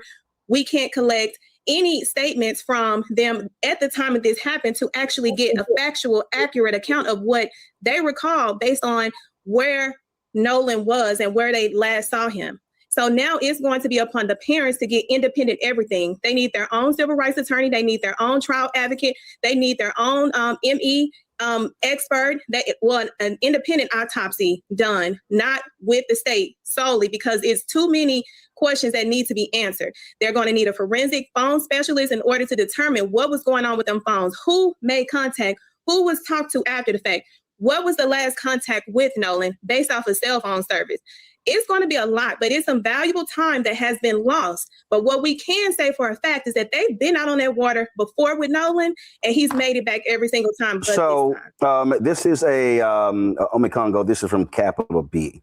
They reported Wells was last seen on July 4th on the island, where he was hanging out with a group of friends. The friends returned home, but no one has come forward with any information about what happened to him. Later in their story, they say there's been no official reports or additional information from those who were present about what happened. That right there raises a serious red flag on Omekongo in order to understand, because if you get a friend and you go out, this is very simple. Did he fall overboard? Did y'all search for the body? Did they arrive at the island? Did all of you get off and go on the island? Were y'all together? Did you go separate ways? Did he run into someone there he knew and then he left with them? All those are the kind of questions that those friends are going to have to answer to authorities. And these are the types of questions they should have immediately told the parents if they were being honest and upfront about what's going on.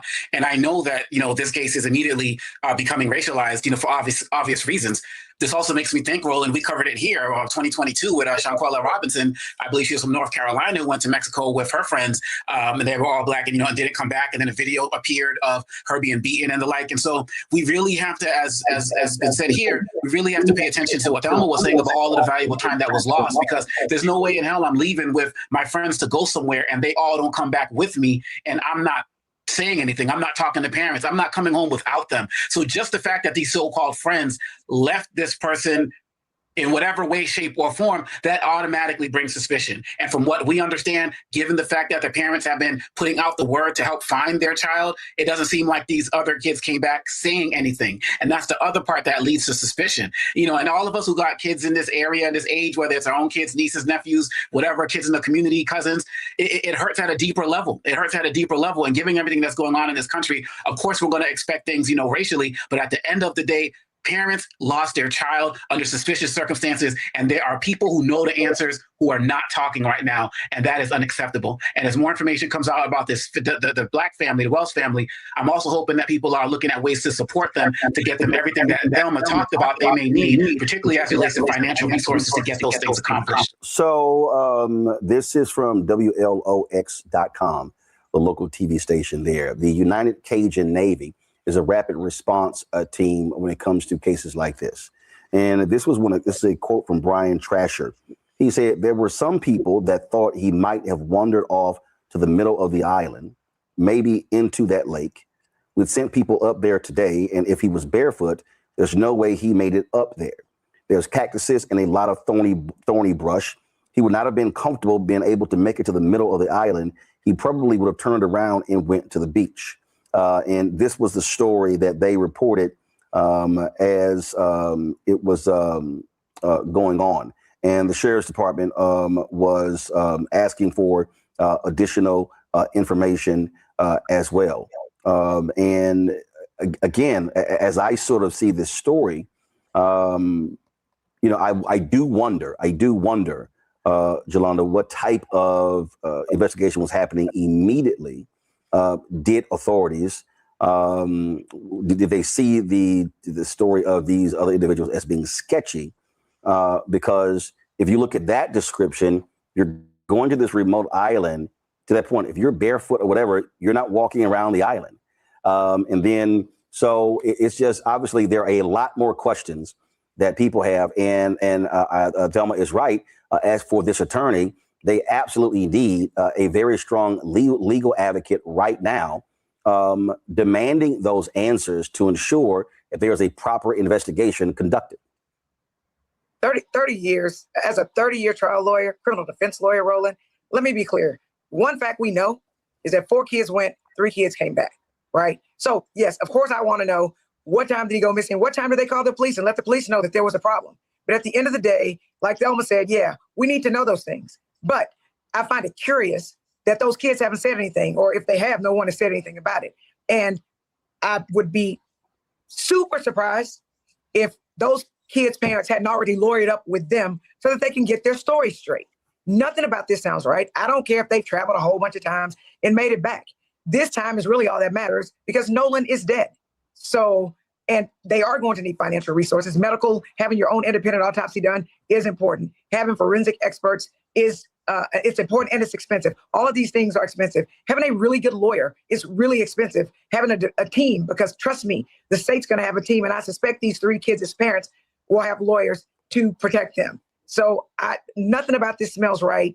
Nothing about it. If it were me, I would have never come back on that boat without my friend. I would have stayed there. I would have helped look for my friend. I would have called the police. That's what I would have done. So the appearance that they're friends, and there's a nice pretty picture of the black kid with the 3 white kids. I think it looked like they were fishing. None of that matters because Nolan is dead. Well, that photo was what was posted, and so that was the last known photo of them being out, and so that's one of the reasons why that photo was gone out. And so again, I really do hope that in terms of when we talk about the legal implications, they absolutely need their own advocate. Now, the other issue is here, and I ought to ask Control, y'all need to verify for me.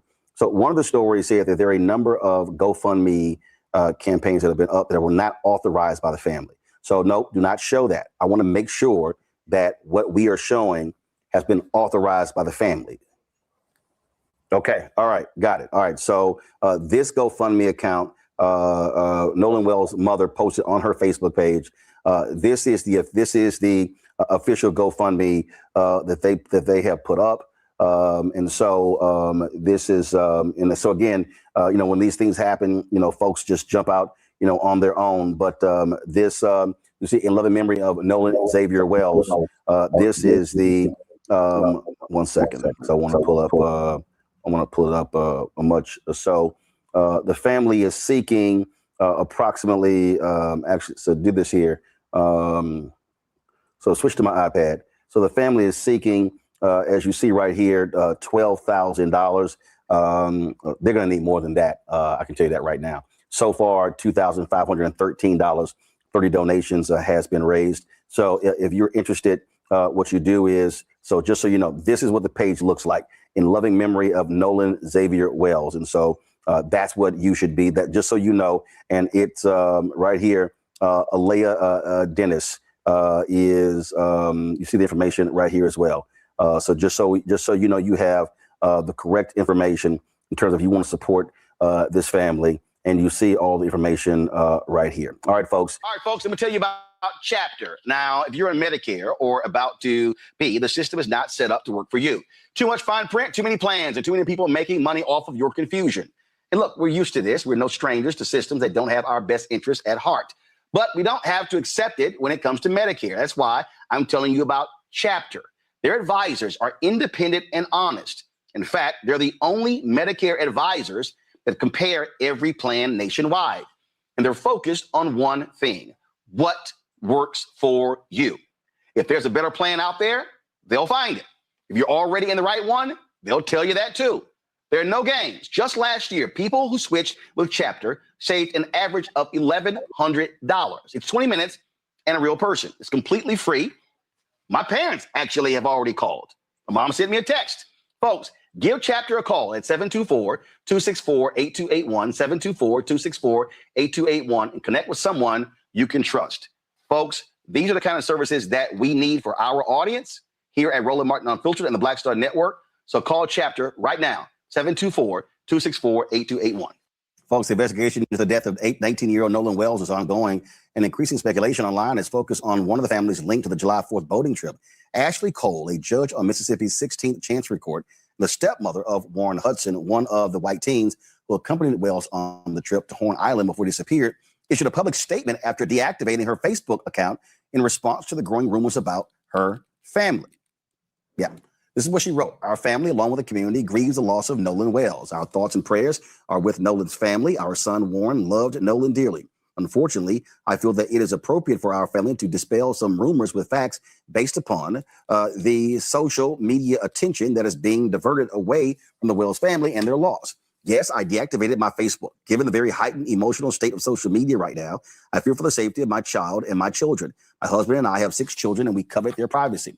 We do not believe it is appropriate for our minor children's photographs to be circulated throughout the internet, presenting potential threats to their safety. I graduated high school with Christine Wells Wansley. We are from the same community. I have the utmost respect for her and all of the Wells family. We mourn the loss of Nolan with them. Our prayers have been and will continue to be with them. My husband and I were not at Horn Island at any point on the 4th of July. No one in our family is trying in any way to impede with the investigation by law enforcement or to otherwise hamper the family and law enforcement's quest for answers. Warren was interviewed by the Jackson County Sheriff's Department and cooperated fully. He saw Nolan last at around 3 p.m. on July 4th. They left around 4:30 p.m. when the boat was taking on water and they had an issue with the bilge pump. Nolan made a decision to stay on the island and return inland later with another group of friends. Yes, I am a judge. I also value transparency. I apologize if anyone was offended that I deleted my social media. There were no nefarious motivations in my deleting my social media. Social media has a lot of positives, but a whole lot of negatives. We live in a world of clickbaiting, sad but true. My family is hopeful that this information will help to redirect the attention to the Wells family, their grief, and their need for our community support. Folks, Nolan's family is waiting on the results of an independent autopsy that's actually being performed, according to attorney Ben Crump. This still, Robert, is a rather strange story. So here she says that they left around 3. Nolan chose to come back with another group of friends. Okay, where are those friends? And also, we've seen the social media video. There were a lot of boats in that area. Y'all have the video, play it, where they recorded Nolan arguing with several white male teens. Yeah, well, I think the issue that many people have, and to the judge's statement on social media, that it has both positive and negatives. One of the positives is it makes it very hard for people to bullshit you. In 20, 30 years ago, something happens, you have to take someone's word for it. But in 2026, there's GPS location on nearly every phone. Any Gen Z is recording 24 hours a day, 7 days a week. There's a live stream. There's not just what people saw or what people said. It is about what is recorded. And I think one of the important things is going to be is police have already, anybody who watches First 48 knows that initial period of time is what is important. Police should have interviewed every single one of those teens that were there. They should have subpoenaed the cell phones of all individuals involved to make sure they, not just that they had all video, but no videos were being deleted. We will probably never know how many different angles of what happened are recorded, and we probably don't have the ability to track those things down at this point in time. But to the judge's statement, she's only making things worse. She's only making things seem as if there's a bigger cover-up going on. I've had the same 5 best friends since freshman year of college. It's been 24 years. We've all been friends. I know where all of them are at any given time. And if one goes missing for any period of time, we will all come together like the Avengers to make sure that I'm usually the person missing. But with that, this idea that nobody saw anything, nobody has any concept of what happens, I think is very unsettling to most people. And now there's a social media trend happening called Check on Your Brothers, where black men are literally walking up to black men who are the only black kids or black dudes in their social circle and just check it in with them to make sure they are okay and make sure they know that they are seen, that they're looked out for. And if anything happens, you have a brother around here who can help out. And I think it's important for us to reform this sense of community, this ability to communicate, because we've seen this happen too many times in recent years to the point that we can no longer say it's just a coincidence that so many times there's a group of people and the only black person is one who ends up dead. Here's why I'm confused, Rebecca. This is a News Nation story. They were looking for him. It says Wells didn't have his cell phone when he went missing. His parents, Christine and Elmore Wansley, now have the phone. Okay, Rebecca, for the life of me, I don't know any Gen Z that is not always with their phone. I'm Gen X. My phone's always with me. They are never not on my person. And so it's like, okay, so if he decided to stay back with another group of friends, he wouldn't have his phone? Why would his phone go back with the first group of friends? That judge should have kept her mouth closed, because here's the other thing. In addition to how we know how people are with phones, especially 18-year-olds, especially teenagers, we know that phone is basically glued to their hand. Like they literally do everything in life with their phone. They go to sleep with the phone in their hand. They shower with the phone in their hand. They go to school with the phone in their hand. Unfortunately, they be driving with the phone in their hand. Here's the other thing that we also know. If your child does not come back and it's now getting dark, guess what's happening? Not only is that parent or those parents, those guardians calling law enforcement, they're also calling the parents and the kids that their child was with. So you mean to tell me, this is what my assumption is. You mean to tell me that a mother is calling around trying to figure out where her son is, but no one calls the police?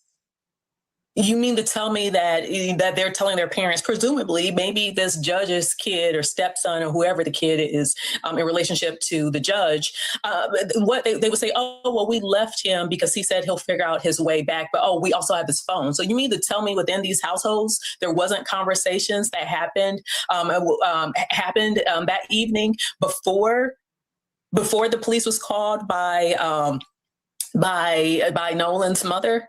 Like none of that even makes sense. And so for her to even put together these words, like actually type these words and then post these words, she's a judge. And I know some of these judges aren't properly vetted, but come on. All of this is baffling to me, Joy. And again, I'm just going to start with, if a person decides to stay back, they don't let you take their cell phone. A young person is taking pictures, taking videos, all that sort of stuff along those lines. How does a phone get separated from the kid? I don't know. Listen, I unfortunately disagree with some of my co-panelists here. I don't think there was anything wrong with what this mother said, and she chose to say she was going to get off social media. Hell, I've gotten off social media when things get too hot. So I don't really have an issue with that. We don't know her son's involvement, what to the extent. We don't know anything. What we do know is it's suspicious. We do know that. I agree with you, Roland. I think it's very unusual that a young person, any person, would be separated from their phone, especially if they were that far out, right? That just feels unusual to us. The investigators are getting a lot of information right now.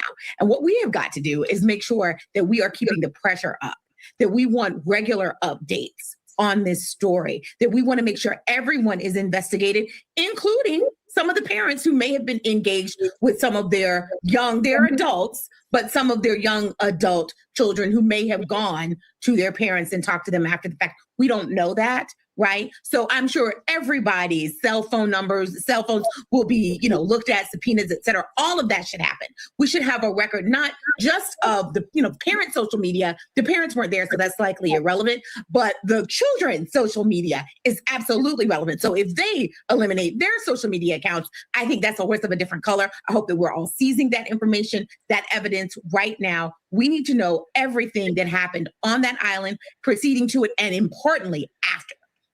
What did they say about that situation? Did they try to coordinate their stories? All of that is information we need, both from the friends that he went there with, the so-called friends that he was remaining with, the girl that he was with, all of those people. I know they're being investigated now. That's the information that I'm looking for. The mother who happens to be a judge, I feel is a red herring, and I'm just not going to go down that rabbit hole. I think the main goal is, are we making sure the investigators, the sheriff, are they doing a thorough investigation, and are they being interfered with in any way, shape, or form in that investigation? Is it happening quickly? That's what we want to know. And what do his parents say about their engagement with the cops? Those are the things that I'm looking for. We certainly will continue to cover this case. All right, folks, let me tell you about Chapter. Now, if you're on Medicare or about to be, the system is not set up to work for you. Too much fine print, too many plans, and too many people making money off of your confusion. And look, we're used to this. We're no strangers to systems that don't have our best interests at heart. But we don't have to accept it when it comes to Medicare. That's why I'm telling you about Chapter.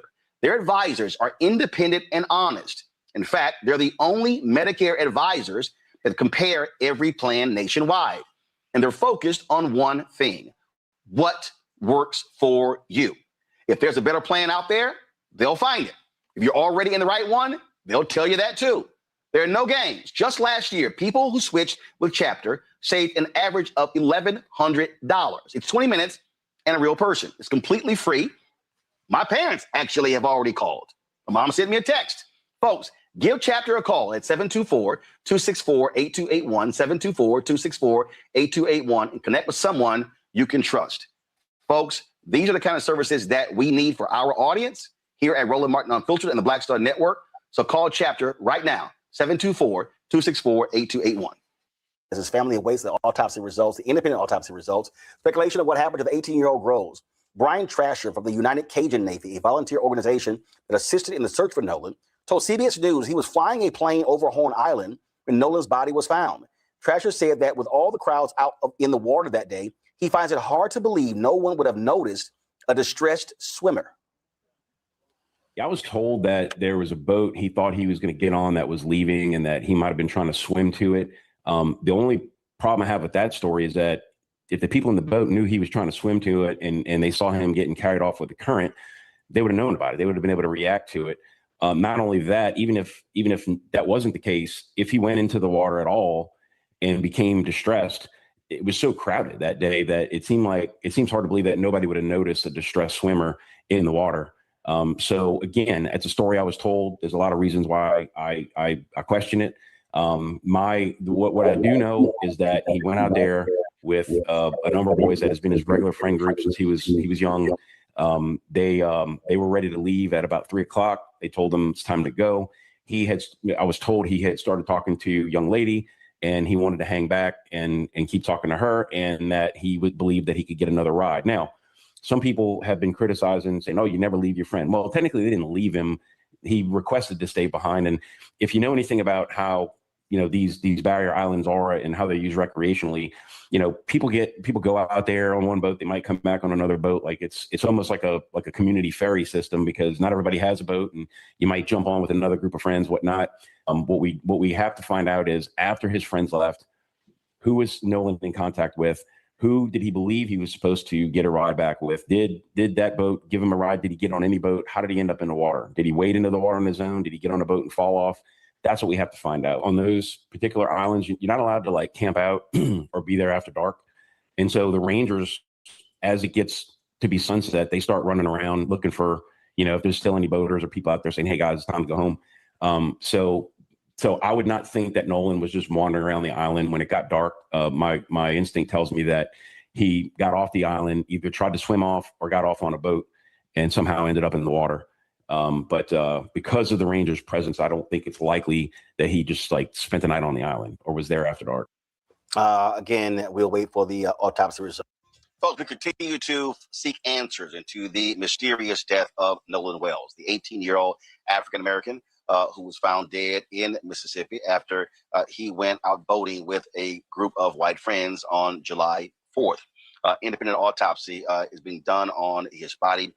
The Mississippi officials say they continue this investigation. And again, we continue to, ask the critical questions. What happened? What happened to this young man?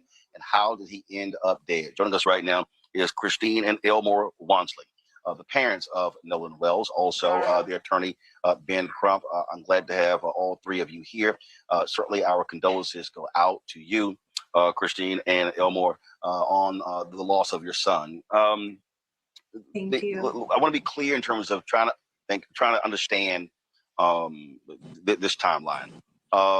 What time did Nolan go out with his friends? What time did they go out boating on July 4th? So that was sometime in the morning. I don't have the exact time. I do still have his information up on the Life 360, but it was earlier in the morning on July the 4th. So, and so he said, "Hey, July 4th, we're going out for the day boating." Was this something that he had previously done with his group of friends?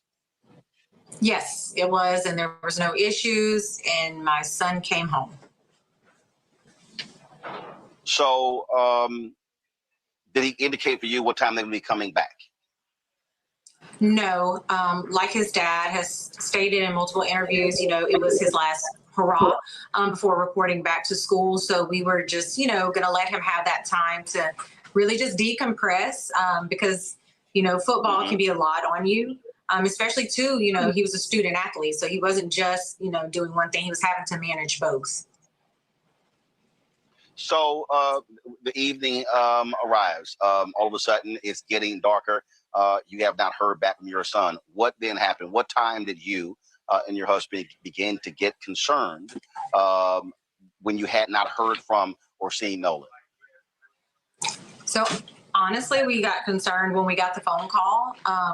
There have been times when Nolan has come in later because he and his friends are, watching movies or again at some type of party. So, that wasn't necessarily uncommon. But when I saw his friend call me, my heart dropped because I knew something was wrong. His friends do not call me like that. What time?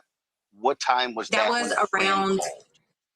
That was, I think, 11:07 is when he called, and he said, in the morning. Mm-hmm. So he left the evening before. So him and his friends had all stayed the night at one of the other friends' house. Okay, so July 4th was that Saturday. So they stayed the night with some friends on Friday. So y'all last saw Nolan on Friday, and then he goes out with them on Saturday. Around 11:07 p.m. on Saturday, then you get this phone call. We've heard about them having his cell phone. When did they turn over his cell phone to you and your husband? So they actually gave the cell phone to my friend. Whenever I got the call that Nolan was missing, I was like, you know what, let me call my friend Tashima because her sons, Jalen and Javon, Nolan actually, those are the guys he actually grew up with, right? Like from playing City League on up. We were very familiar with Jalen and Javon and their mom, again, they're friends of ours. And so I called her and I was like, hey, have you seen Nolan? Can you ask the boys? Have they talked to him? And she was like, you know what? And the boys, of course, they were like, no. So they're pulling up their location tracker on Snapchat because they all follow each other. And they, were able to help him. I'm pulling mine up on Life 360. So between the two, we were able to determine where his phone was, which is not where his car was. So the car and the phone were in two separate locations. Elmore and I were trying to, after we got off the phone with Tashima, because she was like, hey, look, don't worry about it. I'll go get it. We went ahead and started calling authorities to see who we needed to file the missing persons report with. And when you got the phone, Elmore, I have. Go ahead. I'm sorry. Go ahead, Ben. Go ahead. You asked about the phone. It was important when they got the phone. Mm-hmm. So it took a while. It took a little bit before the phone was handed over to my friend. And then we did meet up. And of course, we met up soon after. We filed the police report finally. And then she was on her way back towards Ocean Springs. So we met up at the second house to pick the car up, which is where he stayed overnight. Elmore, I have raised. Go ahead, Ben. The only thing I was going to point out that is very important, we believe, some of the Snapchat messages seem to have been deleted and some text messages seem to have been deleted. And we believe that could prove very relevant. Elmore, I've raised 6 nieces and first got nieces when they were as early as a year and a half and raised them all the way through. They were, even now, my twin nieces, and they're 22 years old. I don't know many kids today who they're never without these. And did that cause you suspicion that, and when you think about your son, was his phone always with him? Was he always on his phone? Was he always using his phone? Yes. You talked about, Christine, you talked about the life tracker. I would assume, just like my nieces, his hand was attached to the phone. Yes. All the time. His hand was attached to the phone all the time. His hand and his phone was always in my face messing with me. So he wouldn't go nowhere without his phone. He wouldn't give someone else his phone and go off a whole nother way. It just wasn't in his character. We didn't raise him like that. For him to not stay with the people that he came with, we taught him that, like, if you go with someone, you stay with them. You go with them, you leave with them. You don't go off. You don't split from the group chasing a girl. There's girls back where you at. There's girls everywhere. So she's not the only one. You can find another girl. So I constantly drilled in his head to always stay with the group, always just be mindful of your surroundings. And you know, all of the kids really. I constantly had those conversations with him until it's like he got, and I could tell he was getting tired of like, Dad, you're nagging, but I kept saying, son, one day you're gonna blame me for me nagging you like this because you're gonna say, no, Dad was right. And when that day comes, I want you to pick that same phone up and call me and tell me I'm right. So let's say it's just hard for us to believe that he would choose to stay on an island without any kind of form of communication. And see, that's the thing that jumps out at me. Again, knowing how young folks are today, if he says, okay, I'm gonna go with somebody else, they don't leave this. They don't, like, that's no, hey, be sure, give me my bag, make sure I have my phone. And being, that's what immediately jumps out, that he separated from his phone. It takes so long for his parents to be notified. And then when you said it appears as if some items have been deleted, obviously people don't realize text messages cannot be deleted permanently. Have you already communicated with the cell phone company to be able to pull those records? Yes, we are reaching out to experts to try to not only retrieve the deleted Snapchats, but the deleted messages, because we know on the video rolling that's been circulating all around the internet, we know there was some kind of argument where you hear Nolan saying, give me my freaking phone. What are you freaking doing? And then for him to not come back, but his three friends who were in the boat with him all come back with his phone, and he comes back a couple of days later on the shore dead. It doesn't add up, and it makes it hard for the sheriff to say, where there's no foul play that we found.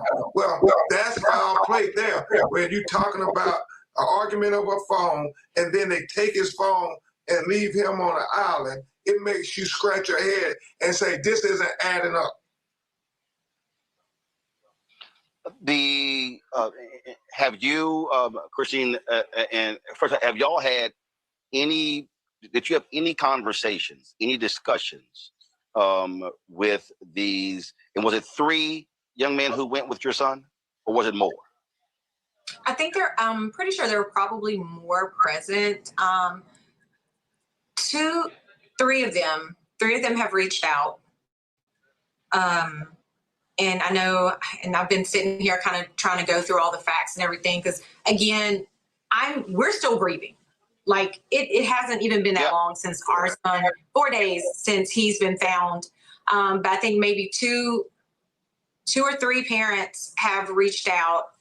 And I'm just, I'm in a mindset right now where I'm trying to protect my family. I'm trying to protect my peace, make sure my husband's okay. And it's a lot, because social media is just so nasty with what this pain that we're going through. Like, they think it's a joke, and it's horrible. And I pray that they never have to go through anything like this. That's it. Unfortunately, and Ben knows this, I've had to interview far too many of his clients. I always say this is a fraternity or sorority that no one wants to be a member of. Absolutely. What is so difficult here, again, is sort of like there's this fog, if you will, when you said that they've reached out. The only explanation given was that, did it come from his friends that he just decided to stay? That was it? They didn't convey anything else? Yes, that was it. They said that that he wanted to stay and hang out with this girl named Katie.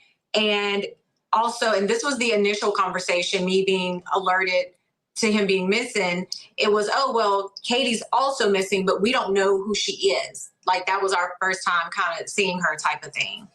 So then when I'm going to social media, wow, I'm coming from a place with information that was given to me by people that were there. Ben, and you mentioned the video circulating. There appeared to be a lot of boats in that area, and they were shooting video. In terms of this investigation, are you troubled by the lack of urgency that you're hearing from this sheriff, who's just sort of being somewhat nonchalant about what took place with Nolan Wells 4 days ago, or 6 days ago, if you will? Yeah, you know, Roland, we're very concerned because from the very beginning, his response was that, well, we don't think it was foul play. Well, how do you know? You haven't even investigated anything. And that video certainly makes you think that there's something that doesn't pass the smell test. And the fact that you have the young lady who said that Nolan said he was going to get back on the boat with the boys. And then the boys said, no, Nolan told them that he was going to stay with the girl. Which one is it? Somebody must not be telling the truth. And again, we cannot overstate it enough. What 18-year-old teenager says, I'm going to stay behind on the island and don't ask for their cell phone? Well, especially when you look at the map that shows the distance this island from from where they came from. I do want to ask Christine, her husband, is here. So the photos that we've been showing, were those photos taken on that day, or was it a previous boating trip? Think on that day. That was taken on that day, specifically the one with all three of them. Whenever I had made the post asking for information, there was a young girl who reached out to me and she said, hey, Miss Christine, I know that in the report it's stating that he had black shorts on, but she was like, he actually had blue shorts.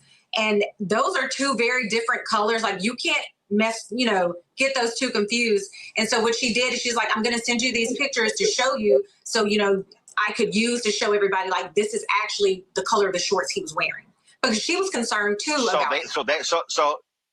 So they had sent those photos to her, or had they? No, these are pictures that she took. No, she took the pictures. Okay, so she was. Yeah, she took those herself and she sent them to me. She was out there. Yeah, she was out there. Got it. Obviously, it has been 4 days since your son's body was found. 7 days since you last saw him. Are you concerned with the pace of this investigation? I would also ask Ben. I mean, do you believe? Initial reports saying that the young men have been questioned. No one obviously has been taken into custody. Any thoughts and concerns about that? The pace of this investigation, that here we are, is 4 days later, and there still are so many unanswered basic questions. Yeah, I know the family is very concerned. That's why they wanted an independent autopsy done, Roland Martin. And so the body was flown from Mississippi to Washington, D.C., because they want to have a doctor do an exam of his body that had no connections, no influence from the law officials in the state of Mississippi, because it's inescapable that, Roland, had the roles been reversed and you had 3 young black men and a young white man on a boat, and the white man dies or is killed, you will see a completely different investigation, Roland Martin. I mean, especially, and you got his cell phone, and you back on the island, and you leave him on the island. I mean, it's so many things that says you all are not doing a zealous investigation on behalf of the family of Nolan Wells. We want the same kind of investigation that you would have did if the roles were reversed for a young white man for our son too. Absolutely. Elmore, it has to be. I listened to you as you talked about your son felt like you were badgering him when all those questions. And the reality is, fathers and mothers desperately want to protect their children, want to provide them with as much cover as possible. And so, as you think about those many conversations, you absolutely believe that you gave your son so much information that you don't believe for a second that he would decide on a whim just to make some crazy decision and just go off with some other people he had no idea, didn't know who they were at all. I believe I gave my son, like I said, enough information to not do that. He had too much at stake. He had a plan for his life. He knew what he wanted to do. He knew what he had to do coming up that following Monday, which was get down to business so he can get on with his life and get his future started. So for someone to tell me that Nolan decided to stay on the island to chase a girl, I do not believe you. No one is going to get me to believe that. Not one bit. No, I can't believe that because he wasn't raised like that. I had him super focused on what he wanted to do. He was finally buying into what I was talking about as far as sports and business and really taking it serious and understanding that if he wanted it, he had to put in the work. Just a couple of questions left. Christine, you talked about how nasty folks are on social media. It has to be extremely painful and difficult for you and your husband to see people who you don't know, who don't know you, who don't know your son, question you allowing him to be around white teens, questioning how you raised your son. What I would say to that is the amount of love and support that we've received from our local community, people outside of our community is, and even his friends, it's a testament to his character. It's a testament to us as parents. And this is the thing. I would never, and my husband the same, we would never tell our child, any of our children, you are not allowed to associate with this person over here because of the color of their skin or because this person over here is purple. Absolutely not. And just the way Nolan's heart was, he was a friend to everybody. Like his heart was that big. So like, I don't care because at the end of the day, I know we did everything we could as parents, raised our children as best as we could. We have always told them to be kind, caring, and respectful to others, no matter who they were. And that's the way we were raised. So if anyone has an issue with that, then that seems like that's a you problem, not a us problem. Ben, final question for you. Have you gotten any indication? First of all, Ben, who's leading this investigation? Is it the sheriff or is it the Mississippi Bureau of Investigation? I think at this time it's still the sheriff because the sheriff is the one who's making the statements. The sheriff in Jackson County, Mississippi. Do you want to see the MBI take this over?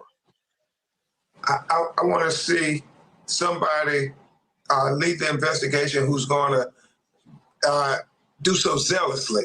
We are in a ferocious search for the truth.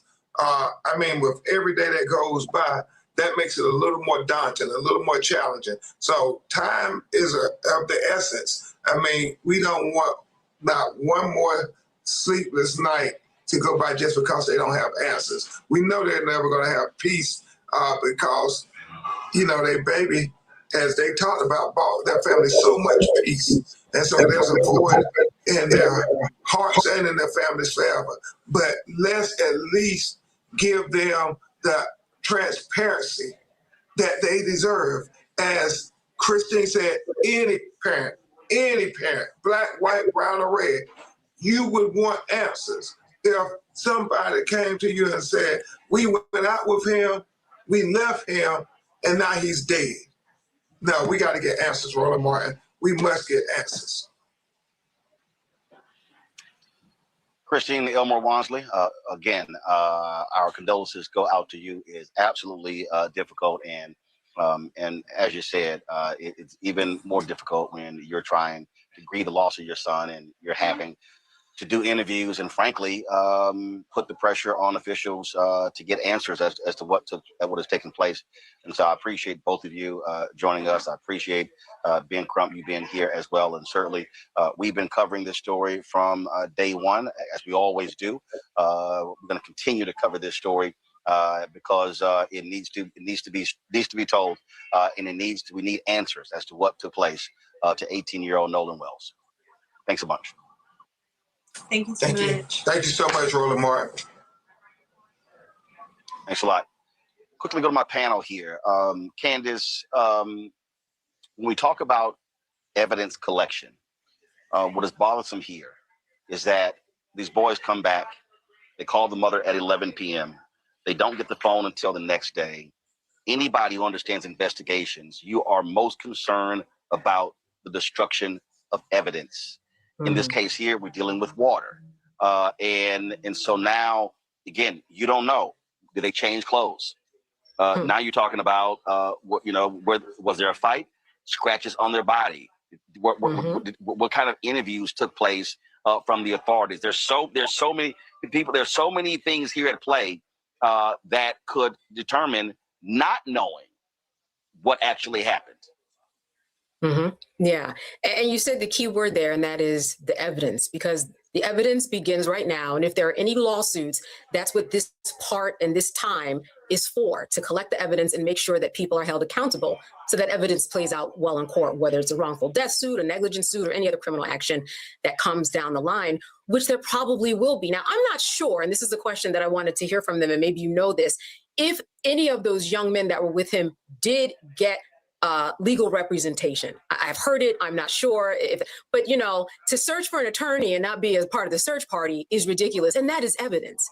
And that is evidence that it goes against any story that they have. At this point, it seems to me, I think about it this way, Roland, when you want to punish a child that's 18 years old or 8 years old, the first thing that you do is you take away that phone. And we know that there was confirmation from Crump. There was, audible. You could hear audio that was confirmed that was Nolan, that he did say, give me back my freaking phone. Why were they punishing him by keeping that phone away from him? There's something that somebody is hiding. This is what we know. And it all has to do with that phone. The fact that they went home, sat on that phone, that a friend of hers had to go retrieve the phone. Nobody offered that phone up. Are you kidding me? This is all the evidence building that is not going to play well for those kids in court, which is why one of the kids' mothers, that judge whose name escapes me, that's why she started her evidence and seeding of it now.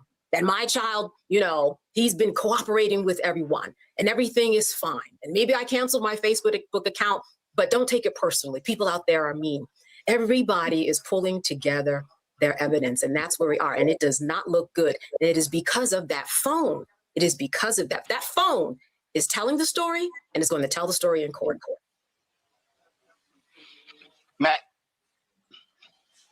Yeah, I want to stay on that same thought. So I have literally proven a murder case off of deleted text messages from a cell phone.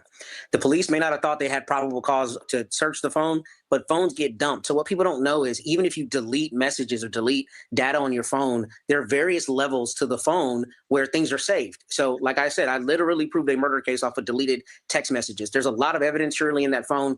And there are a couple things I don't understand in this case. The first thing I don't understand is if you have a video that's contemporaneous with their time on the island with Nolan, and they come back with his phone and he's protesting them having his phone, you have a theft. So how you don't issue an arrest warrant immediately for the theft, how you don't decide to dump the phone, how you don't send an exigency search warrant to Snapchat, to social media, to the phone provider. I mean, they do that all the time. When somebody's missing and they have reason to believe there's been foul play, the police routinely do that, and the phone companies and other providers have a means whereby they can get them information in an exigent circumstance. Here on the 4th of July, this young man goes missing. The family realizes he's missing. It seems to me the police had a number of things they could have done to truly investigate this and preserve that evidence.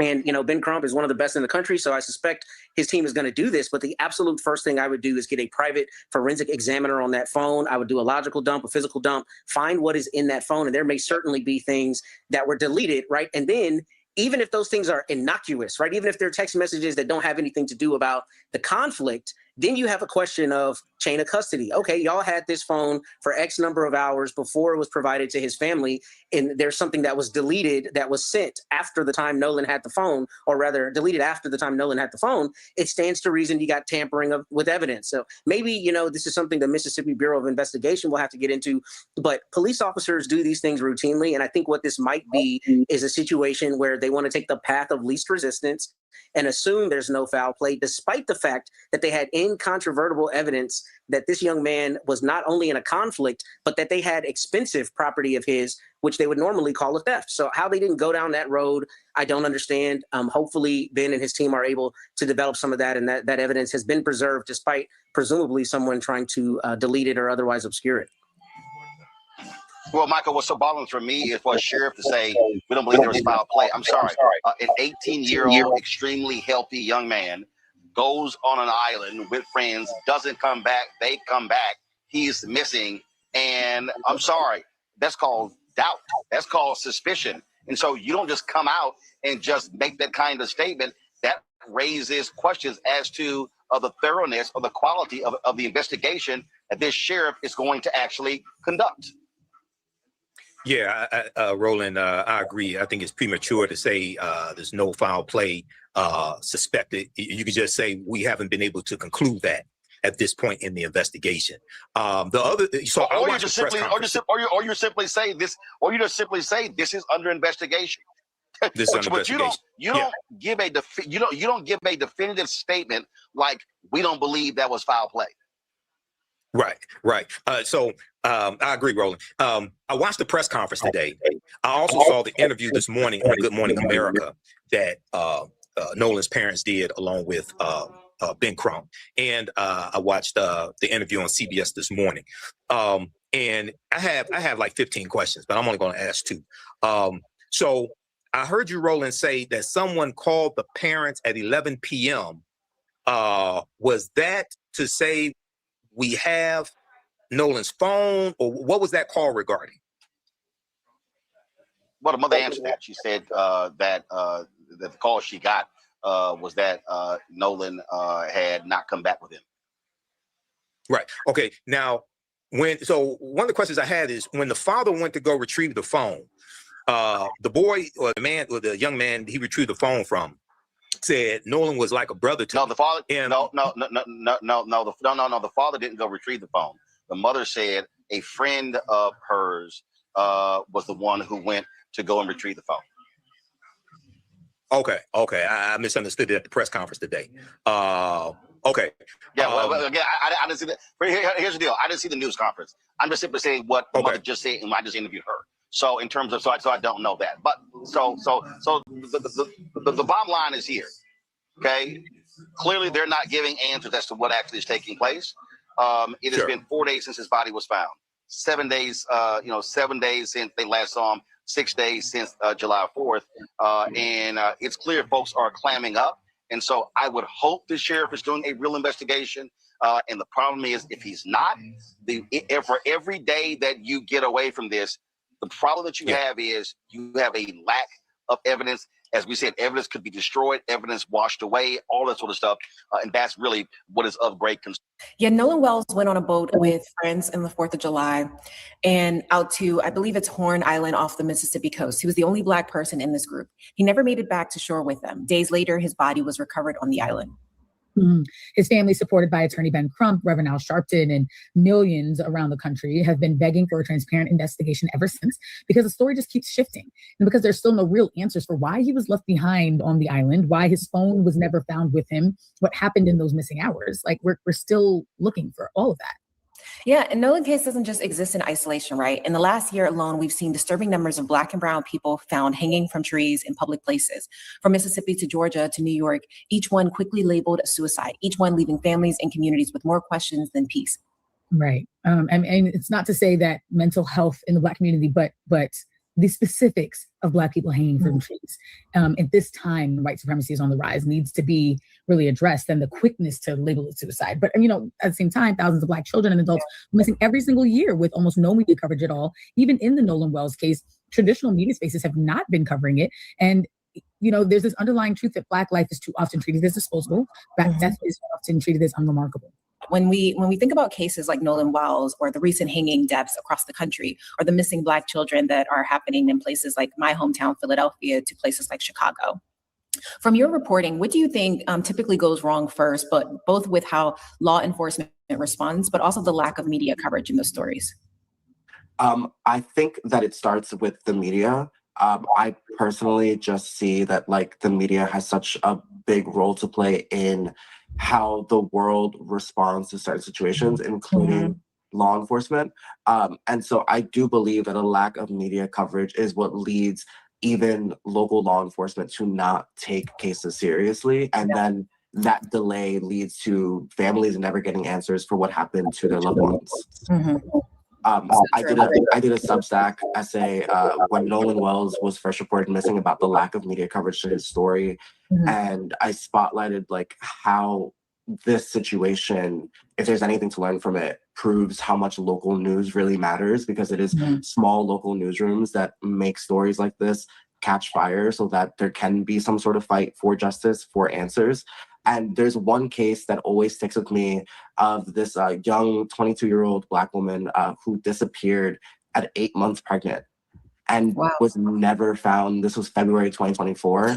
And that sticks with me because I just can't imagine her family and going, from the joy and excitement of welcoming a new life into the family to losing that, as well as the young woman that you were raising. I felt so badly for her father. And so with a case like that, I'm like, how do we never, it's been 2.5 years, how do we never figure out what happened? Yeah. So the cases like that are just devastating to me. Yeah. And I think to your point, it's because there's no closure, but it's also just after so long, you really found nothing. And I think it begs the question of just what are these law enforcement agencies doing, and what resources are they actually lobbying? And sometimes I do wonder if our expectations are skewed because of the true crime television, and we think that investigators are investing more energy across the board. But just for families who are going through this in real time, what does an actual, thorough, trustworthy investigation look like? What should that look like versus what they actually get? I think what families actually get is what we're seeing happen with Nolan Wells in the age of digital media, is when someone first goes missing. I know last night there was a young Black girl who was reported missing near Knoxville, Tennessee. Yeah. And that is what families have to do immediately, is turn to social media. And what happens is either social media ignores it, or the polar opposite is that it becomes this frenzy of misinformation, because everyone is now, there's too many cooks in the kitchen and everyone is trying to play a part. And typically that only happens with stories that the internet deems juicy enough to care about, unfortunately. And so I think what needs to happen is that these investigations need to stay local, and they need to be hyper-focused on real information. I just think there has to be a middle ground before we get to social media. I know that it's really important in the early stages, but I think we need to, I don't know what everyone's opinion is about in regard to law enforcement, but I think that if we're going to turn to law enforcement, I think we need to have some sort of trust in those systems. Otherwise, I'm not sure why we turn to them. I think we should start working on an alternative to finding our loved ones when they get lost. No, absolutely. As someone who's not an expert in missing persons cases, right?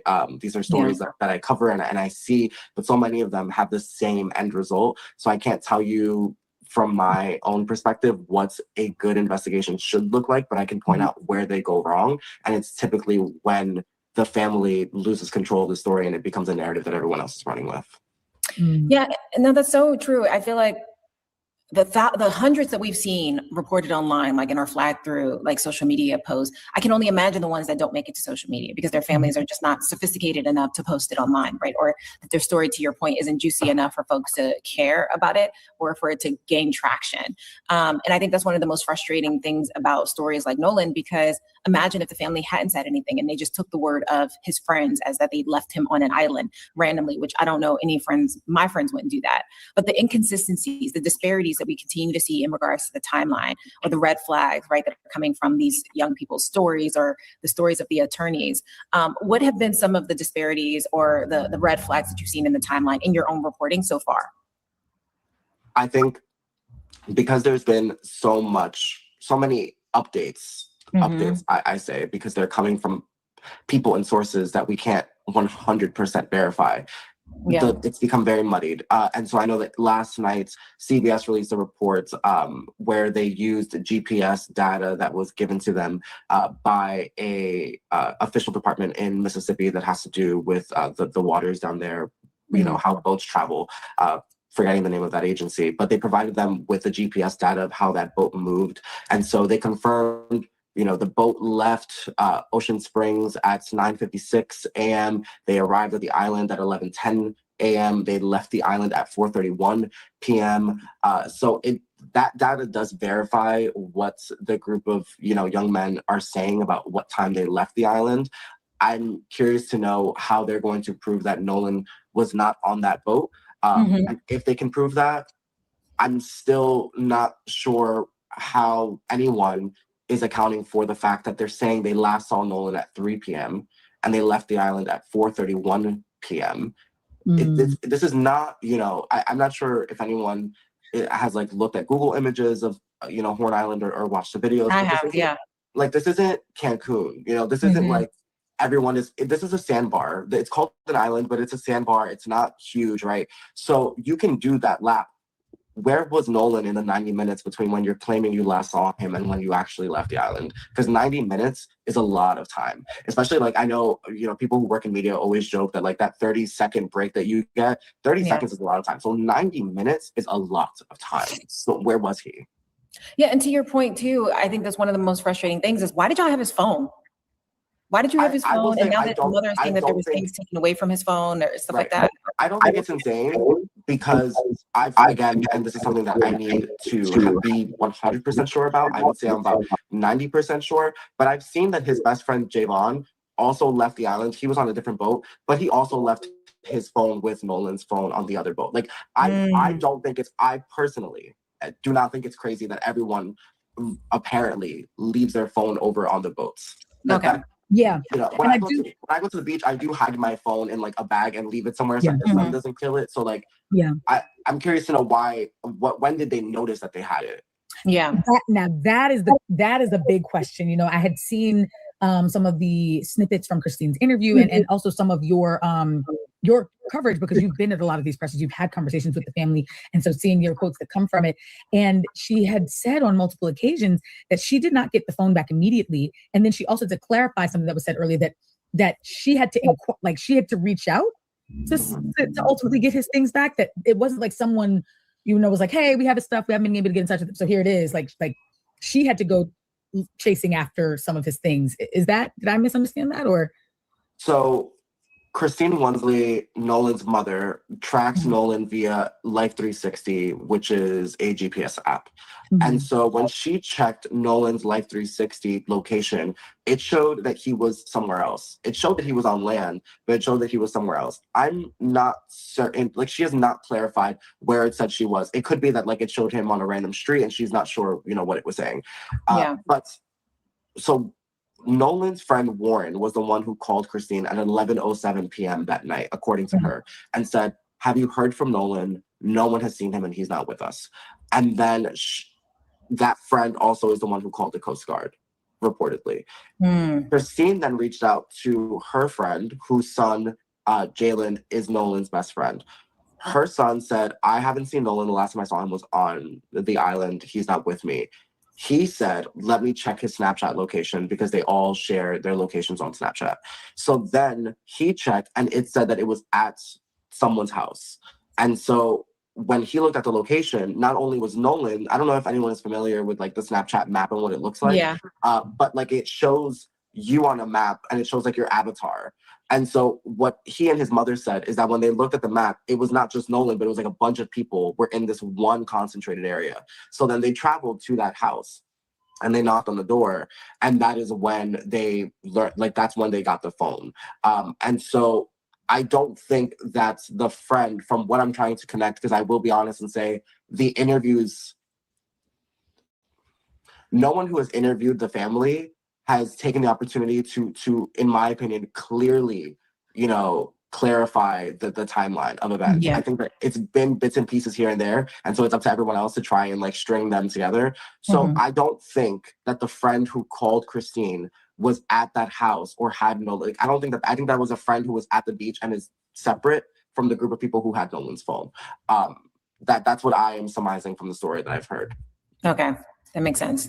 But I am curious to know, I did reach out to Christine, but unfortunately what has happened is that because Ben Crump is now, and it appears to be prioritizing national media, it's very hard to get answers now. Whereas in the early days, I was getting confirmation in quotes rather quickly. I this week like re-downloaded Snapchat and like did an experiment where I was having my friend track me and I was changing the settings and shit. So like Snapchat does not track your location in the background. It only tracks when you post, right? It tracks it if the app is open. Okay. Or it tracks it in the background. Like even if you like quit the app, it'll track your location in real time if you have that setting saved. And so I'm curious to know what Nolan's location services settings were on his phone. Was it set to always track my phone so that even if Snapchat hadn't been used, then okay, it makes sense that it tracks me wherever it goes? Or is it set to only when I'm using the app? Because if that's the case, then that means that someone opened the phone at that house. Right. Okay.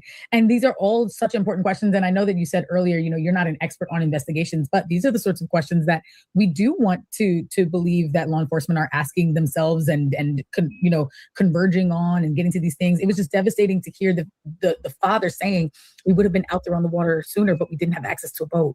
And just being like, why does it fall on individual families to have access to these, hulking things that are very expensive to get the searches going, or, it takes the United, Cajun Navy to get out there. And if you can't get any of that to happen fast enough through social media or law enforcement, then you just don't get access to it. But I appreciate the questions that you're asking. I hope that national media is really taking because I will say something that's been happening on social media is there's a lot of anger at what seems to be, what's perceived to be the white friends and their family members like closing off. And that could be just a perception and social media running with, but there's this perception of like people are not working with the investigation. And so now the family has to get a separate autopsy and they have to do their own things with other. Yeah, it's like why in your social media accounts, why isn't the response to think of how can I be supportive in the family, getting clarity so that way our community can move forward and like being able to mourn him versus like this investigation. And is that something that you feel like from your interviews, you're like, oh, that's blown up on social media? Do you feel like there is a closing of ranks? I think that it is a result of social media. And I was talking to someone this week. I'm going to Mississippi tomorrow.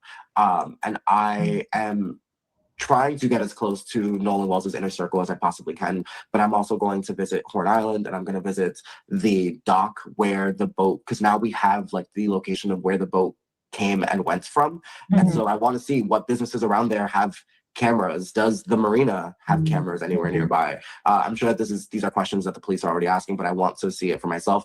But the issue is, I was talking to a journalist, a friend of mine, and I was sort of venting about this case because I told them, social media from the moment that this story hit the internet immediately started finding these people and tagging them. And what I told my audience is outrage is completely warranted in cases like this. It is expected and it is fair for all of us to be angry that a young Black boy is gone and to want answers for that.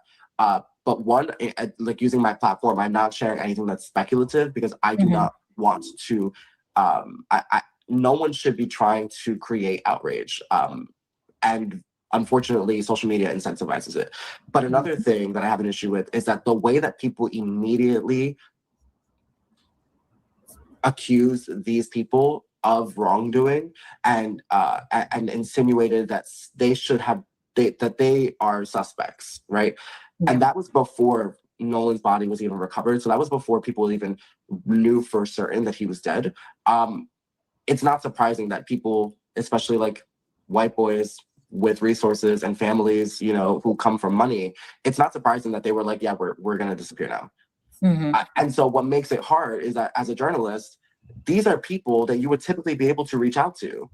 Like, you know, even if it's not the 3 friends who are on the boat, like typically as a journalist, you can go onto their profiles and find their friends and tag them and message them and say, hey, you know, you can stay anonymous, but, you know, were you there that day? And now no one is talking because everyone is being made out to be a suspect. And so I do think that in some ways, the response from social media has made it harder to get answers. That's real. No, and that's a really great perspective that I don't think a lot of people take into consideration of like, yeah, imagine if something tragic happened to your son's friend group, like your immediate reaction would be probably to mourn, but also like, damn, I didn't think my child will then be held accountable. And I think this speaks to a larger conversation of, because of the deep rooted history of Black kids going missing or Black kids or Black people being mistreated in white communities, that our automatic response, right, which is a trauma response at its heart, our PTSD, is to believe a foul play. And the question I would pose is like, well, I would ask ourselves is what's the chicken before the egg, right? Are they shutting down as a response to because they have something to hide, or are they shutting down because they know that the public will have a negative impact or have a negative perspective because of the history of violence for Black kids? What can everyday people do, right? Not just journalists or lawyers, actually, what can everyday people actually do? And you kind of alluded to that, right? Like not sharing misinformation, actually we're waiting for, not perpetuating or promoting unverified claims. Like, but what can everyday people do in situations like this? One, to raise awareness, but also to ensure that we are not creating more noise than that actually prevents us from getting clarity in cases like these. I would say that the first thing you can do if a case like this really, really matters to you is to try and support the family in ways that you can. And immediately when someone is reported missing, try and spread that. Really try and think hard. Like last night, I was like, who do I know that's in Tennessee? And I started sending them, you know, that missing persons report that had just come in from Tennessee. But in a case like Nolan Wells, try and support the family via their GoFundMe if you're able to do that, or support organizations that do the work of trying to keep these stories alive and find people who have gone missing or get closure for their families. But I think the most important thing to do, and I feel like this is kind of like it won't come across as like a very, this won't feel like a brilliant answer, but I think that people really need to start thinking about the ways that their engagement online is capital and spend it wisely. Yeah. Stop rewarding the pages that are just so blatantly using this story for clicks and views. I see accounts that are like real estate agents and food critic reviews and like film reviews or pop culture commentators who are now completely focused on this. If an account has more videos about Nolan Wells than the media has news stories, that should tell you something. Yeah. Like you should not have been able to make 10, 12, 15 posts about Nolan Wells. You can't, I can't script 15 videos about Nolan Wells, you know? We don't know enough. And so my number one thing in cases like this, and just in general, I think we just have a media literacy issue, is stop rewarding pages that are doing harm. Block them, actually. I agree. Couldn't agree more. Okay. So how does folks, go ahead, Bria. Oh yeah, I was just gonna say, no, that's so real. And I think just one last thing to leave people on is like, Nolan is not content. Like, please, even people who think they're well-intentioned, well, I'm just posting things to try and get people to act, but like you're treating him and his family like content, and that's not fair. And allow the family to actually get the answers. Because listen, even if we believe and feel like there is absolutely proof of foul play, we don't want people to disappear off the face of the earth with the only evidence that this family might have access to, right? We want them to be able to be held accountable in the proper channels, and not that social media's witch hunt is clouding and getting in the way of that. Again, even with well intention, because he's not. I really want people to remember that like Nolan Wells' mom, first of all, is so sweet and like so brave and strong. Her resilience is remarkable. I would not be able to do what she is doing, and his father as well. remember that Nolan Wells is gone, but his family is here and they can see what you're saying. And as much as people think that they are helping, by sharing stories that they hear, by trying to say, like, you know, I've heard just the wildest conspiracy theories about what people think happened to Nolan Wells. And when I tell people, you should not be sharing this, you really should take this down. And if you're connected to someone who told you this, get them to share it with the police. But this shouldn't be online. And everyone gets so mad at me because they think that I'm trying to like suppress this. And I'm like, guys, Nolan Wells' family, my son is only 4 years younger than Nolan Wells. And I'm like, Nolan Wells' family does not deserve to come online and have to be inundated with all of these conspiracy theories, and imagine the horrific things that may have or could have happened to their son. Let them get to the truth, but we don't have to further traumatize them along the way while they fight for justice. That is so cruel. When I was called about what happened to Nolan, and as the days went on,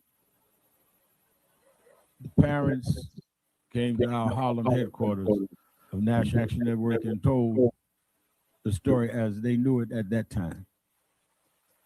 Attorney Ben Crump, who I call the Attorney General of Black America, began looking into this situation.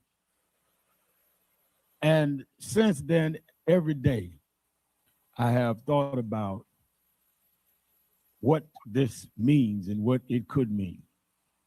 And a lot of what this could mean, it could be the healing or it could be the poking of the wound. That's going to be decided by what we do.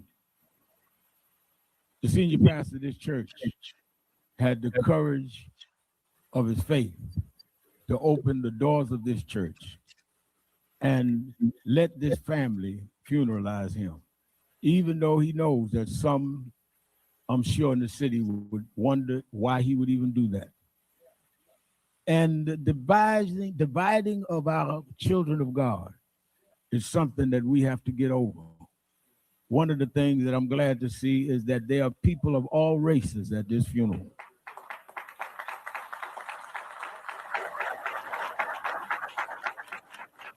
And there are people of all ages. All whites are not racist, and all blacks are not angry. Somewhere in the middle, we've got to meet and find what is just and fair. And that is why we want to celebrate Nolan, and at the same time say we want a full and thorough investigation.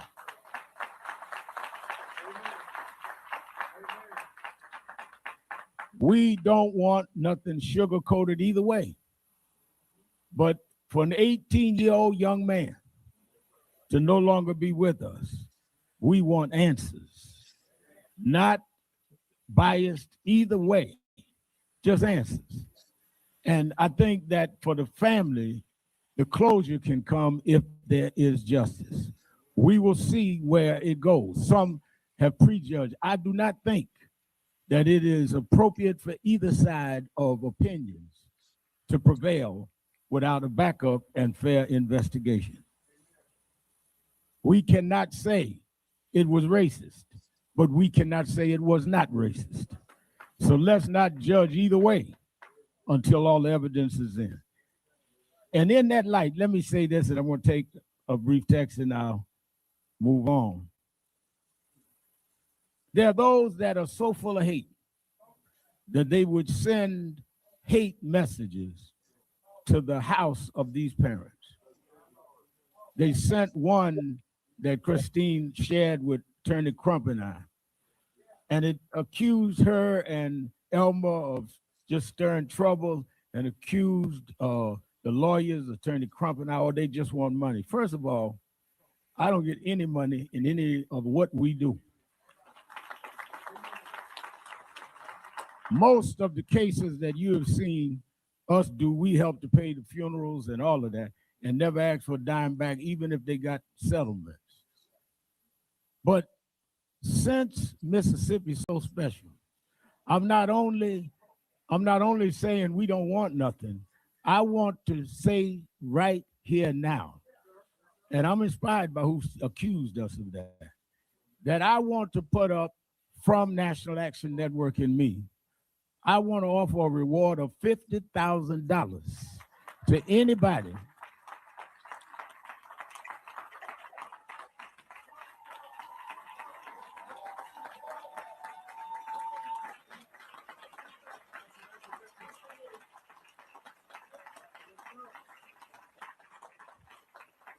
I want to put a reward up for $50,000 for anybody that could give the information that will lead to an arrest and a conviction in the case of what happened. He was not on that island by himself. Somebody saw something and knows something. So I didn't come to make money. I came to give money. Stand up and tell the truth. Whatever it is, good or bad, we're not going to prejudge it, but we cannot end it until we know all the facts.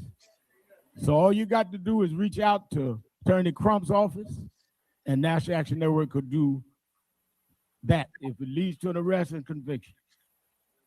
And I guarantee you, you'll have it before the sun goes down.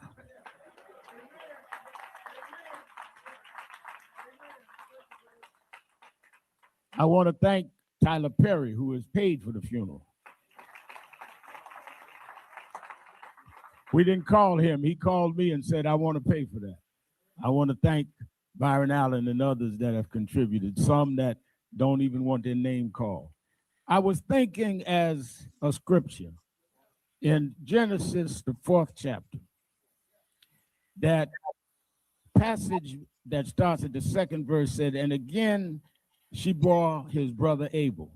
Now, Abel was a keeper of sheep, and Cain a worker of the ground. In the course of time, Cain brought unto the Lord an offering of fruit of the ground. And Abel also brought of the firstborn of his flock, and their fat portions. And the Lord had regard for Abel and his offering. But for Cain and his offering, he had no regard. So Cain was very angry, and his face fell. The Lord said to Cain, why art thou angry? And why has your face fallen? If you do well, will you not be accepted? And if you do not do well, sin is crouching at the door. Its desire is contrary to you, but you must rule over it. Cain spoke to Abel, his brother. And when they were in the field, Cain rose up against his brother and killed him. Then the Lord said to Cain, where is Abel, your brother? And he said, I do not know. Am I my brother's keeper? And the Lord said, what have you done? The voice of your brother's blood is crying to me from the ground. May God add a blessing to the reading of his word.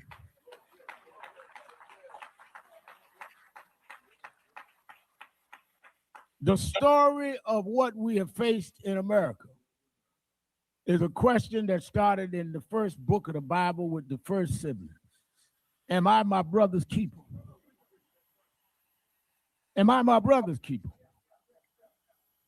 Or will we, out of some emotions, some anger, some jealousy, some envy, maybe some bigotry, decide rather than deal with building up the beauty that God put in us, that we will harm our brother and that we will harm our sister and through some malice try to hide it?